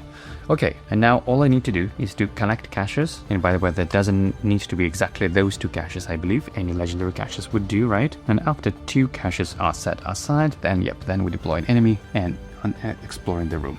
Okay, so beginning of combat round 2, I'm recovering 5 dice. Okay, so I do have my cleave, fantastic. I'm so glad I upgraded my cooldown to 5. So we are now ready to deal some serious damage this turn again. Okay, and so since my plan is to make some lockpicking this turn, which means I would need to have some movement, first I think I'm gonna use move with my class ability, with my caltrops for just 2 tenacity, so I'm now down to 2, which means I can move 1, 2, 3, and each non-quest unit engages against itself. So in this case, that will be only Crocodile and Wisp. Crocodile with 4 dice against itself. Let's go. That is 3 damage, still not too shabby. Okay. And then Wisp with 2 dice, also ignoring its enemy skills, so this Ethereal not gonna work basically. And that is another 2 damage, thank you very much. And Vampire is still immune, unfortunately it cannot lose any health because we have Blood Nexus redeployed. Okay. Next, I think I'm just gonna roll Cleave alongside Defiance and probably Expert Evasion again. Yep, these are the 3 dice I'm rolling, even though I cannot really deal some damage to the Vampire yet, but I can defeat this Blood Nexus, the same engage, hopefully. So yeah, I'll be dealing a bunch of damage to all of those enemies, so I'm still declaring Vampire as my target, I guess. Although technically I'm not sure if I can, because it deals damage to the main target first, and then deal damage to all adjacent enemies, so yeah, the first damage to the main target would be effectively wasted on a Vampire, so yeah, let me target the Crocodile, I guess, and declare it as my target. Let's go. And we've got this damage, which probably wouldn't be enough now to defeat the Vampire, right? Which is quite unfortunate. I mean, I could reroll it with my Defiance, but that is a little bit risky because it could land on Tenacity and I could reroll only once. And yeah, I believe I couldn't even reroll this. It has to be on the Tenacity side before I could reroll, so yeah. Okay, nevertheless, this is what I'm resolving first, dealing 4 damage to Crocodile. Yep, Crocodile is no more. It's defeated. The same is for the Wisp, half of the damage rounded down. It's still enough to defeat the enemy, even though I'm not in magic battle form, because all it really needs is just 1 HP. And the same is for Blood Nexus, but Vampire unfortunately prevents all of the damage, so yeah. Okay, I mean, I could probably try to execute the Vampire right now. I could also try to execute Brianheart, because it still has fewer health than I have, and then maybe use my class ability to defeat the Vampire. I think, yeah, that would be the play. The only problem is that in order to move, to use my Executioner for Brianheart, I would need to use my move action. I would prefer to rather loot this turn, because that's what I'm trying to do anyway. So I guess let me try to execute the Vampire. Okay, I have Defiance, so there's a pretty decent chance of actually landing that, or rolling that, and yeah. That is another engage. Oh wait, I don't have enough space for it. Yeah. Okay, no another engage then, because I don't want to burn those dice. Okay, but I have not moved yet, so let me go to this cache then. 1, 2, maybe we can get some Tenacity from Legerdemain. That is very possible, and that would be amazing, because we're really just 1 Tenacity off from that. And so, legendary item, 3, 3, 4, 5, let's go. Oh, this is not too shabby. We've got 3, and we've got 5, and another 5 I'm turning into 4 for free from that one. So we have 3 more attempts to roll just 3. Okay, not too bad. 5, I mean, I can take it for just 1 light fatigue, that isn't too bad. And yeah, I think I will. So I'm turning this into 4 from Legerdemain and to another 1 by light fatigue. You know, whenever we do this, whenever we gain light fatigue from lockpicking, I believe we need to increase the round counter. So +1 is now 8 on the experience counter. But this one is unlocked, and I believe it is set aside. And let me just double check. On the cache, do we discard the item or not? When adventurers gain the light fatigue from a lockpick check, they might increase the XP dial. Yep. When a cache successfully unlocks, set the cache chip aside. Yeah, but it doesn't say anything about the items, so I guess I do gain the item, right? No, okay. So let's see what's that. Ooh, it's a Silver Dawn Jack. This is a really good one. I don't think I still have... Yep, I don't have a space here, so I'll put this in my pack. Oh, I don't have it in my pack either. Well, I think I'm gonna discard this item instead. Place this in my pack for now. Okay. And yep, I unlocked 1 cache. Didn't get a Tenacity, unfortunately, so looks like if I want to defeat the Vampire now, I must make another engage, which is super annoying. I'm probably gonna need to use that one as well. But yeah, I think this is still the play, so I'm making another engage, switching my battle form to ranged, and I'm gonna roll the authority die. Let's go. Come on, I got only 2. How bad is that? I got 4, but again with my discount, it costs only 3 tenacity to spend. So I'm spending 3 down to 1 for my Shadow Strike and dealing 1, 2, 3, 4, 5, 6, 7 damage. Way more than needed to defeat the Vampire. Boom. Vampire is defeated, and I can remove 2 dice, so I'm removing those 2 because I didn't want to have to lose any health from its siphon. It's really important for me to keep the full health stack for my executioner. So yeah, we cleaned up the map pretty nicely. Now the enemy's turn is just standing where it is with 7 range, super annoying, rolling 2 dice, and I think I don't mind gaining some tenacity, so yeah, I do use my shenanigans. As always, I did 1 extra die and gained that much tenacity and take no damage in the process. Ooh, that is 4 plus 1. I'm at full 5 tenacity, but because of its Chillblade, I must effectively discard 1 item. Then I believe I should have done the same last turn, right? I think it is engaging me last turn, yeah. So, Fish Stick also in my pack now. Let's kind of avoid moving things a bit. So yeah, these 2 items are in my pack. They are not in my ready slot, so I cannot use them. So yeah, definitely need to take care of it. Otherwise I will have no items left in my ready slots. And this fellow just moves 1, 2. And by the way, it should be in stealth because no one took damage on its turn. So yeah, it is stealthy, Gadget Marauder hiding behind. Now it is the end of round, and I believe the Vampire exactly again at this very moment. And the end of round, Vampire is not in play. Yep, redeploying it. So another Blood Nexus, again Vampire with 2 HP, same hex. And also, as soon as I defeated the Vampire, I believe I should have place the cache chips again. Yep, for either of these hexes, if it is already has a cache, place a new cache in the closest hex without it. So it doesn't say anything about unoccupied hexes, right? If it is already has a cache, place a new cache in the closest hex without it, but yeah, so that means I can just place this right onto my character chip. It seems right, and it all happens at the end of the round, which means now it's the beginning of combat round 3, and I'm already starting my turn on this cache chip. So does it trigger automatically? Actually, I'm not sure. Or should I move back and forth, basically? That's an interesting moment. Okay, so I'm recovering 5 dice.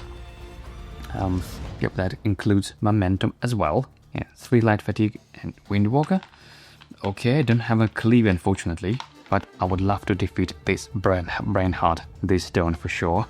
Now, I believe in order to trigger the lockpicking, I still do need to move back and forth. I can't just trigger it like on explorable hexes, for example, in Delves. It's not quite like that. Ooh, and I believe I should have deployed also a level 5 enemy to the closest hex from Blood Nexus.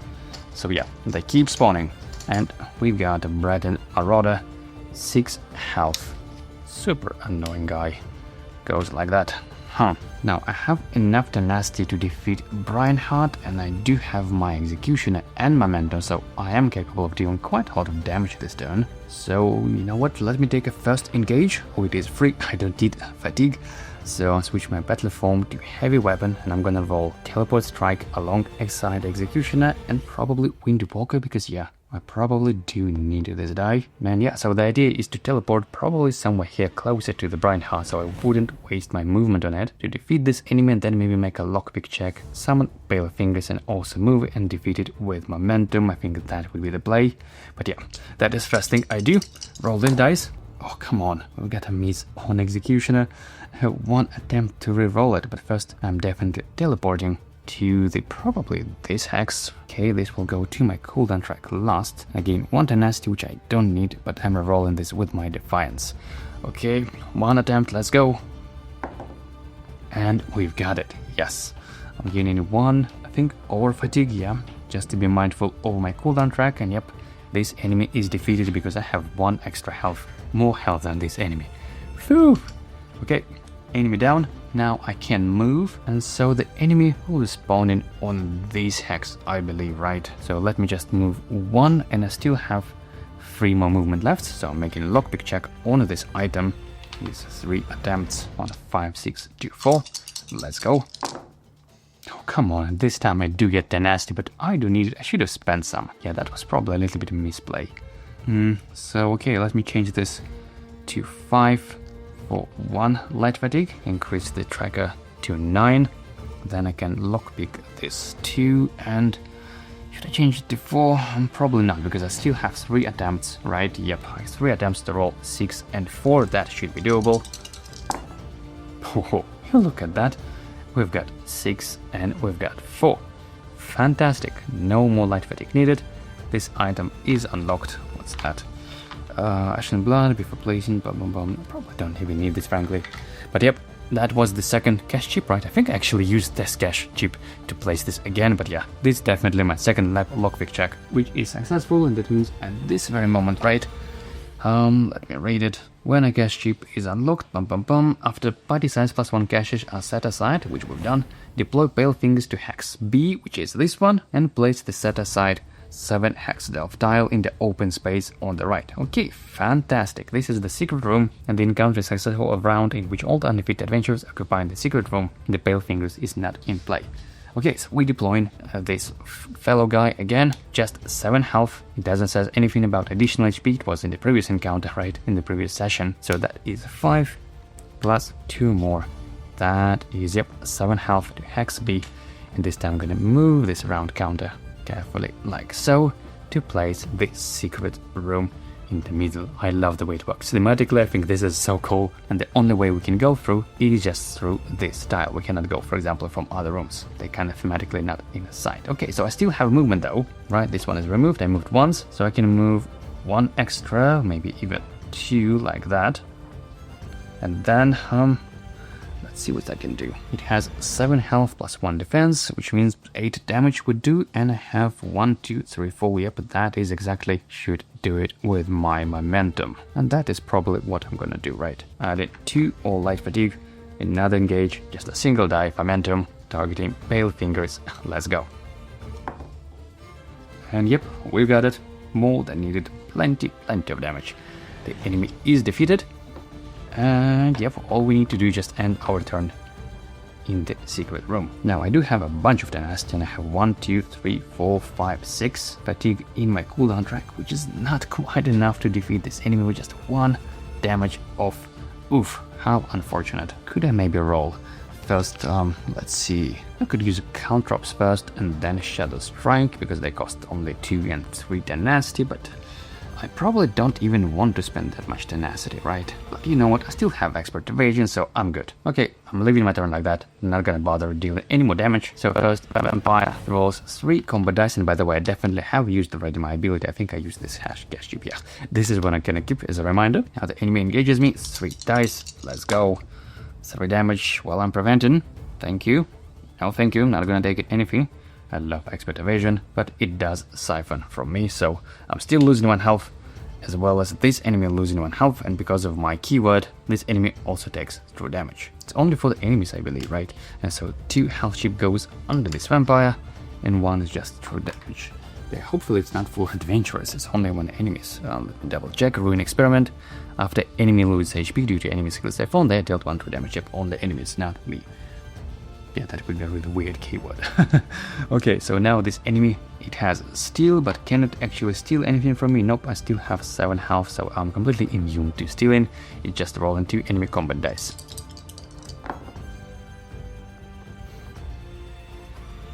Wow, that is 3 damage. But my enduring ability is still active, right? Yep, I can reroll it once. Okay, I definitely don't want to take 3 damage. And we've got 1 miss and 1 damage, which means no damage. Fantastic. Whew. I love that ability. Okay, and that is the new round. We're not deploying anyone because we didn't defeat the vampire. So at the beginning of combat round 4, I'm recovering 5 dice. Like that and like so. Okay, now should I clean my cooldown a little bit to defeat this enemy? It has 5 health. That would be 1, 2, 3, 4. I mean, that's still not quite enough, right? But I believe at least if I do that, then I would recover my momentum at the start of the next turn, which might be pretty helpful. So this enemy has 4 HP, 1 defense, which means I need 5 damage. So I need 1 light fatigue. Let's say I add 1 that. This would I will remove, and these other 5 dice I will recover next turn. So yeah, it is still quite beneficial actually. So this is exactly what I'm doing. I'm adding 1 light fatigue to switch battle form to melee weapon, let's say, because I didn't want to get any extra, so just 1 would do it. And then, yep, using my Shadow Strike for 3 tenacity, so I'm now down to 2 to deal that much damage to this enemy and defeat it in 1 go. Bounce. Enemy is down, and I can remove 2 light fatigue, or fatigue in general.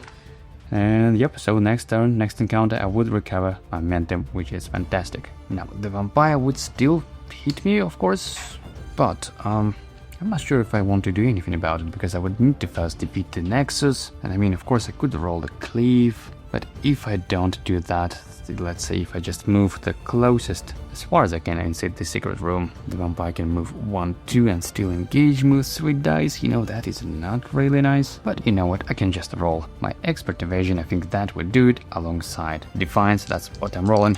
Let's go. Oh, come on. That is as bad as you can have. Okay, 1 tenacity at least. But I can move now 1, 2, 3, 4, that's it. I'm not gonna bother with Vampire anymore. So it's now its turn, it's gonna move 1, 2 and engage me with 3 dice. Let's go. Oof, 4 damage. That is a lot. No thank you. Adding 1 light fatigue to treat this as a miss, and because it's a miss, I'm ignoring this damage as well, preventing 1 damage. Now, should I also change this one to take no damage whatsoever? I think, yeah, that is still worth it, because health is really important for this build. So, yeah, I'm taking no damage from this engage, and I'm not within the radius of its Siphon ability, so we're good, no damage taken, which is fantastic. Oh boys, it looks like I completely forgot about this Marauder because it was in stealth. Oh my goodness. Wait, how long it's been there?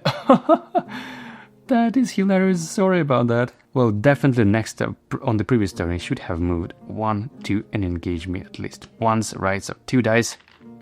Yeah, and I don't think I had any ways of preventing that, so let's just roll 2 dice and let's see what I get. A punishment for me.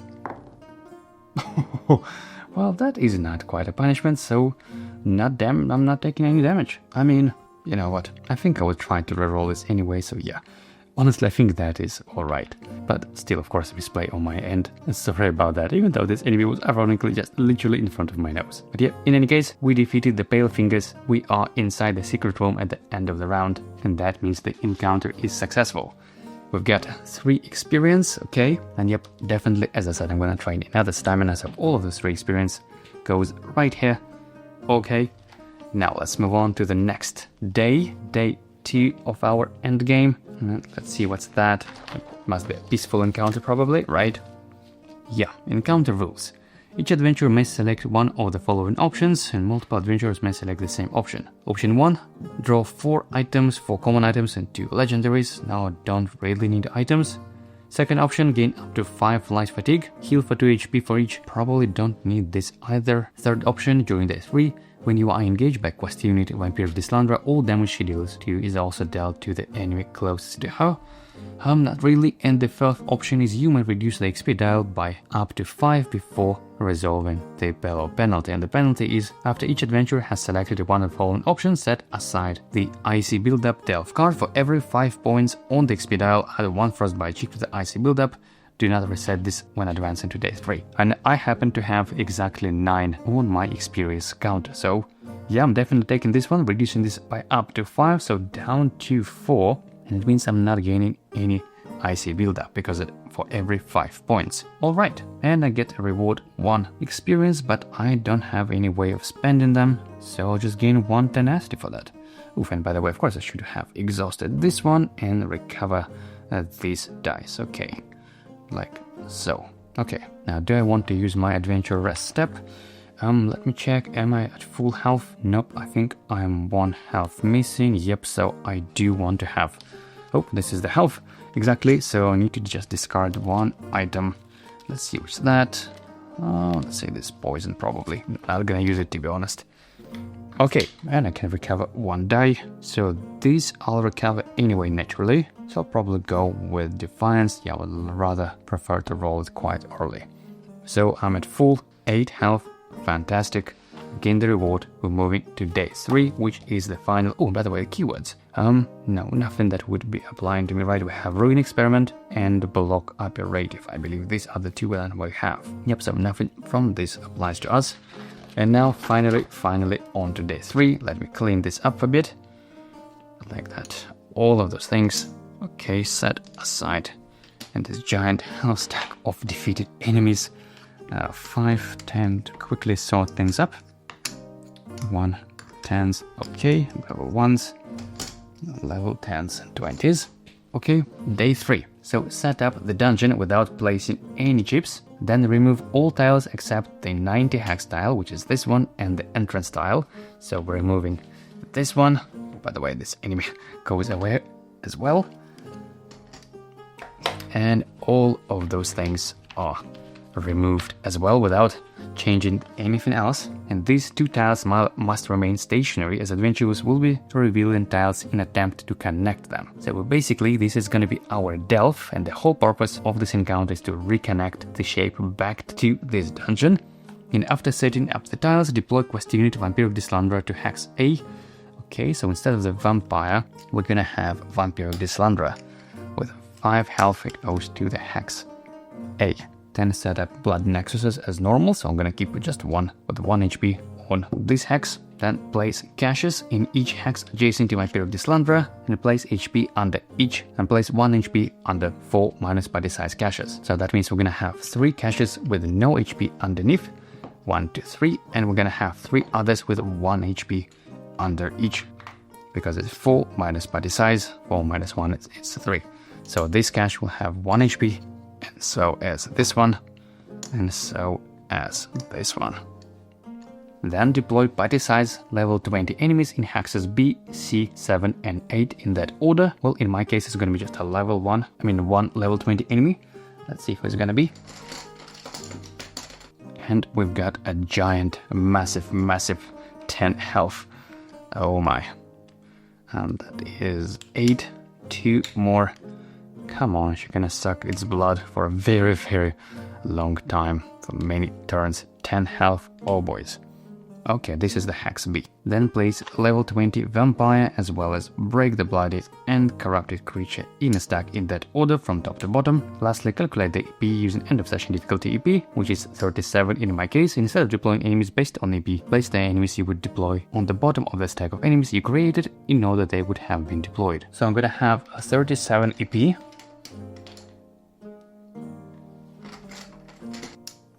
So that would be level 10, 20, 10, 5, 1 and 1. We're gonna all put them at the bottom of this stack that we just created. So this is a big set aside stack of enemies, starting with the vampire. And then encounter rules. Initiate the following delve. Adventurers deploy to the entrance tile as normal, and the dungeon rules for Greymoor Keep are still in effect. When a delve tile is revealed, do not deploy enemies from the enemy bag. Instead, deploy enemies from the top of the set aside stack. So always first will be vampire, then break the bloodied, then corrupted creature, and so on. Once the set aside stack is depleted, deploy enemies as normal. Bum bum bum. If a delve tile has already been revealed this round, roll 1d6 each time an additional tile is revealed. If roll result is party size or lower, add 1 frostbite chip to IC buildup. So it's basically a little penalty for exploring too fast, too quickly, although if the rolled result is party size or lower, so in my case it's just 1, so it's not as bad. After each time a Sky Shard is gained, you may choose to either remove 1 chip from the IC buildup, defeat 1 blood nexus, or reduce the round counter by 1. Then deploy the top enemy from the set aside stack to the unoccupied hex on the entrance tile if possible. Now, the caches adjacent to Vampiric Deslanderer are blood thorns and cannot be lockpicked. While Vampiric Deslanderer is undefeated, hexes with blood thorns are impassable and are not considered caches for any game effects. They cannot be targeted and cannot lose HP except through Vampiric Deslanderer's enemy skill siphon as described below. Vampiric Deslanderer does not move if she is adjacent to any blood thorns. When she triggers siphon, she also takes 1 HP chip from a single blood thorn if possible. If no blood thorns have HP chips under them, she instead places a bloodthorn chip itself under her chip above her HP, so this effectively becomes her shield. When Vampiric Deslanderer would take any amount of damage, including true damage, if she has a bloodthorn chip in her stack, she instead removes and discards one bloodthorn type from her stack to prevent all of that damage. After Vampiric Deslanderer is defeated, each adventurer may heal to full HP and all enemies are dealt 2 true damage. So basically, this is a round counter. It is a countdown before she's gonna buff up those chips as her defense as a way of mitigating damage, which is super annoying, so we have quite a limited time before we can get there, otherwise she'll be really overpowered. But on the other hand, we do have a little penalty for too quick exploration, so yeah, this is a really interesting encounter.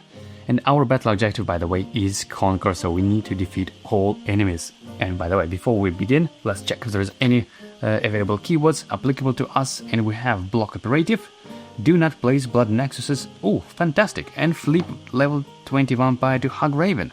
Wow, this is so good. Honestly, this is one of the nastiest part of this encounter, because otherwise you effectively stuck with this vampire following you and you cannot deal any damage to this immortal vampire because the blood nexus is over here. But yeah, with this keyword, it makes such a huge difference. It's almost equivalent as having that town square action in Western Skyrim where you are immune to Siphon, which frankly that one is probably even better, but yeah, you know what, can't complain. So I'm replacing vampire with Raven. Fantastic. What else we have? Ruin experiment, place quest unit, replace quest unit corrupted creature with level 1 skewer pup. Woohoo! So we have corrupted creature over there. Let me place it aside and replace with a skewer pup. Let's see. Oh, there we have it. Okay, nice. This is not too bad. Okay, I think that should do it. That is the beginning of combat round 1. I'm gonna keep this probably here in the middle as we need to recreate the path to this tile like so. And I'm recovering 5 dice, so that would be 1, 2, 3 and 2 light fatigue. Oof, and by the way, I should probably slightly tweak my items in my pack, yeah, because these were moved to the pack from my ready slots because of the frozen effect of Skyrim native guys. Now I do want to have my Tranquility Pale Ale, definitely, just in case I need some emergency fatigue removal. 6 bonus HP, yeah, this might come in handy, and preventing damage, yeah, honestly, all of those items are really good. So, yep, I just probably gonna remove. On the other hand, we do have a couple of shield blade enemies, so I do want to have a weapon, otherwise that's an extra light fatigue. So you know what, let me remove fishy stick, and I'm gonna take Tranquility Pale Ale as well as Bread and Jack, just in case if I need to guarantee prevent 1 damage and recover Thief dice. Okay, these are still in my pack. And the Bewitched Skull, I guess I could potentially use it actually at the very beginning of the encounter, right? But I don't care about bonus HP too much, frankly. Okay, so I recover dice and I'm just triggering exploration. Let's see what we have. Oh, and we have no enemies. Okay, when revealed, each adventurer may drain any number of combat skill dice from their adventure mat. For each party-sized number of dice drained this way, remove Frostbite chip. Okay, we don't have any Frostbite, fantastic. And I believe whenever Scar Shard is gained, something else happening. We can reduce the round counter and deploy enemy to the entrance tile, right? Each time a Scar Shard is gained, you may choose to either remove 1 chip from the IC build-up, defeat 1 blood nexus, or reduce the round counter by 1. Well, we don't need to do any of that. Then deploy the top enemy from the set aside stack to the unoccupied hex on the entrance tile if possible. Okay, but I have not collected this Scar Shard yet. Let me draw this thing. It has no enemies anyway. I'll probably connect it something this way. Okay, so no enemies deployed here, but as soon as I step in and collect this Scar Shard, then Raven will be deployed with Shield Blade and Rod. Well, I can just move 1 hex like that. As soon as I step in, I collect Sky Shard, and the party must spend a collective total of tenacity equal to the number of Frostbite chips. Okay, we don't have any, and as soon as I step in, I'm deploying the enemy with 5 HP. Could I place this on any hex on the entrance tile, alright? So this could be this one. Again, let me double check. This any do and unoccupied hex, yep, so that could be anyone. Okay, so let me just properly defeat this enemy right away. And I think just a single momentum should do it, right? Because I do have 3 light fatigue, that is 6 damage, yep, that should do it. And I'm kinda using my weapon, so yeah, I'm not gonna get Chill Blade, but I do switch my battle form to heavy weapon. And rolling these 2, now should I gain and roll these 2 dice? Probably. Yeah, you know what, I think so, that's what I'm gonna roll, just in case to make sure all my buffs are active, so to speak. 4 dice, targeting Raven, let's go. Okay, and we've got pretty much everything we wanted. This goes to the active slot. These, yep, this is KO, 6 damage, enemy defeated. I'm probably gonna place this in this particular order, but I do gain Rot, quite nasty thing. Okay, enemy is defeated. And should I explore more?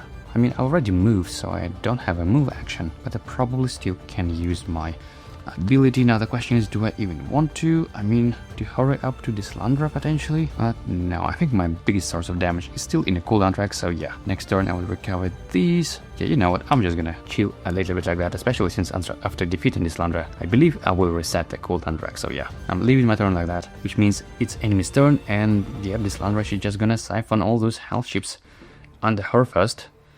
First starting with health chips, and then sucking all of those cash chips under her as well. And of course, she sucks all this cash chip from the enemy as well. Yikes.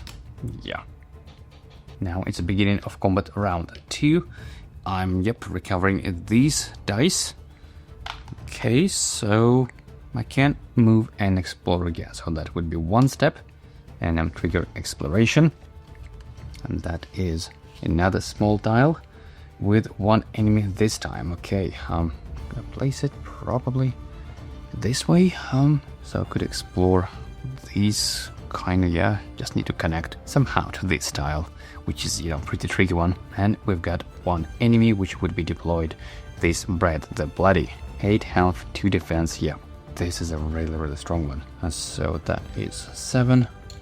One more, divert and dodge and recover. Really nasty guy. I'm gonna place that over here, and we have a cash chip, but here there is no caches because they all used by Windhelm. Now I haven't quite finished my movement yet. I moved just once, and I still have quite a few movements left. Should I move? But on the other hand, that is already quite a big enemy to deal with, and I cannot use my executioner obviously, but I can try to deal some damage with just cleave and combat die, and maybe with the executioner, and maybe I can finish it off with my class ability. Yeah, I think that should do it. You know what, I'm not gonna explore, I'm not gonna rush too much, even though Windhelm does beefs up with its health and those defense. But yeah, first I'm gonna try to deal with this enemy, since it is a divert enemy especially. So I think I'm just gonna roll cleave alongside a combat die and maybe Killer's Blade. That might come in handy because it's a divert enemy. So annoying. These are the 3 dice I'm rolling. Let's go. Oh, should I add this one maybe? And I think I will my expert evasion, just in case if I won't be able to finish all this enemy, this might come in handy. So these are 4 dice I'm rolling. Let's go. Okay, let's see. This deals 8 damage. Oh, this one I should have even rolled it. Guaranteed 2 damage. So 8 minus 2 defense. It's actually, oh, look, it's actually 6, right? I'm dealing 6 damage if I'm not counting this one. I can choose not to resolve it. And if that's the case, that means the enemy will have just the last 2 health chips left. And even though it is a divert enemy, I believe Killer's Blade can still work even on quest units. Yep, insta defeat effect. Oh, and it does have dodge, so yeah, it actually prevents damage from dice that don't deal damage, which is 1 and 2, so yeah, this one does come in handy after all. Oh, okay, but yeah, in any case, it has only 2 health left, which means my Killer's Blade just, yeah, I'm placing this in my active slot and then instantly exhausting to defeat this enemy. Wow, fantastic. I love Killer's Blade. It's almost like Executioner, but it works even on quest units. How good is that? And this goes last, like so. Okay, not too shabby. I moved, I engaged, and I have not stepped on this one, so I'm not triggering this trap just yet. And yeah, not too shabby. I'm gonna leave my turn again like that. Now it's over to Windhelm. She sucks another health from here and from this giant. Wow, that is a massive health that goes to Windhelm. Now it's the beginning of combat round 3. I'm recovering 5 dice, so all fatigue goes to the right, but all of my damage dealing dice are back, which is fantastic. And I'm gonna move 1, 2, and as soon as I step in, I first trigger this trap. So I'm rolling 6 to 1, 2 attempts. Let's go. Okay, we've got 6, we've got 2, and another attempt to roll 1. Whew, fantastic. No light fatigue taken. 6 to 1, trap successful, and then I trigger exploration. Darkened hole and no sky shard. Come on. Actually, I wouldn't mind to reducing the cooldown track now. I mean the round tracker now. And darkened hole, that is my least favorite thing. Again, now where is that? Can I actually already connect to those tiles, huh? I mean, let's see if I place it. Yep, I think that works, right? That is connected to this home, and this is connected as well. Yay! Or I guess it could be to this home as well, right? If I really need to go from this side, but it doesn't really matter. So I think we're good. So, as usual, on this darkened hole, when revealed, we do not deploy enemies, but as soon as I step in, they and then will pop up. And we've got Skewer Pup coming up next as the only enemy, because we do ignore the enemy levels. In this case, we just deploy a number of enemies. Okay, fantastic. So, I believe I started my turn here, so I moved 1, 2, right? Means I have 3 movements left, and so I will go 1. As soon as I step in, then the enemy pops up with 3 HP. Right? And how much movement do I have? And I'll probably try to defeat this giant first, because my objective is to defeat all enemies anyway. And wow, it looks like we're so lucky by not deploying those enemies. And I mean, we're not missed anyone, right? With just no enemies here. Just a single enemy there, which was Break the Bloody, and a single enemy here with Skewer Pup. Wow, this is not too bad, so that means we don't even need to deploy those. Okay, and I believe we deploy more enemies on the entrance tile only when Sky Shard is gained. Let me double check, because it's been a while since I played in this encounter. After each time a Sky Shard is gained, then deploy the top enemy, to the entrance tile. So with no Sky Shard gained, that we're not deploying enemies to the entrance tiles. Okay, so first I think I'm gonna try to move out of this place.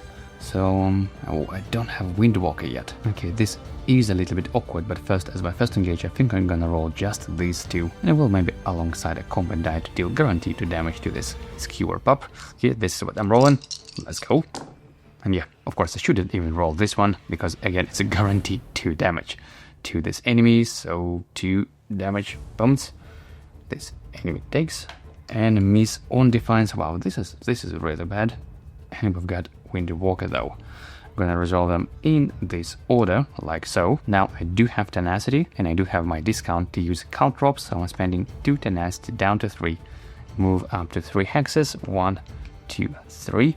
Now I'm out of this darkened hole, and now each adjacent enemy rolls engage against themselves, again starting with Giant. Let's see. Okay, and we've got 3 damage, which means it takes 1. And now Skewer Pup, 1 damage. Let's see if it's gonna defeat itself or not.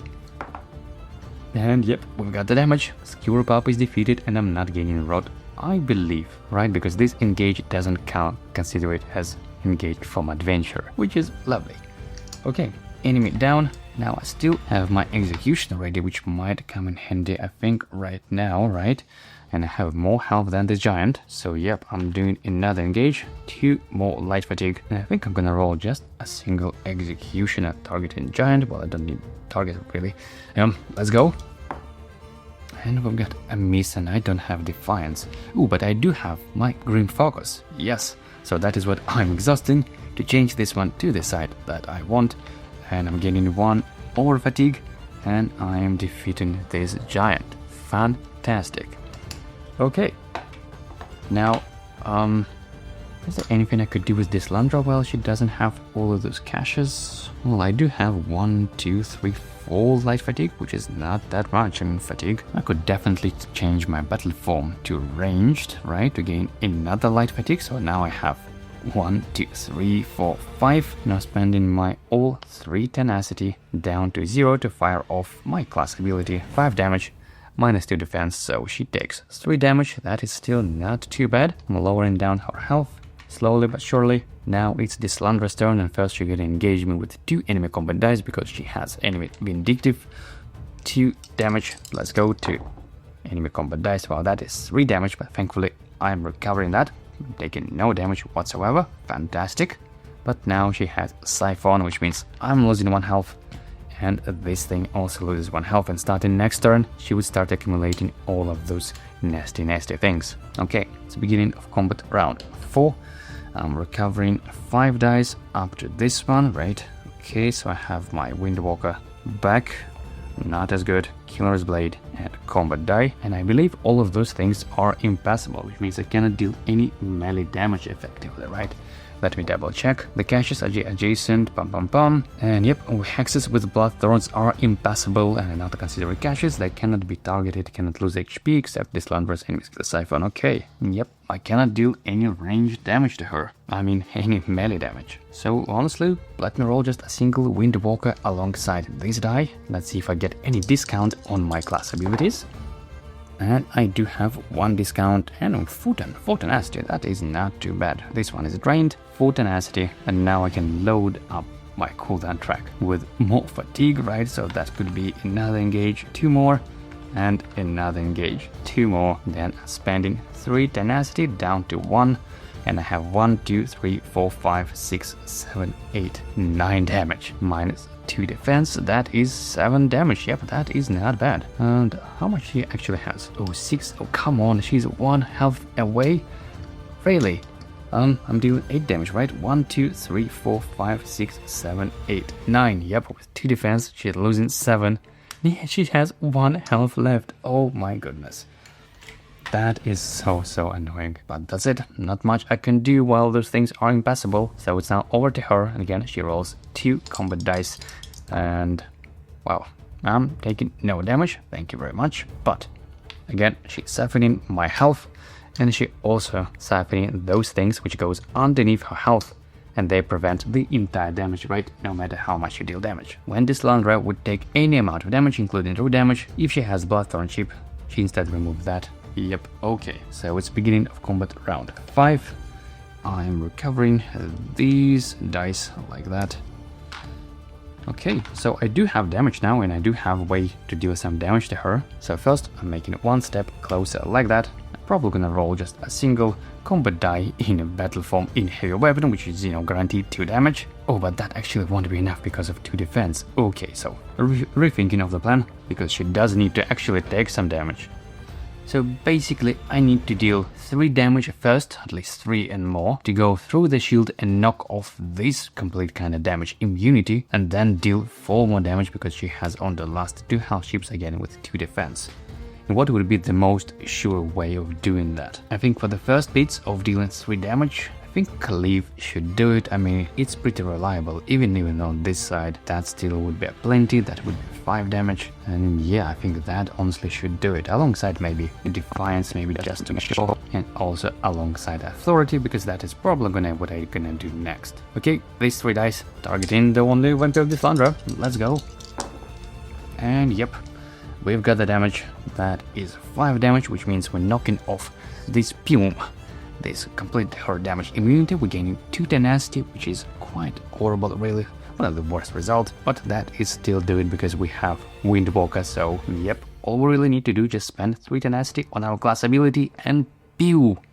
This Landra is defeated, and that is GG, the end of this encounter. And of course, because I defeated this Landra, I'm removing 2 of this over fatigue, and even though it is around 5 for fatigue, remember I still have my Tranquility Pale Ale, so that means I could remove up to 10 fatigue, including over fatigue, so even if things wouldn't be as smooth as they were here, I could potentially, remove all fatigue dice, and then I believe upon defeating this Landra, the round counter also reduces down to 1 or 2 party size anyway. And yeah, after this Landra is defeated, each adventurer may heal to full HP and all enemies are dealt to throw damage. So I would definitely be able to carry this scenario even if more enemies would be defeated, would be deployed, right? And I still have not used my racial ability yet, so I still have this busted combo ready, so I could gain up to 5 tenacity again, and then with Silver Down Jack, prevent damage from each additional engages. So yeah, I'm pretty confident that I would win this scenario even if I wouldn't be as lucky with this delve. Because as far as I remember, last time I played this scenario, it's actually with me and my wife, and we had probably around 5 or 6 of different tiles and we were trying to connect it. It was a bit more messy, so I'm glad this time it was a little bit easier, but I'm pretty sure I would win this anyway. And now, so kind of what my afterthoughts, if you will. Well, Rogue obviously is amazing. This Shadow Strike ability deal targetable damage to the number of fatigue dice in your cooldown track is so busted, but kind of in a good and a fun way. You're still clogging your cooldown track with a bunch of fatigue, so it is still management. It's still kind of risk reward. How much are you willing to clog your fatigue and how much damage then you can deal? So it's still not as cheesy maybe as it may seem a bit. Now on the Assassination, I'm really love the teleport strike. I think this is awesome, and the Grim Focus is amazing as well. Killer's Blade is pretty cool. Yep, insta defeat effect even on quest units. I think this is so powerful, but obviously it is a little bit tricky because it needs to be precisely X health. So unlike an Executioner, where it X or below, it is exactly X. So yeah, it requires just a little bit more precision to do that, but it's still awesome.